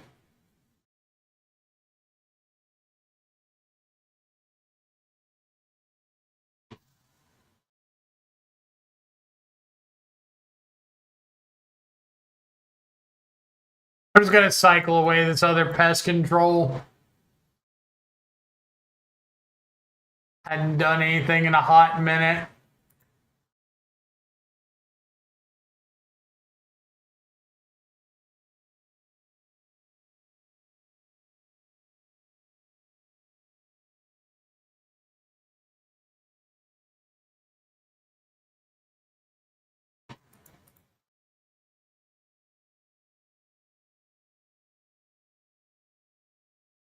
He's cooking with gutter oil.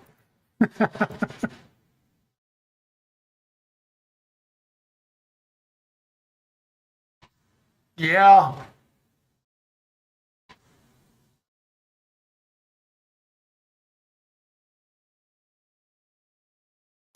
Four mana, draw 2 cards.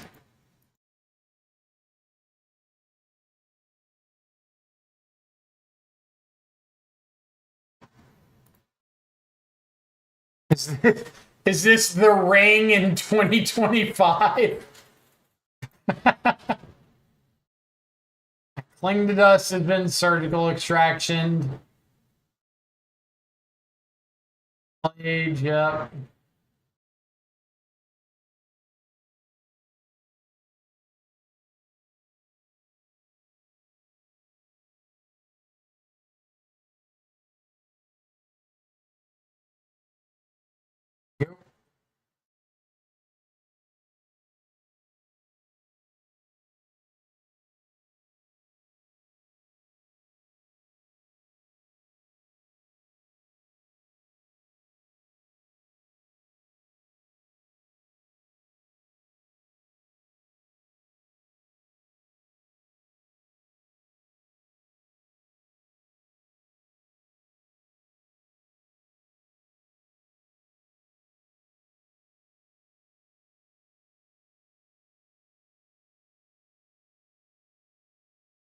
When it returns Flayed to hand.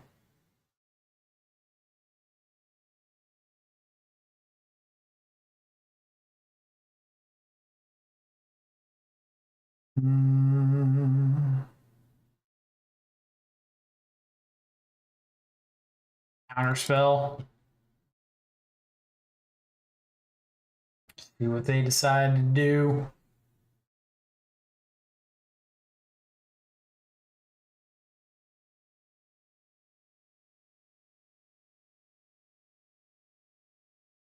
Not going to give me my frog back. Just honestly a little rude.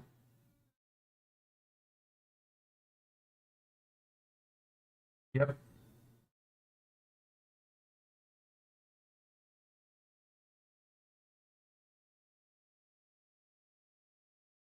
Give me Path and Aether Spark over Spyro and Static Prison any day. Maybe not any day, but at least this day.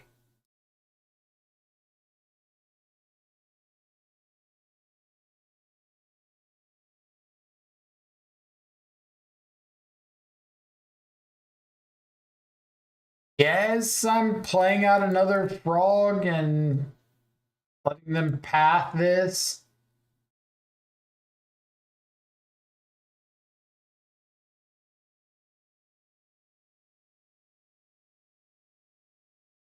Like a path on this is not a path on my other frog, so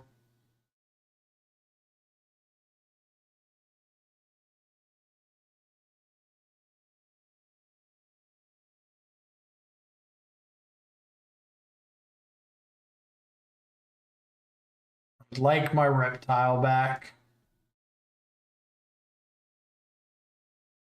Sure.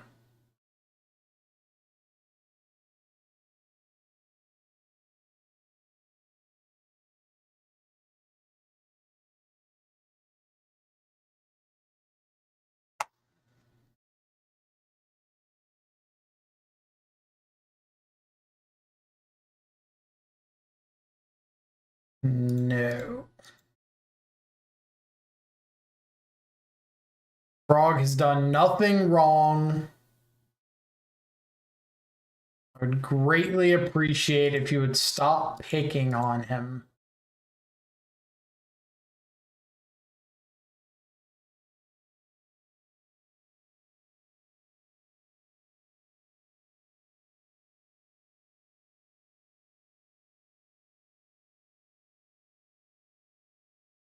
Good draw.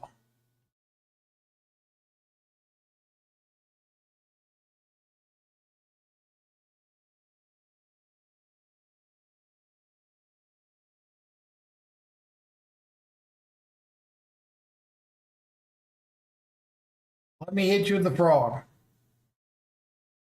Not a big deal. You're at 20 life. I'm clearly not drawing hot fire. Let me hit you with the frog.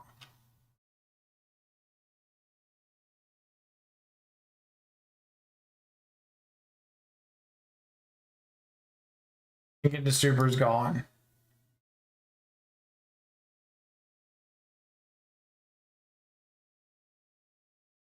About that one.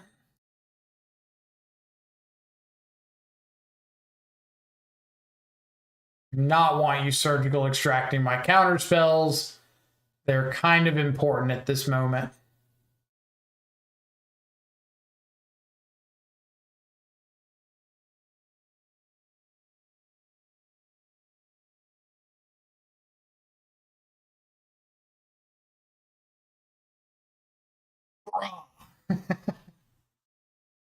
I really don't think this is where you want your deck to be.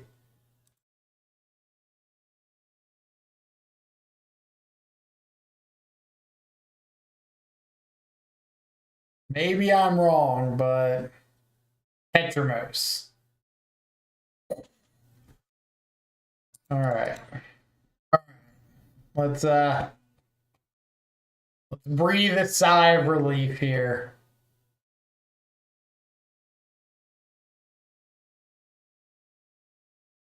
I would like to draw a card.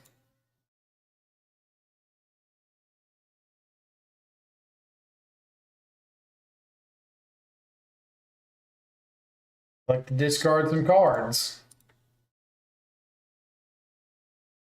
I would like to draw a card.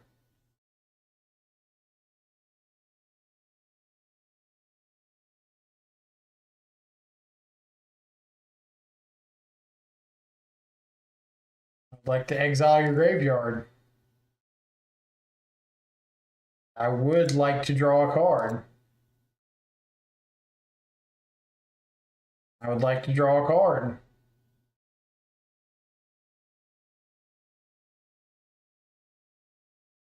I'd like to discard, draw a card. Perfect.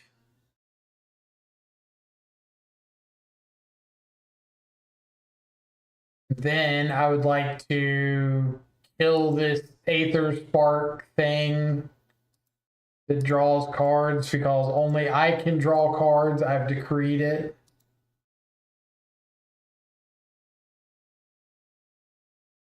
Then I would like to play a land, and you may go. It is your turn to draw a card. We're doing this during my end step, so I'm going to draw a card.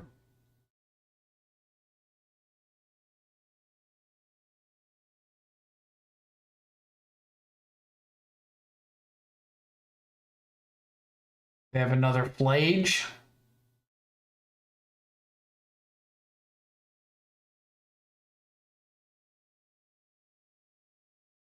Maybe a lightning bolt.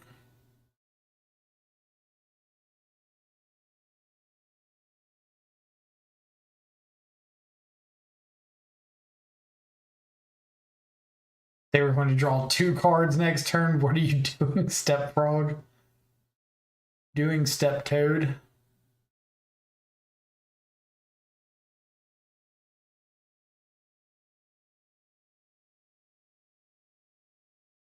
I don't know what 5 mana and pass entails, but it's a little bit terrifying.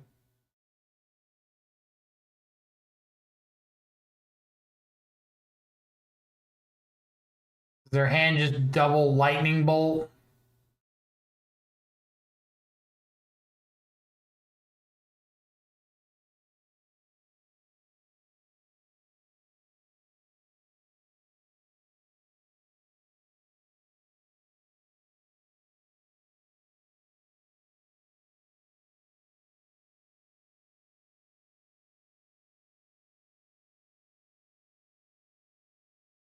Okay. I am very much confused as to the that game. Fetch pass on your upkeep. Hit you with a ghostly vacuum. Seed. I want Harbinger in. I'm honestly a little tempted to bring back in the Tamios. If the opponent's going to play like some 4 mana card advantage, then maybe I want to have card advantage.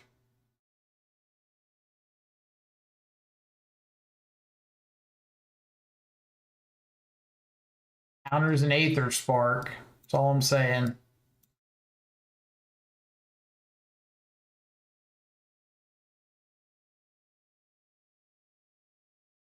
Not a lot of cards in the matchup that I can point to and say, yes, that counters an Aether Spark. I mean, of course, after like Counterspell and Force of Negation and these other cards that clearly counter Aether Spark.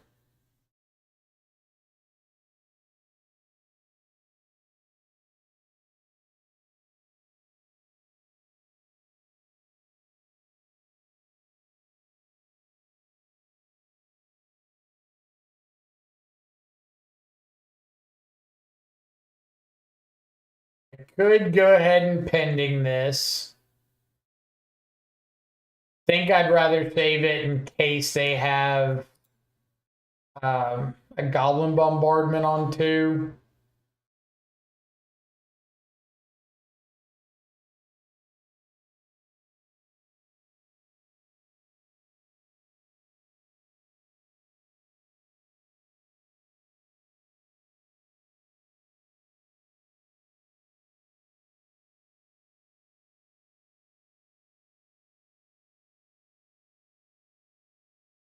Okay.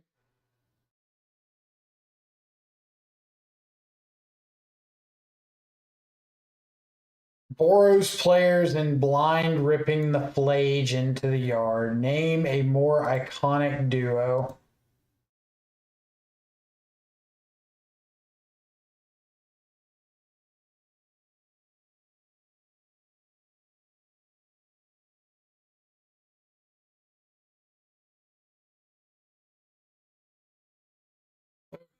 So if I can get a Meticulous Archive, get another Surveil, repping Counterspell pretty hard.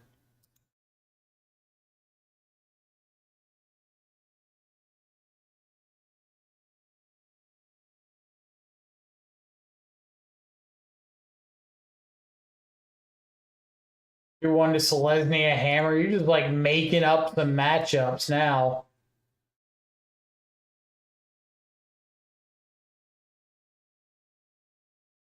Yeah, I destroyed 5-color Infect. They didn't stand a chance.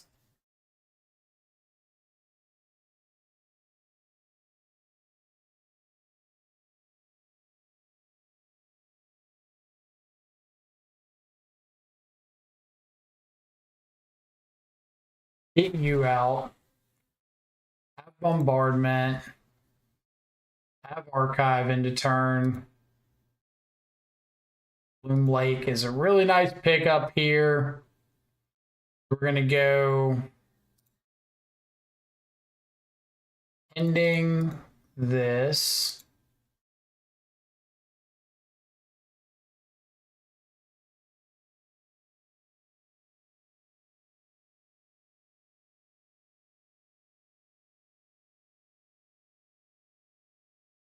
Opponent's gonna play their Aether Spark, and we're gonna cry.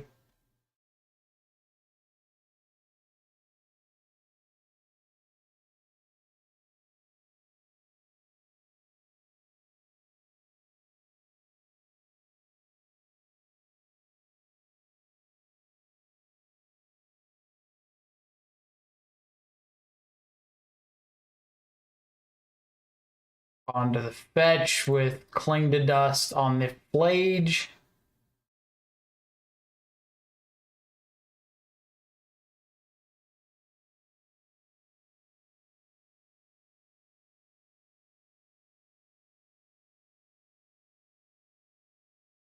I think I'm just gonna go for ending Murktide.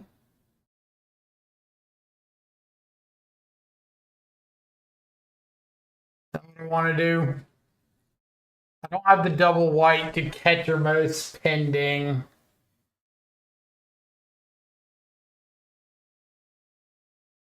Yeah.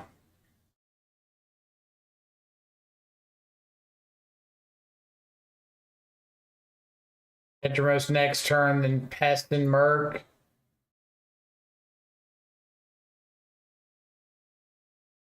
If I Ketramos this turn, how does that look if they have a path?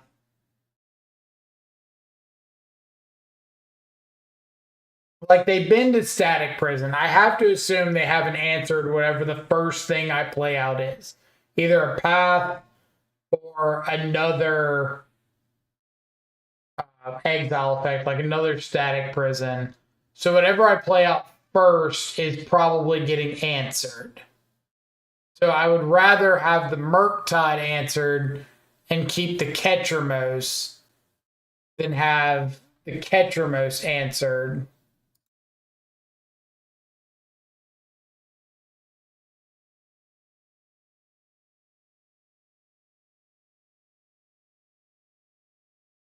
So I kind of feel like I'd rather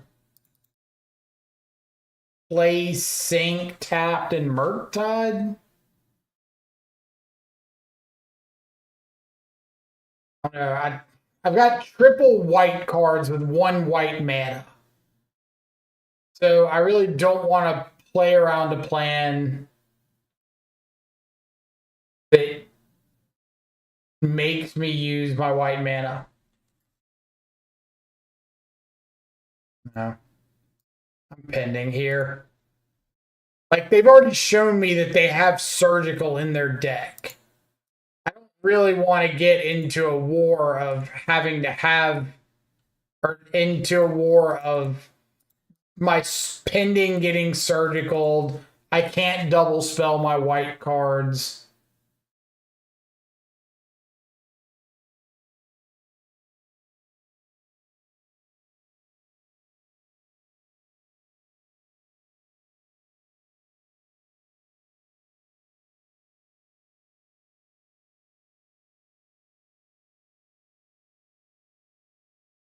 Well,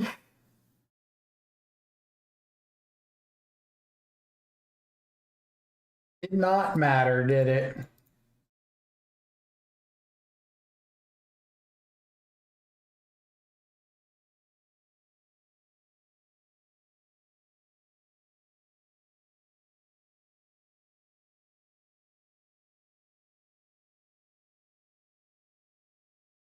I mean, we can wait out the Static Prison.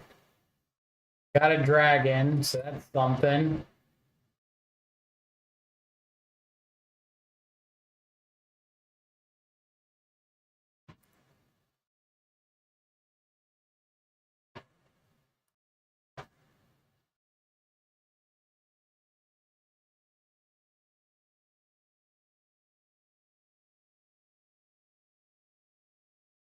It did matter because Ketra would have been under Static Prison, allowing it to be a 4/4 text. I wouldn't have had the yard or cards in exile to do anything with the Ketramos. It would have been a 4/4 that couldn't attack or block with no way of putting stuff into exile.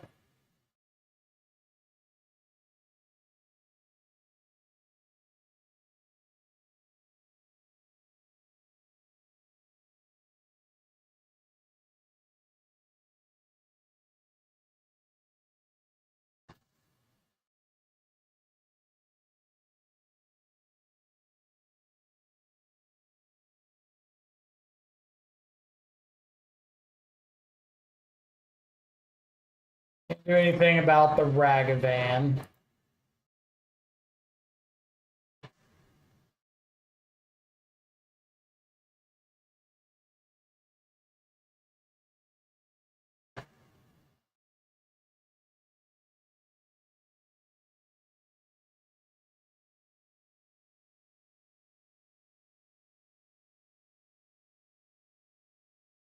I'm kind of like stuck until I find if I can force something, spell bomb my own yard, I can get the Murktide to a 5.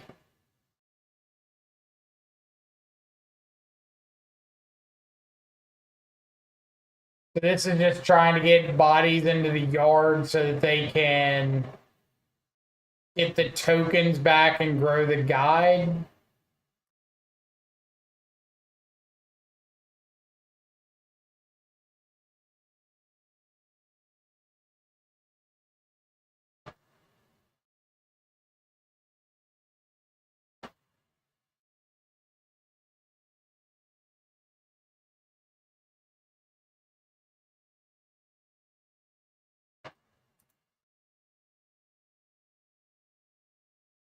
Do I have surgical in?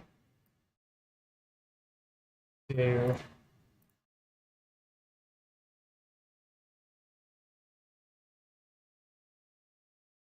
That's kind of my out, is find another spell that I can exile. Try to outrace this.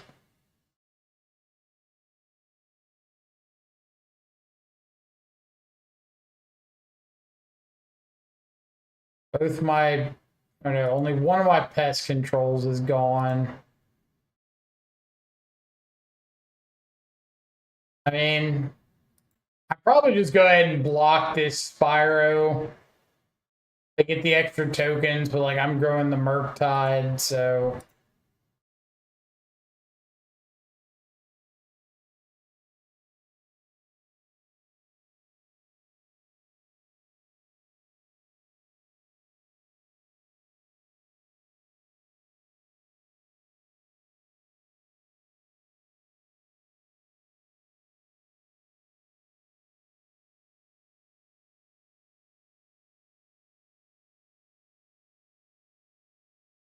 Not entirely sure why they were so quick to do that in the damage step.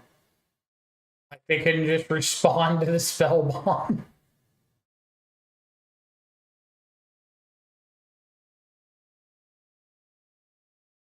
Okay. We still have 2 basic planes in the deck. I guess they have to be a little respectful of me having a fatal push here.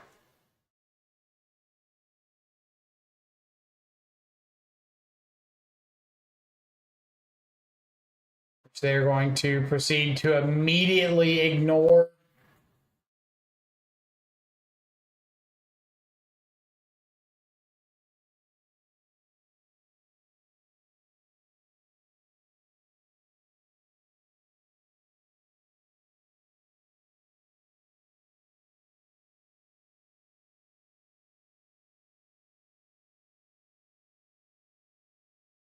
Oh my god, I could have paid for that. Forgot I had a basic swamp out. Yeah.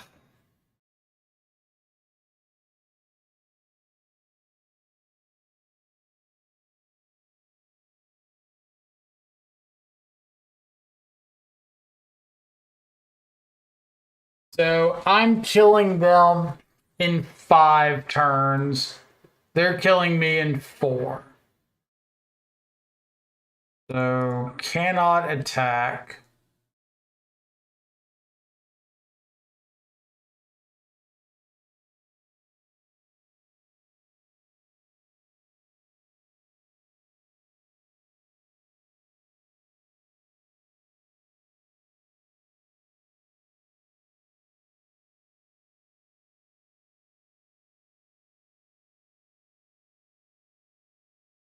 Island, a fatal push.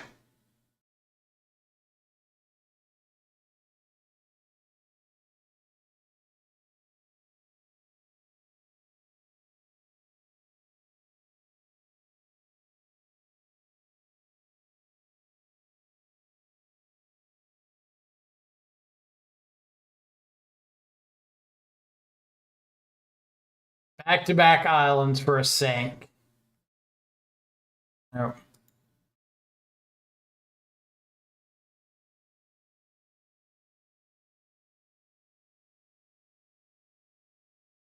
Still a card off of discarding to hand size.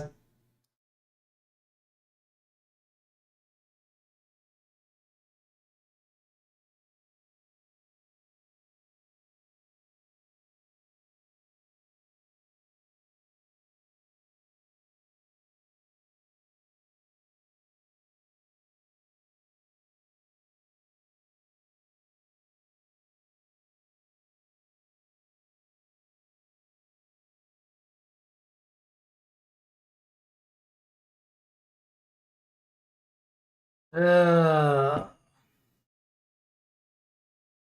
Aether Spark, Blood Moon, Path to Exile.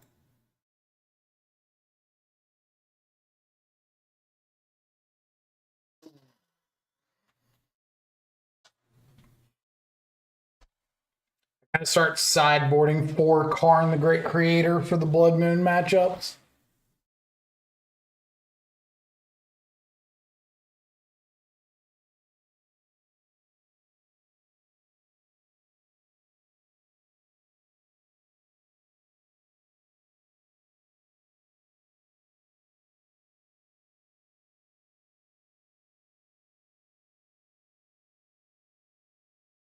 Yeah.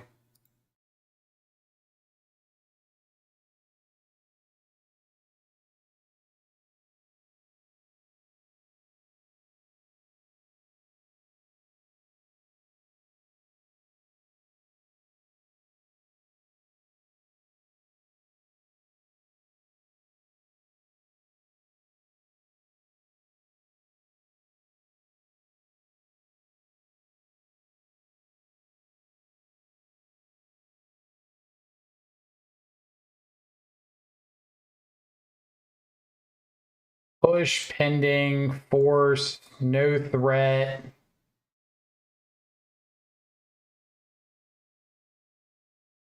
Have surveil lands. And it said, good luck, have fun. So 100% Eldrazi.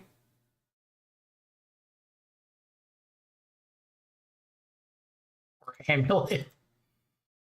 All right. We've got a prismatic ending, so that'll help.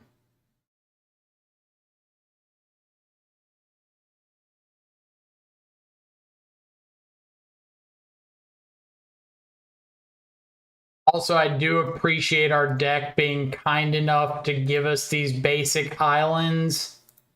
The immediate hand after the Blood Moon.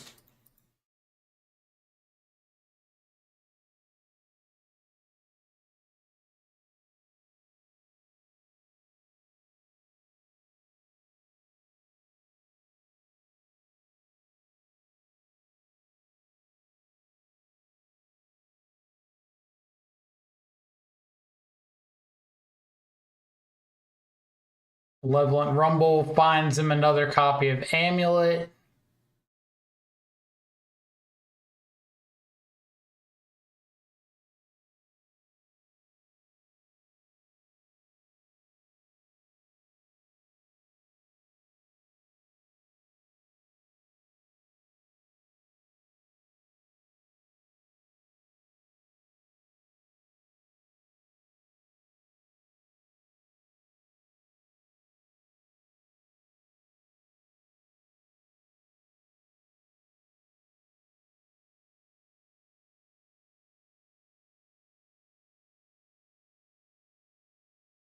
All right. Show me what?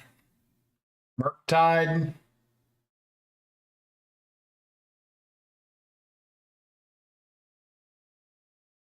Okay.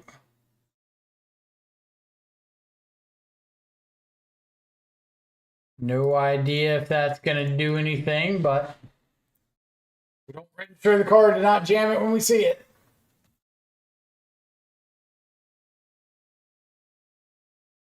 Don't kill me.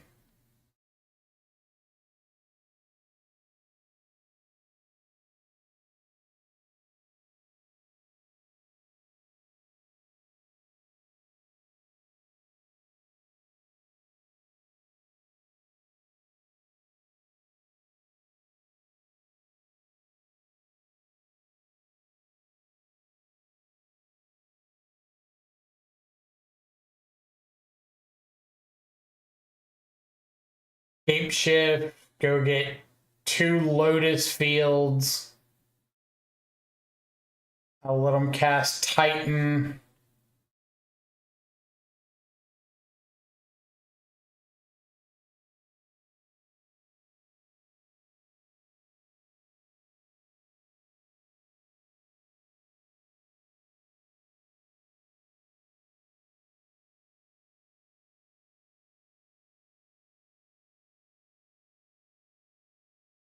Dogfish, what's up?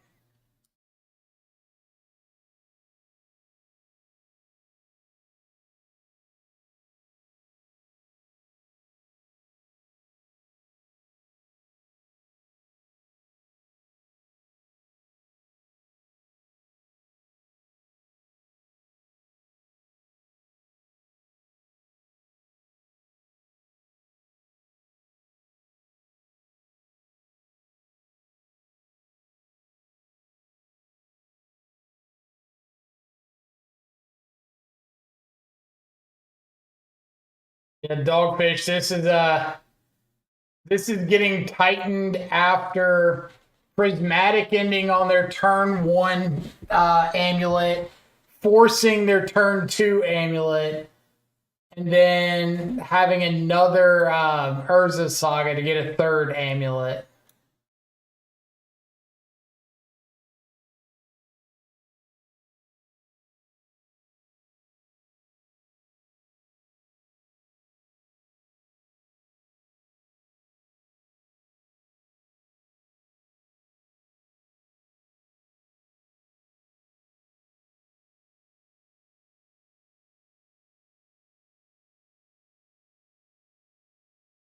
Pouring 1 out for me. I need it.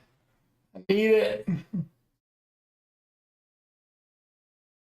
This was like the awkward matchup when it came to Ketramos and Harbinger. Probably should just like board down some Ketramos.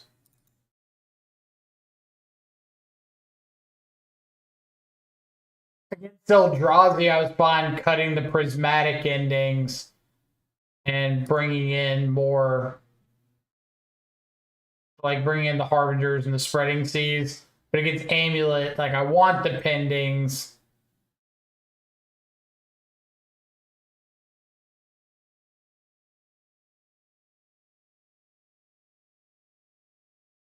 No pest control. I'll give you a little bit of a spoiler. If your opponent's got multiple amulets, pest control's not saving you because you're dead.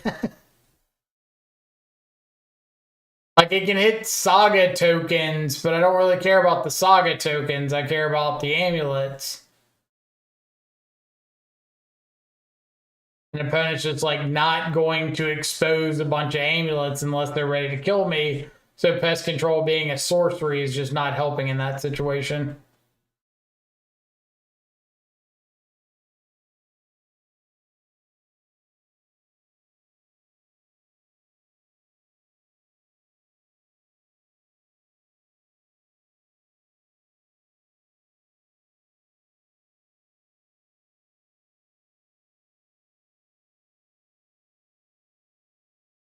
Keeping a 5-lander.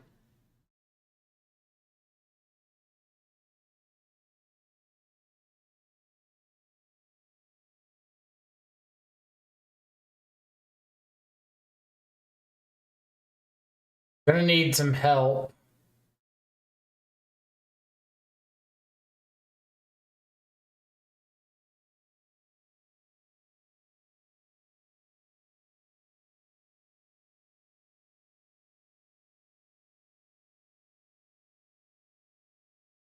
Dryad.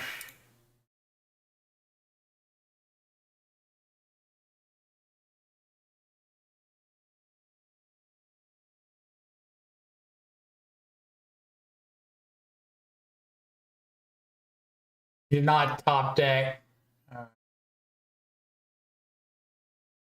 Ugh.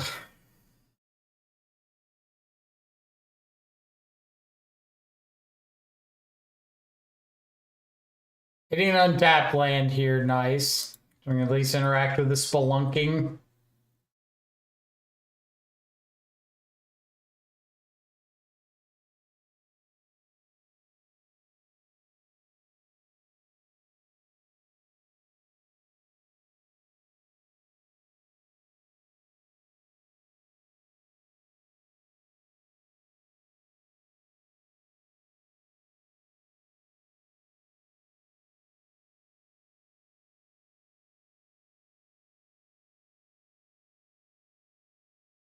Not doing a whole lot for me here.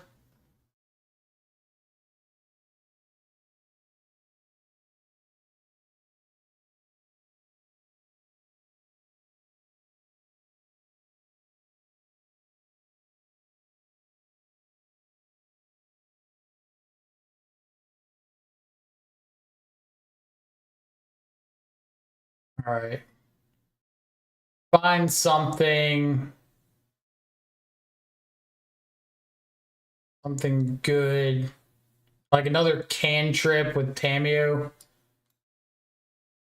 Spreading Seas isn't bad. I think I'm interested in flipping the Tameo this turn.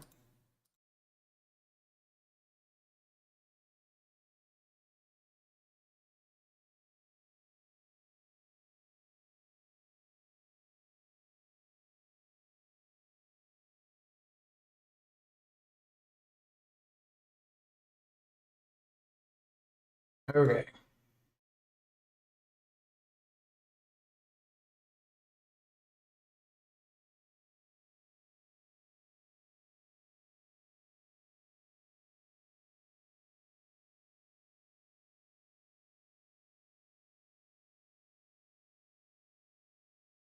Third copy of Dryad.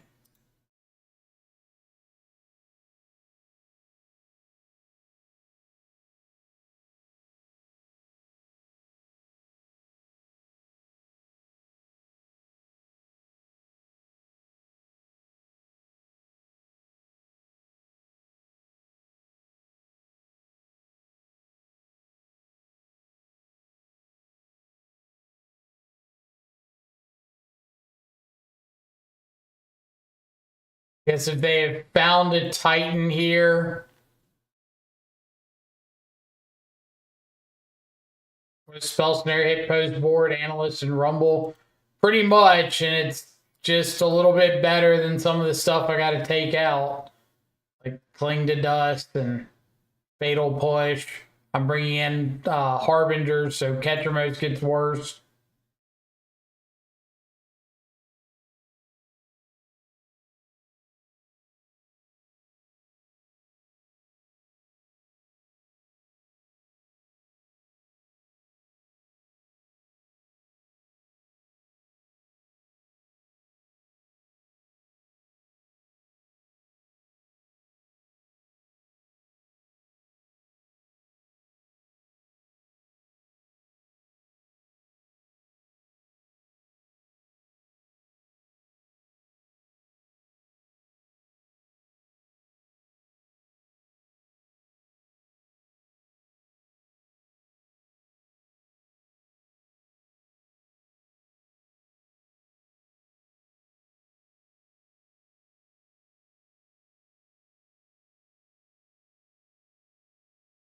We slow rolling the Titan. Bruh. A lag Titan or a slow roll Titan?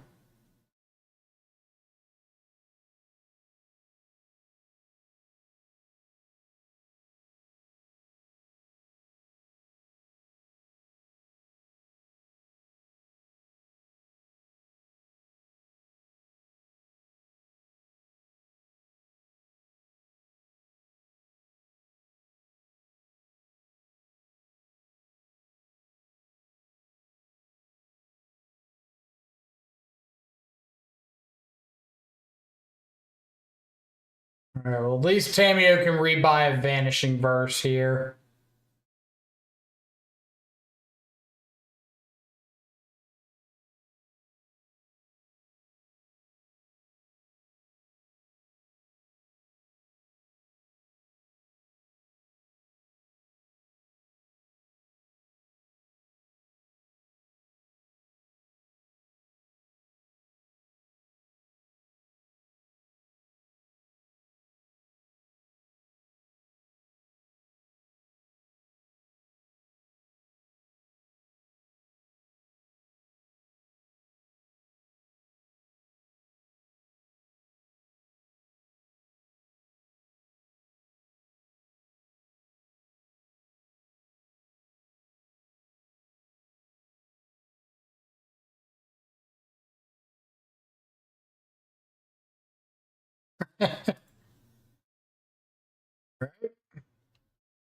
Back Vanishing Verse. Titan, say go.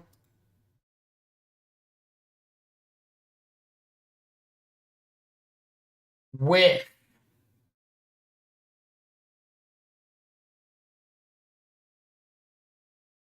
Technically. I was going to say, I wonder if they know this Dryad Arbor has text.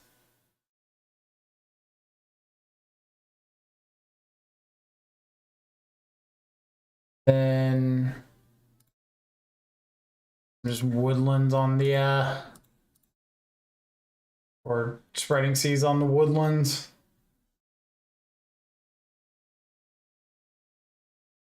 Murktide, frog.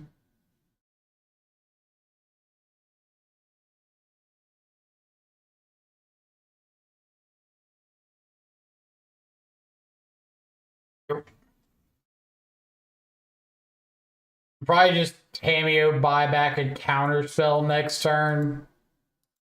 Assuming we make it that far.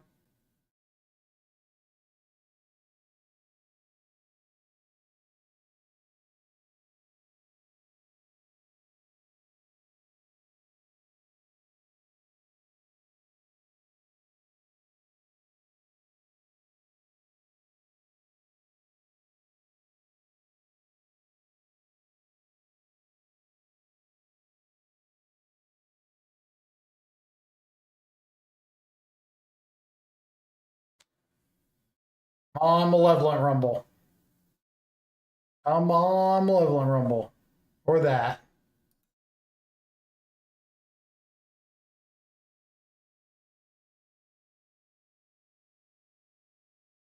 Winning that one, and we don't have to show them Harbinger. It's kind of nice.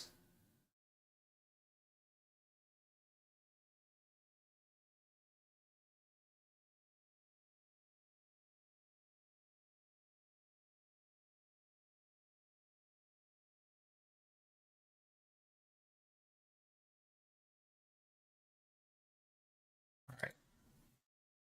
I'm going to bring a force back in over the Tamio from the draw.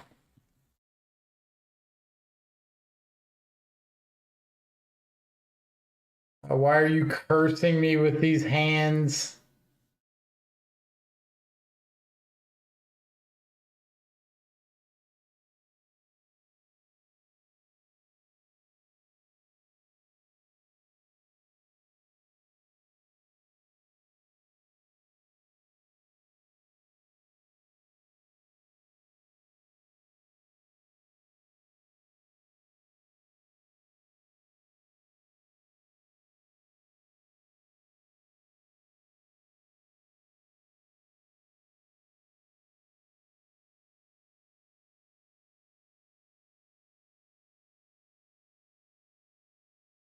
This kind of scenario right here is why I say do not play the first Dreams of Steel and Oil over any of the first 4 Thoughtseas.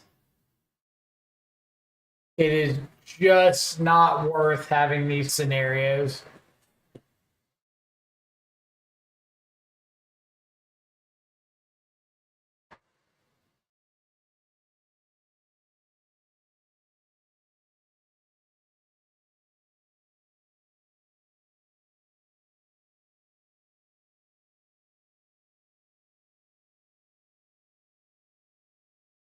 bricking right there feels so, so awful.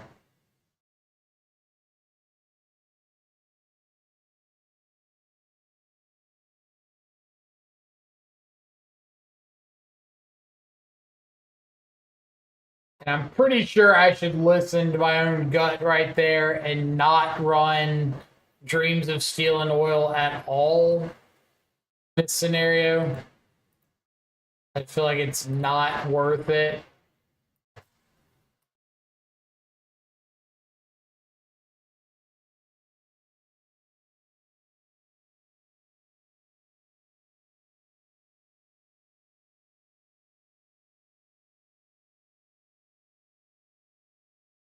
Three, four.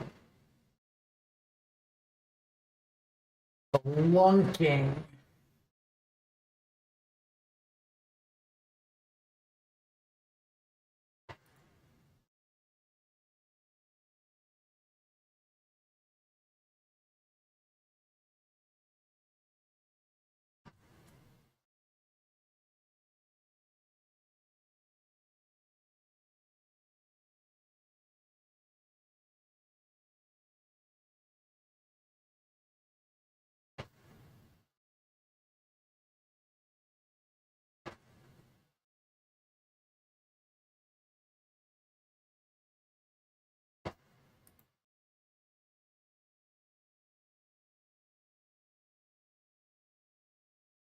All right, I could Vanishing Verse. I don't think that's doing a lot for me. So I'm going to dig with the archive.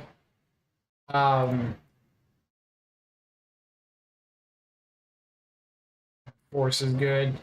I feel like Vanishing Verse getting rid of one of their 3 untap effects just doesn't really matter.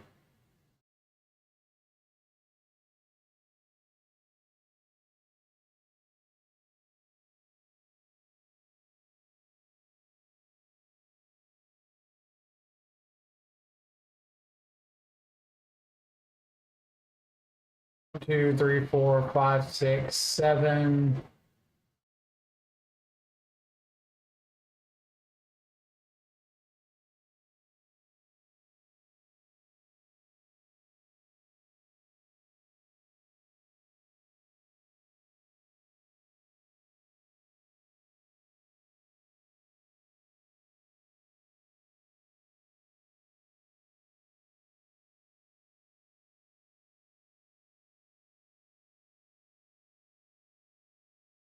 Seiju Lotus Field.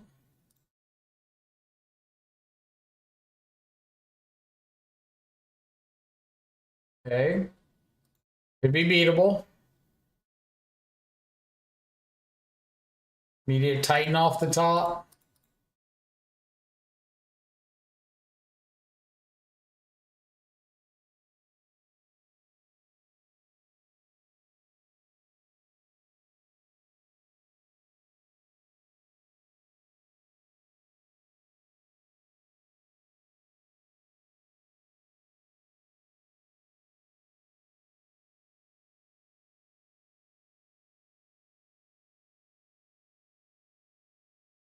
All right.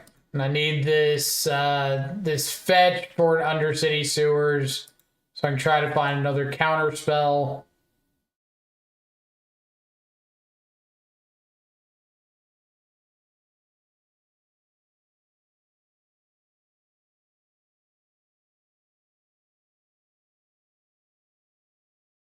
Evil Titan found off the Rumble.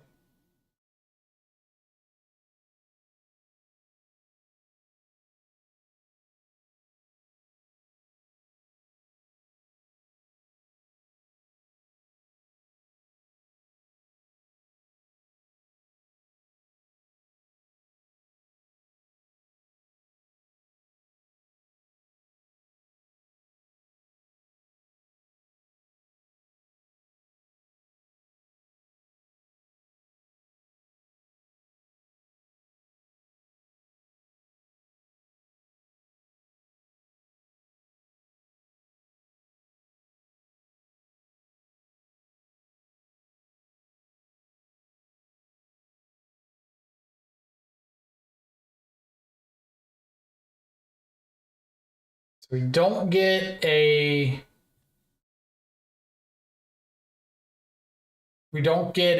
surveil here, but I do get to consign to memory this Titan trigger, and we can untap and vanishing verse the Titan.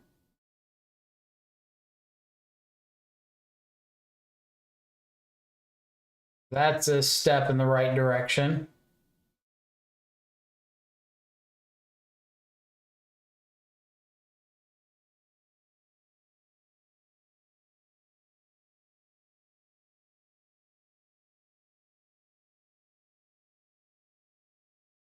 And hit it now.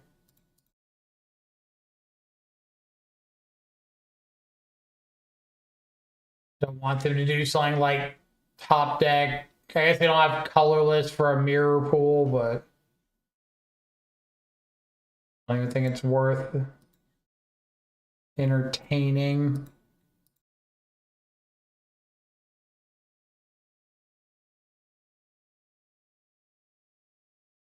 Ketramos. All right, fingers crossed.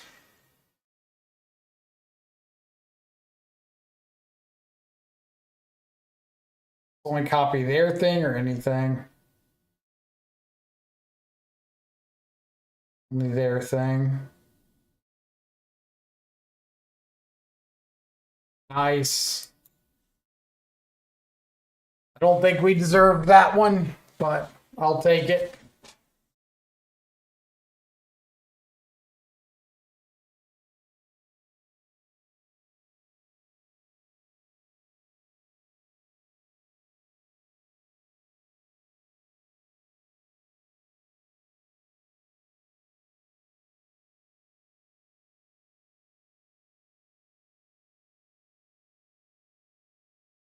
Would love to play first.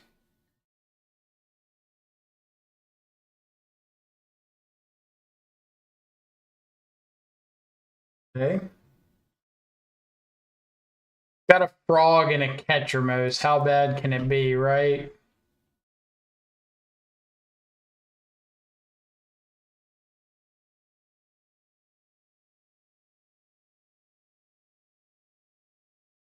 Warm.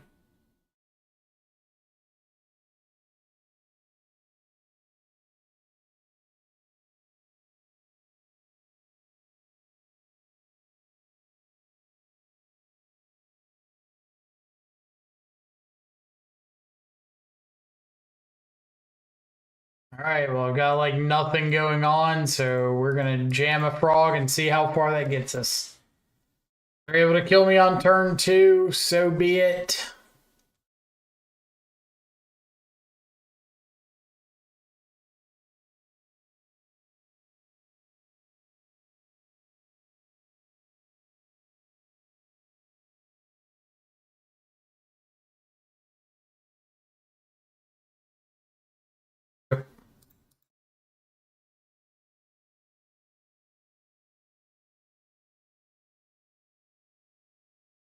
All right, so we got some looks at a prismatic ending.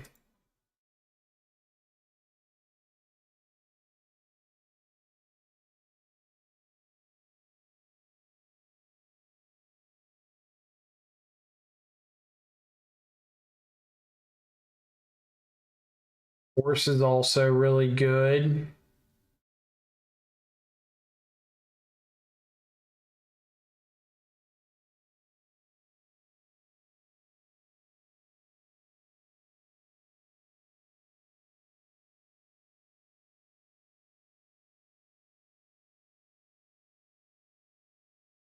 Neither of you are unfortunately very useful.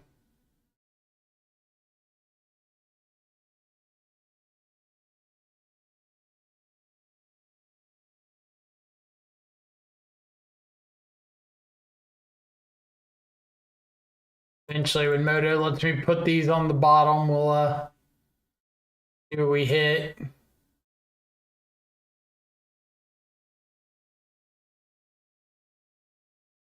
If Moto lets me put these on the bottom. Nope, there's one.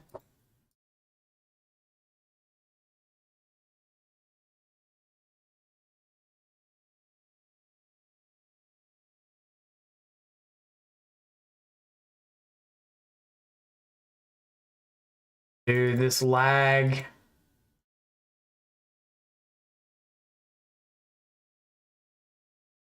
Lag is so bad. Okay.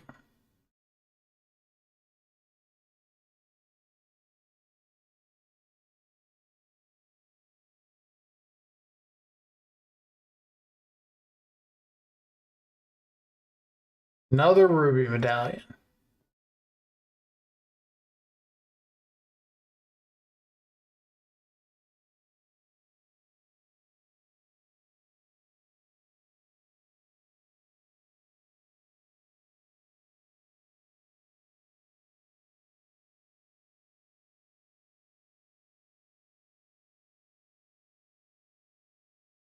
Okay.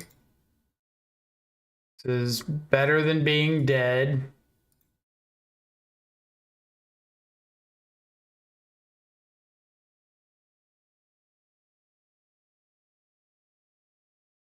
Much better than being dead.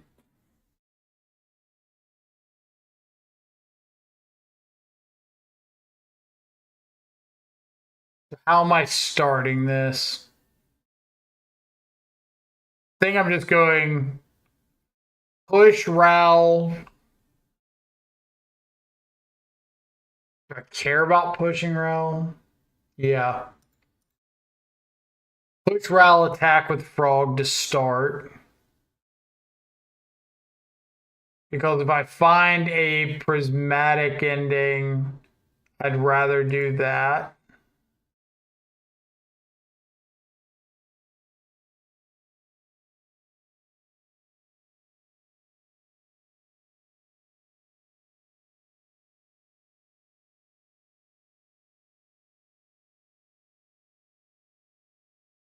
Ketramos could maybe dig me for a fourth, but I do just have a counterspell in hand.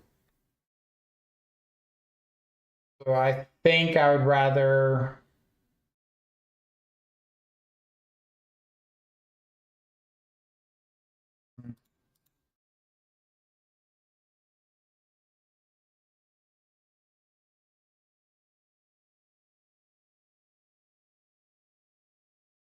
Make me regret that choice quick.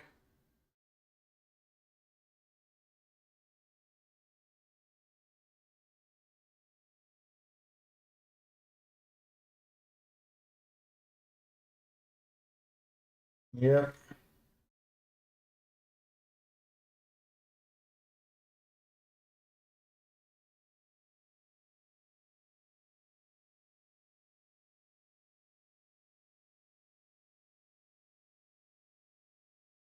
Bucks no fourth land. Okay. Pretty good spot to be in now. Let's start with Ketramos.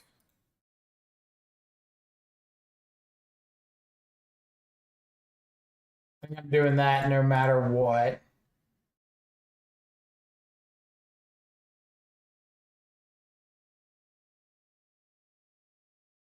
Draw a card.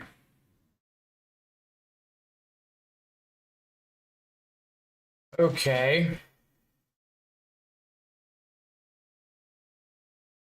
What am I looking for?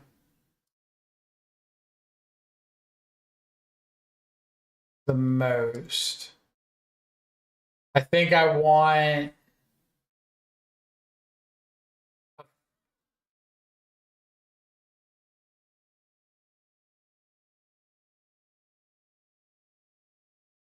Know what I want the most.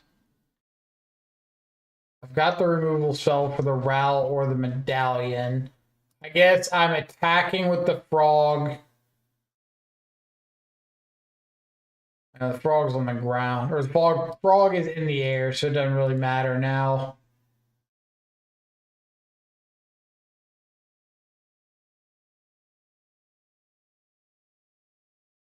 I think I just need to exile one of these, like exile the Rel.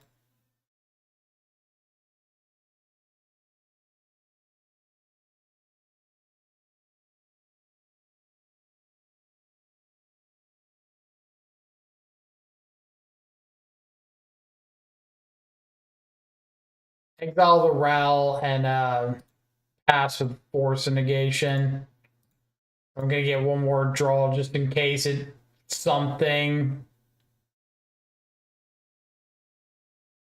Okay, push is better than prismatic on the Ral. I did play a land. Turn 5, I've hit my 5 land drops.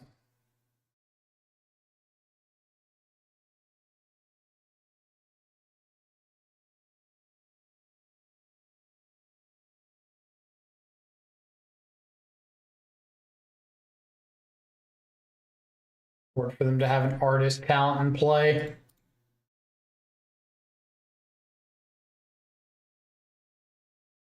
Yep.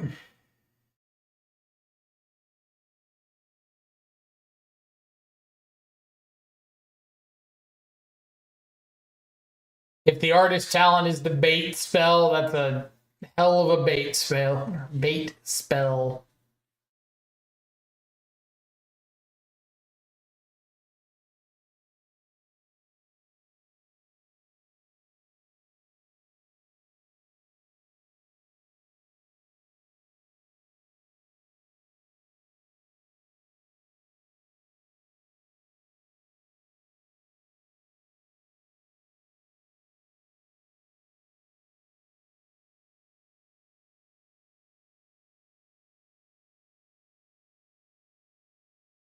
What I want to see here is opponent decide like they can't go off, but they need to just pass.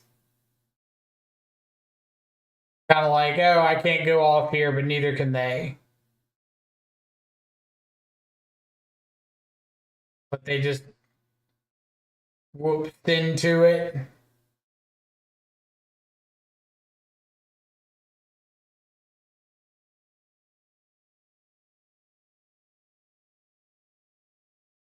Do gotta love that.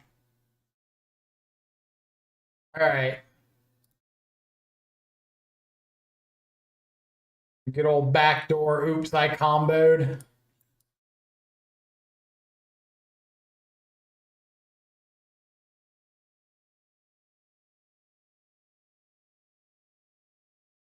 Does Damping Sphere do anything to the breach deck? I mean, it stops them from going off, but you've also got to understand when it comes to breach, like the majority of their sideboard interaction, or a good chunk of their sideboard interaction, is anti ways to stop breach from going off. So things like Besage and Nature's Claim and whatnot to blow up stuff like Damping Sphere that stops them from comboing.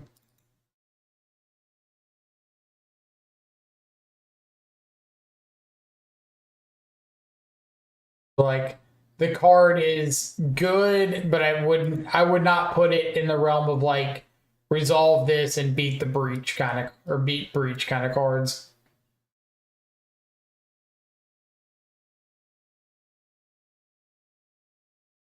Um,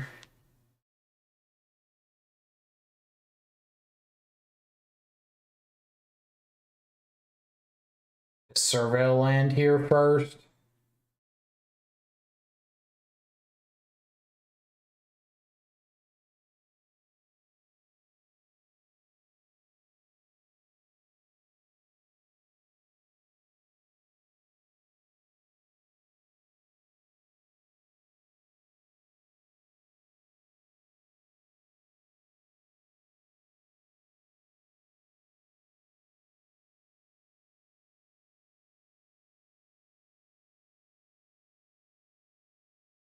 Land more than spell bomb.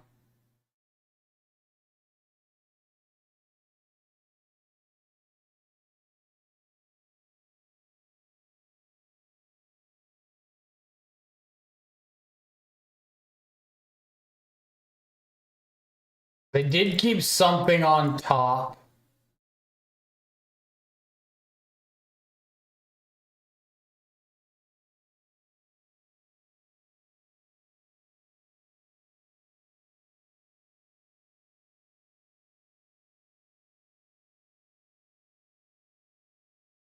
Counter this and use some of my mana.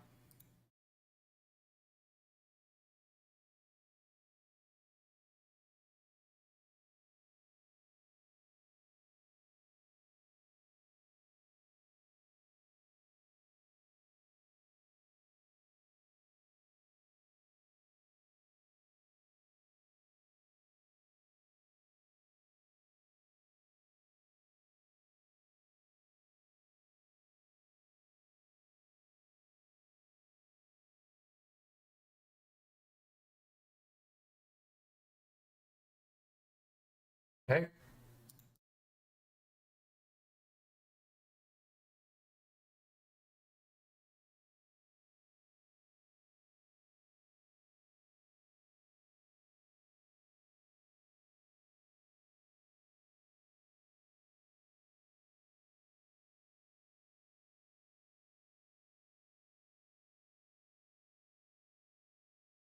Yeah, so it's going to be morphos into uh,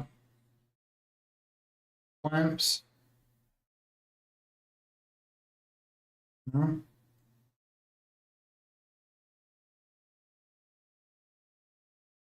Don't know why they would ritual first there. I already played their land, so there's like nothing they can hit that does anything.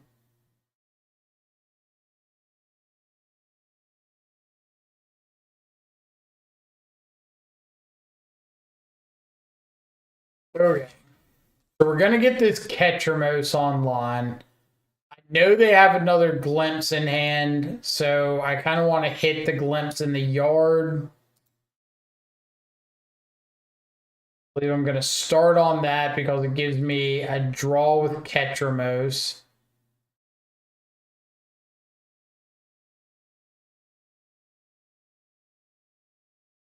Forums chant.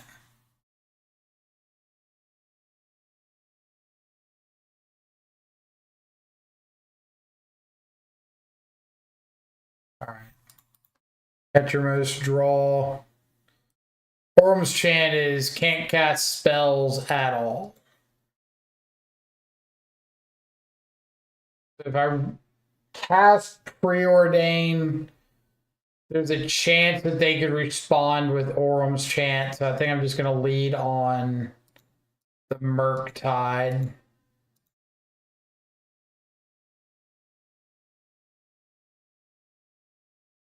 Murktide, along with the cards that I exiled to Surgical, get Ketramos online. Draw a card.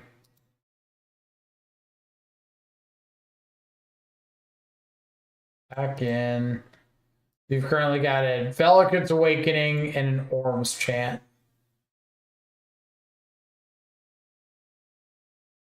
Gotta put more than one.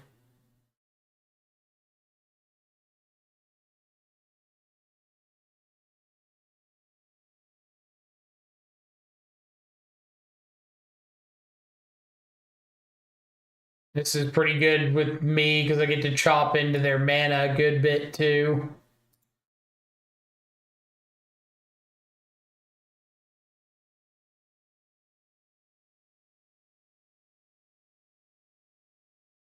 Yep.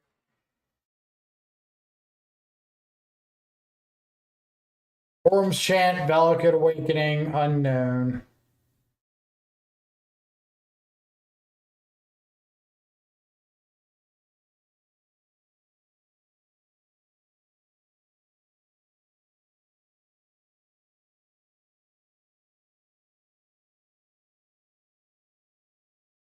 Probably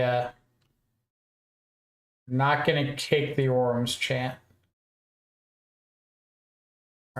Well, I will make you kick the Orm's Chant. Fair enough. On to game three. 3 against Storm. Not really anything I want to change up.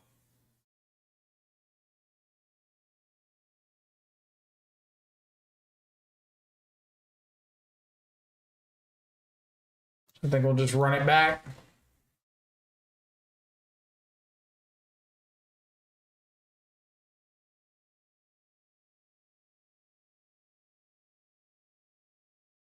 I don't think I can keep a 7 with no interaction at all.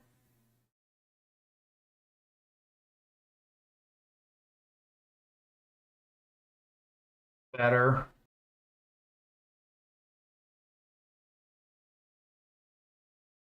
Land.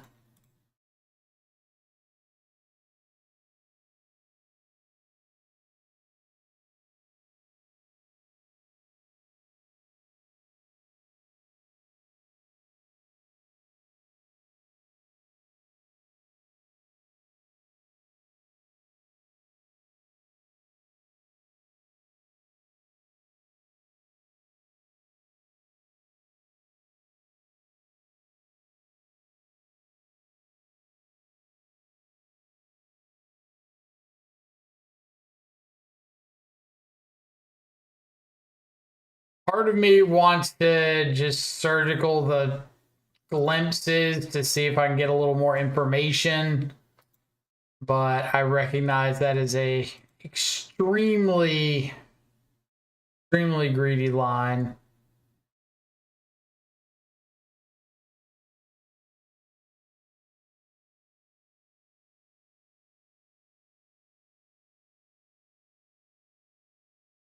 Another card on top. But if I do get a chance to surgical like an Orum's Chant, I might.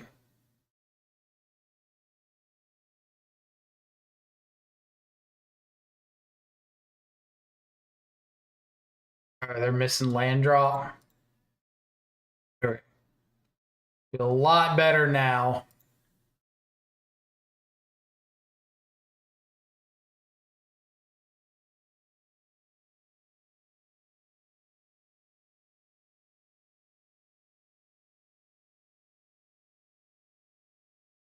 Here's Tamio.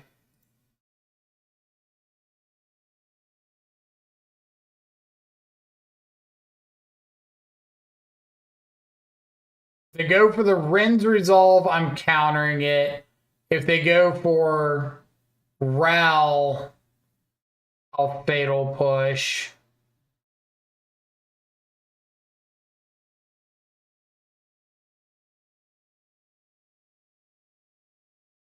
But now that they have the mana floating off the Ritual, I'm countering the Ral. If they hadn't ritualed first, I'd let it resolve and push.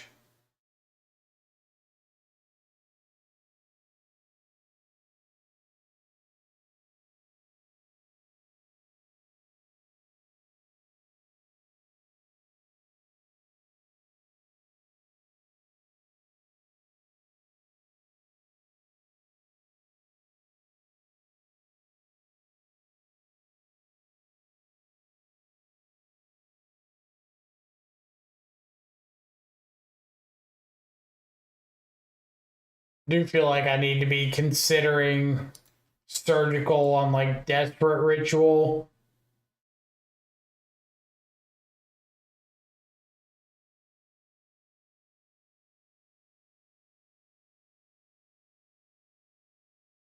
I think the information gained from knowing their hand is like a pretty big deal. Knowing whether or not something like Orum's Chant is there.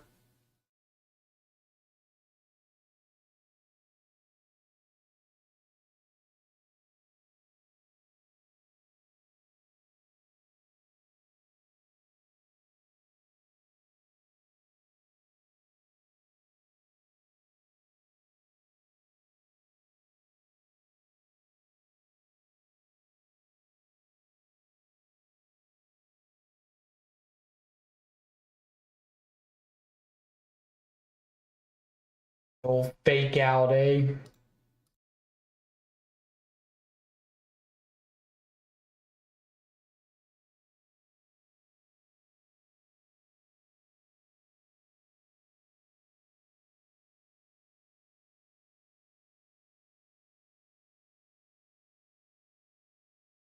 Okay. So I think now I'm getting towards don't crack the clue, try to flip Tamio territory. Maybe I cracked the clue, but like all I really need is a preordain. I'm kind of okay.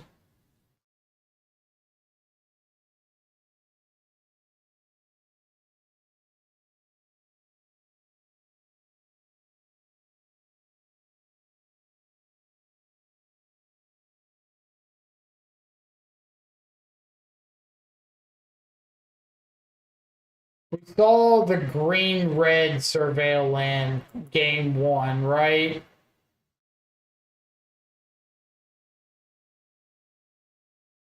Can't remember.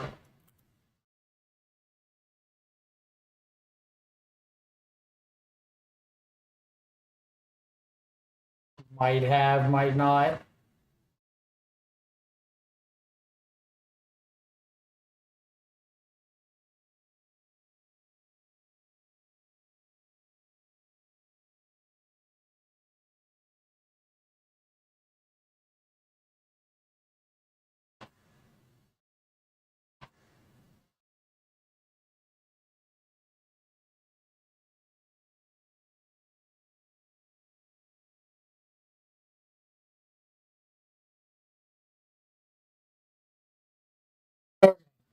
I'm going to surgical the Manamorphose in response to this.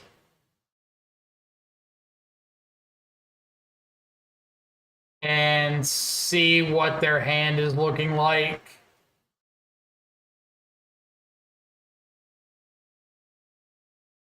That's for Ritual Wish.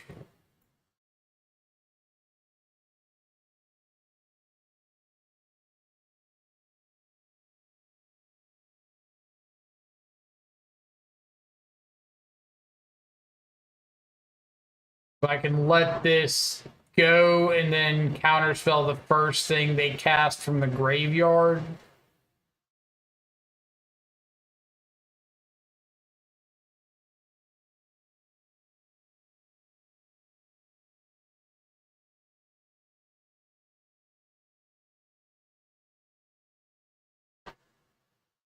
Okay.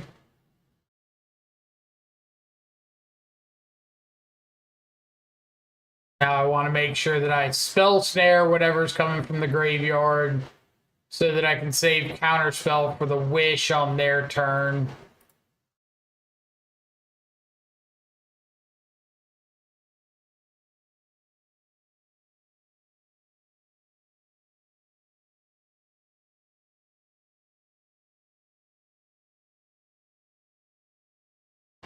Ketromose.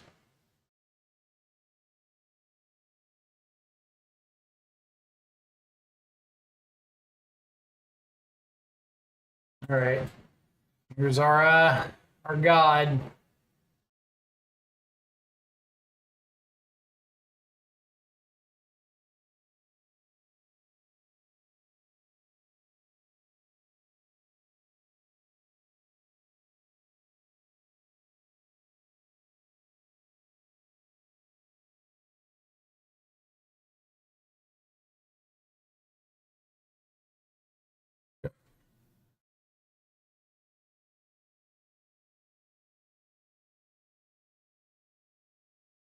Don't think Orm's chant really matters here.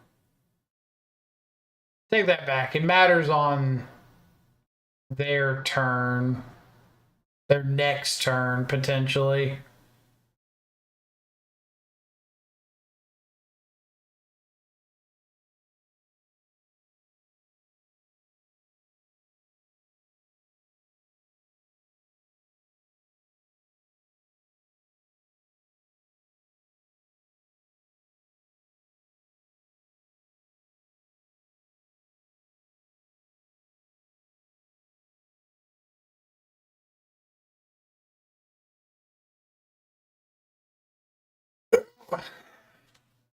Down to the wire. They've got Ritual Wish. Past in Flames is 5 to flashback.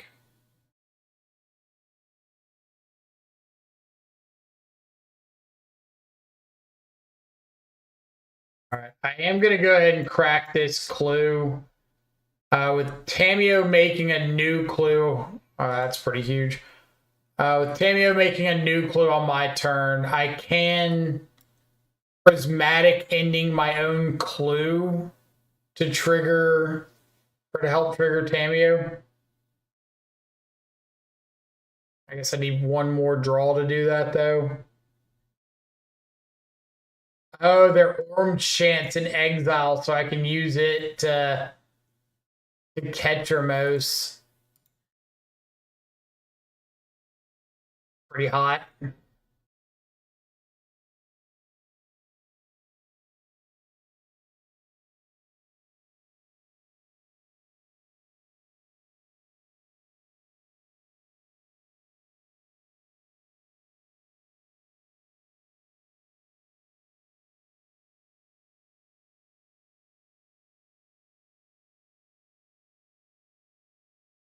Now, what I was saying is I can prismatic ending my own clue and draw a card for one less than cracking the clue if I don't think that holding up pending is going to matter. But I think I want to save that for next turn so that I can flip Tamiyo off 3 mana instead of 4.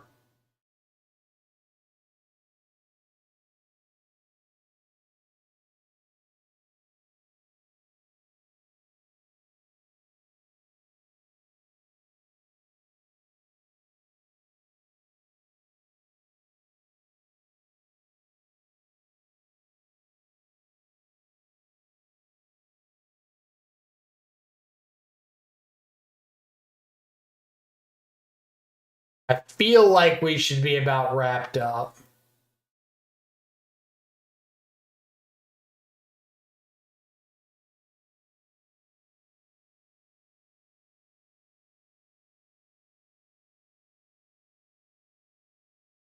If they flashback past In Flames, I just force, like hard cast force.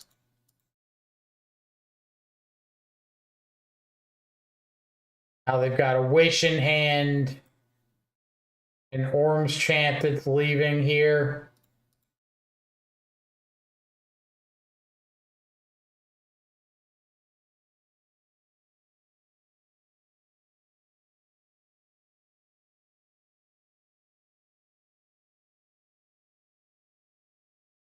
That also flips Tameo.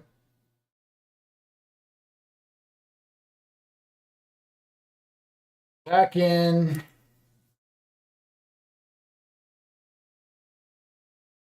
Preordain funds. Whatever.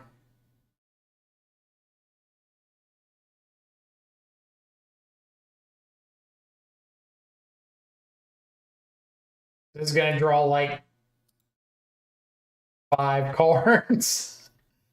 Spellbomb, hit them, draw a card. That draws me my 3rd card for the turn. So, Spellbomb, draw a card. Exile their yard, Ketramos, draw a card. Tameo flips to the 3rd draw. That draws me a card. Tameo ticks up. Longest match the Storm player has been in. What do you mean I gotta think?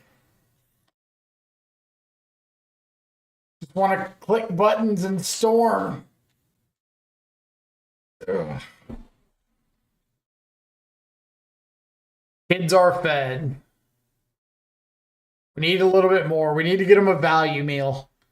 Right now, the kids are sitting at like 2 for $1 apple pies. We need to get them a kid's meal. They're not getting the filet yet, but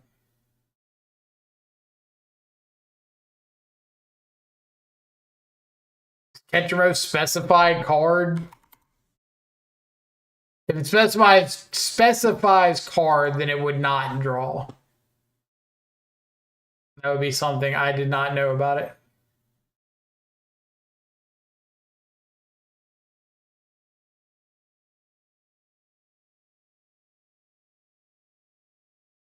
Let's see.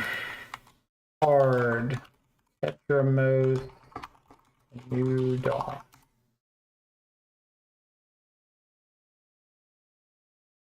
Never 1 or more cards are put in exile. Yep, good call.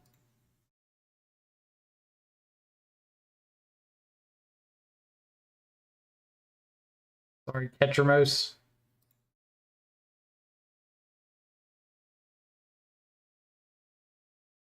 Oh boy.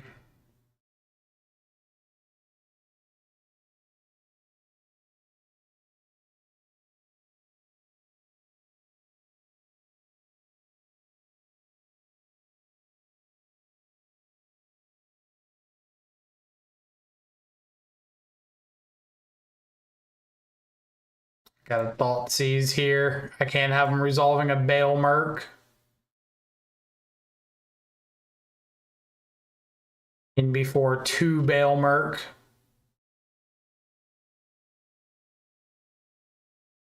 They have a Ketramos.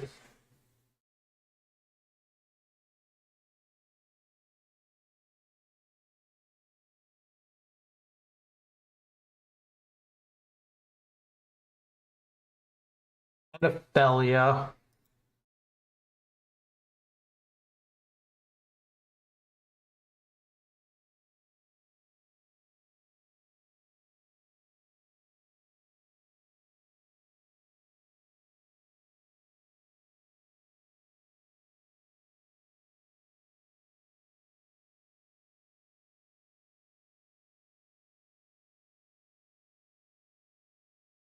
And it's going to greed pass.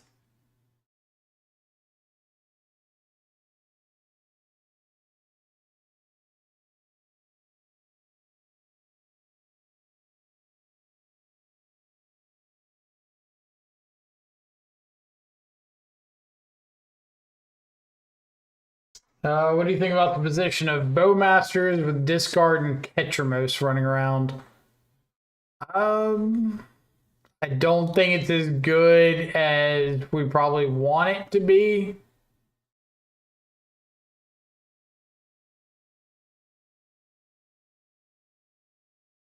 Like, we've played against Bowmasters a couple times with Ketramos, and they get to ping you a few times, but you just gain the life back and, like, kind of ignore it.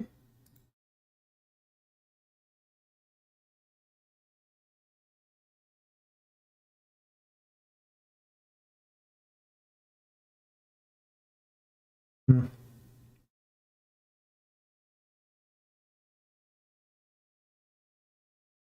Like, if you draw 3 cards and they ping you 3 times, but then you just hit them for 4, okay? Like, I'm winning that race. I don't have to keep drawing. All right. I was looking for a third land. Clearly, we did not hit that third land.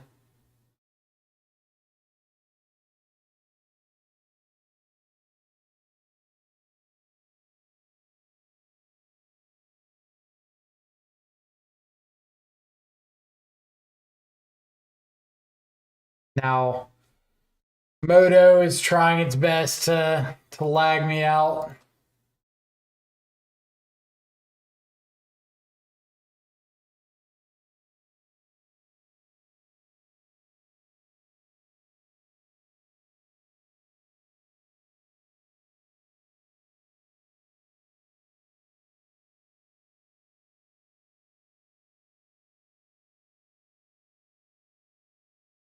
All right, we'll go to game 2. Second Ketramos kind of rough there.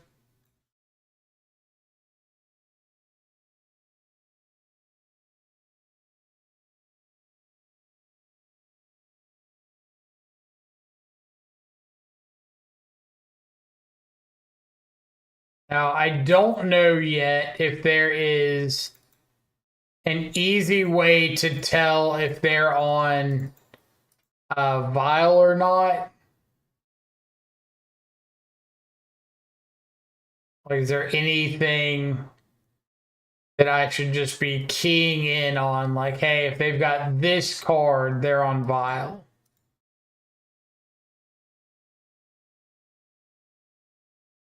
Outside of, like, what's it called?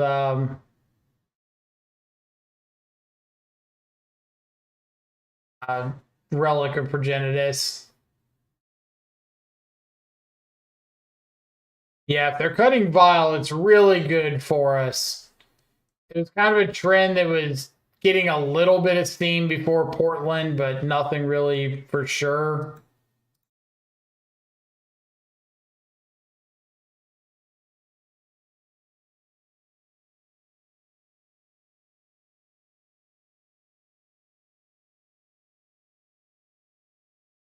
The league went 3-2, beat Eldrazi once, lost to Jeskai Energy in Eldrazi. Funky league.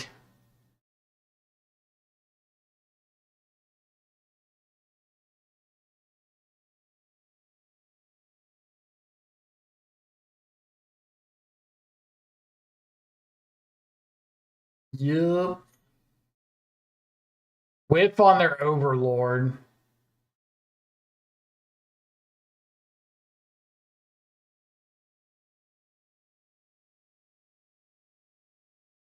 Take the backup. All right, so they have Relic.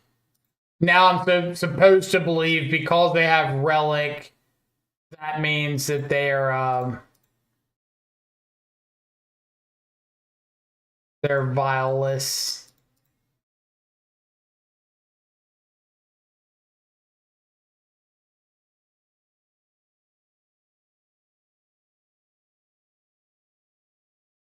Getting to tag a Flicker Wisp off the top is pretty nice.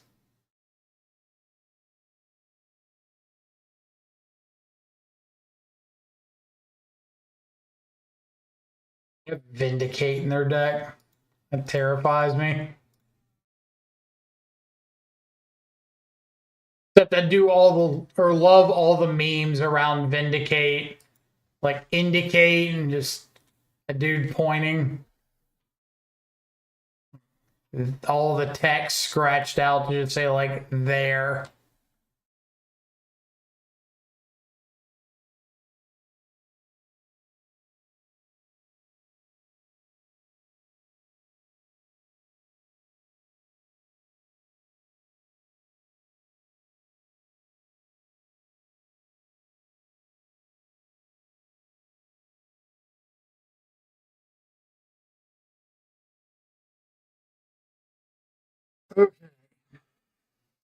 Hit you with a frog.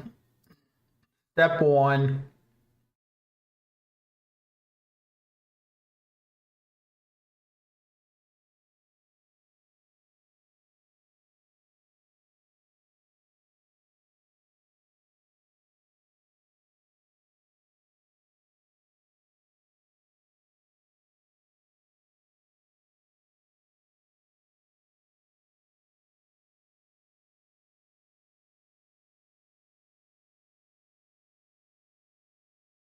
Come on.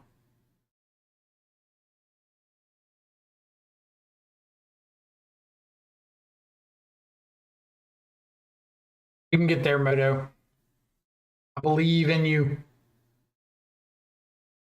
Believe in the me that believes in you. There we go. So let's get a hallowed fountain.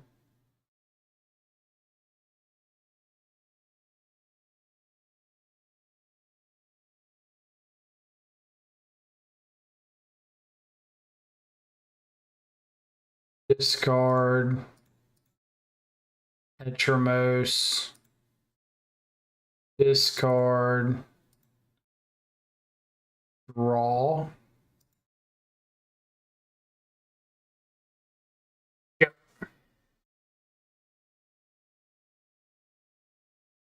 Now they can vindicate my frog, unfortunately. Or indicate it, whichever they prefer.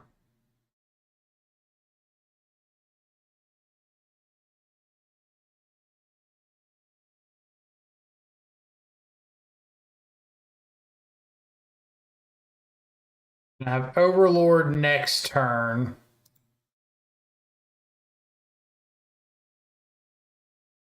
Which means I need this Marsh Flats to find me an archive, and that archive to find me something pretty good pretty quickly.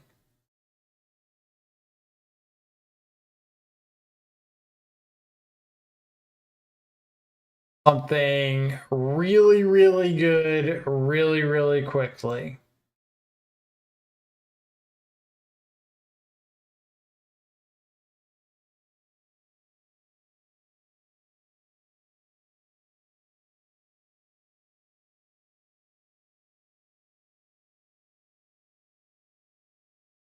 Not that.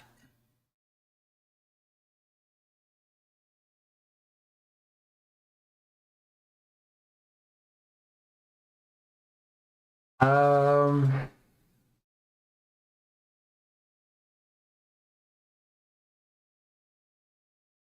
Kill the Phantom, but that doesn't do very much for me.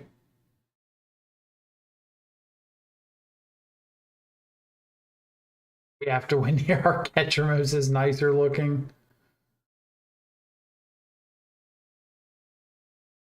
5, 9, 10, 11. I guess I'm blocking Overlord, so there's not a reason to attack.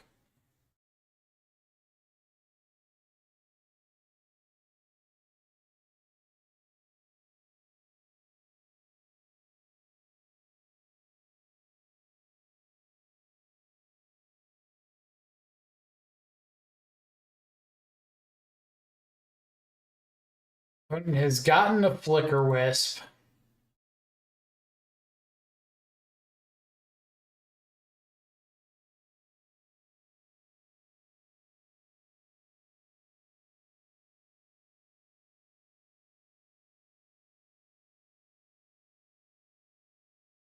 Appropriately chosen to blink their overlord.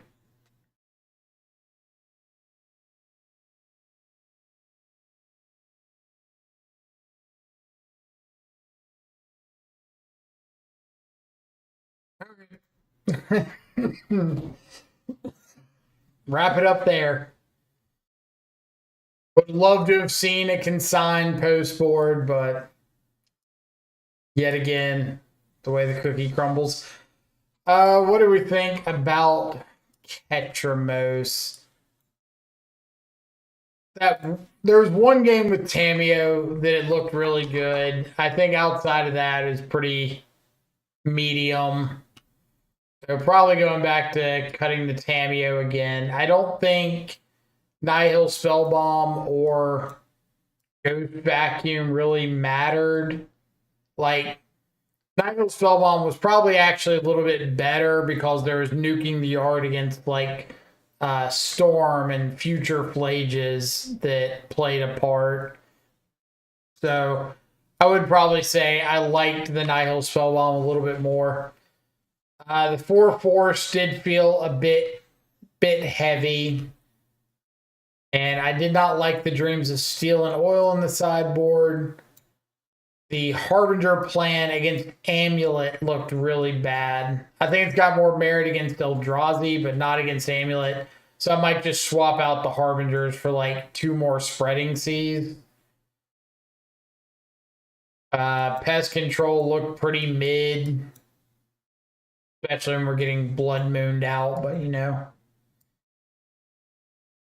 That's a thing.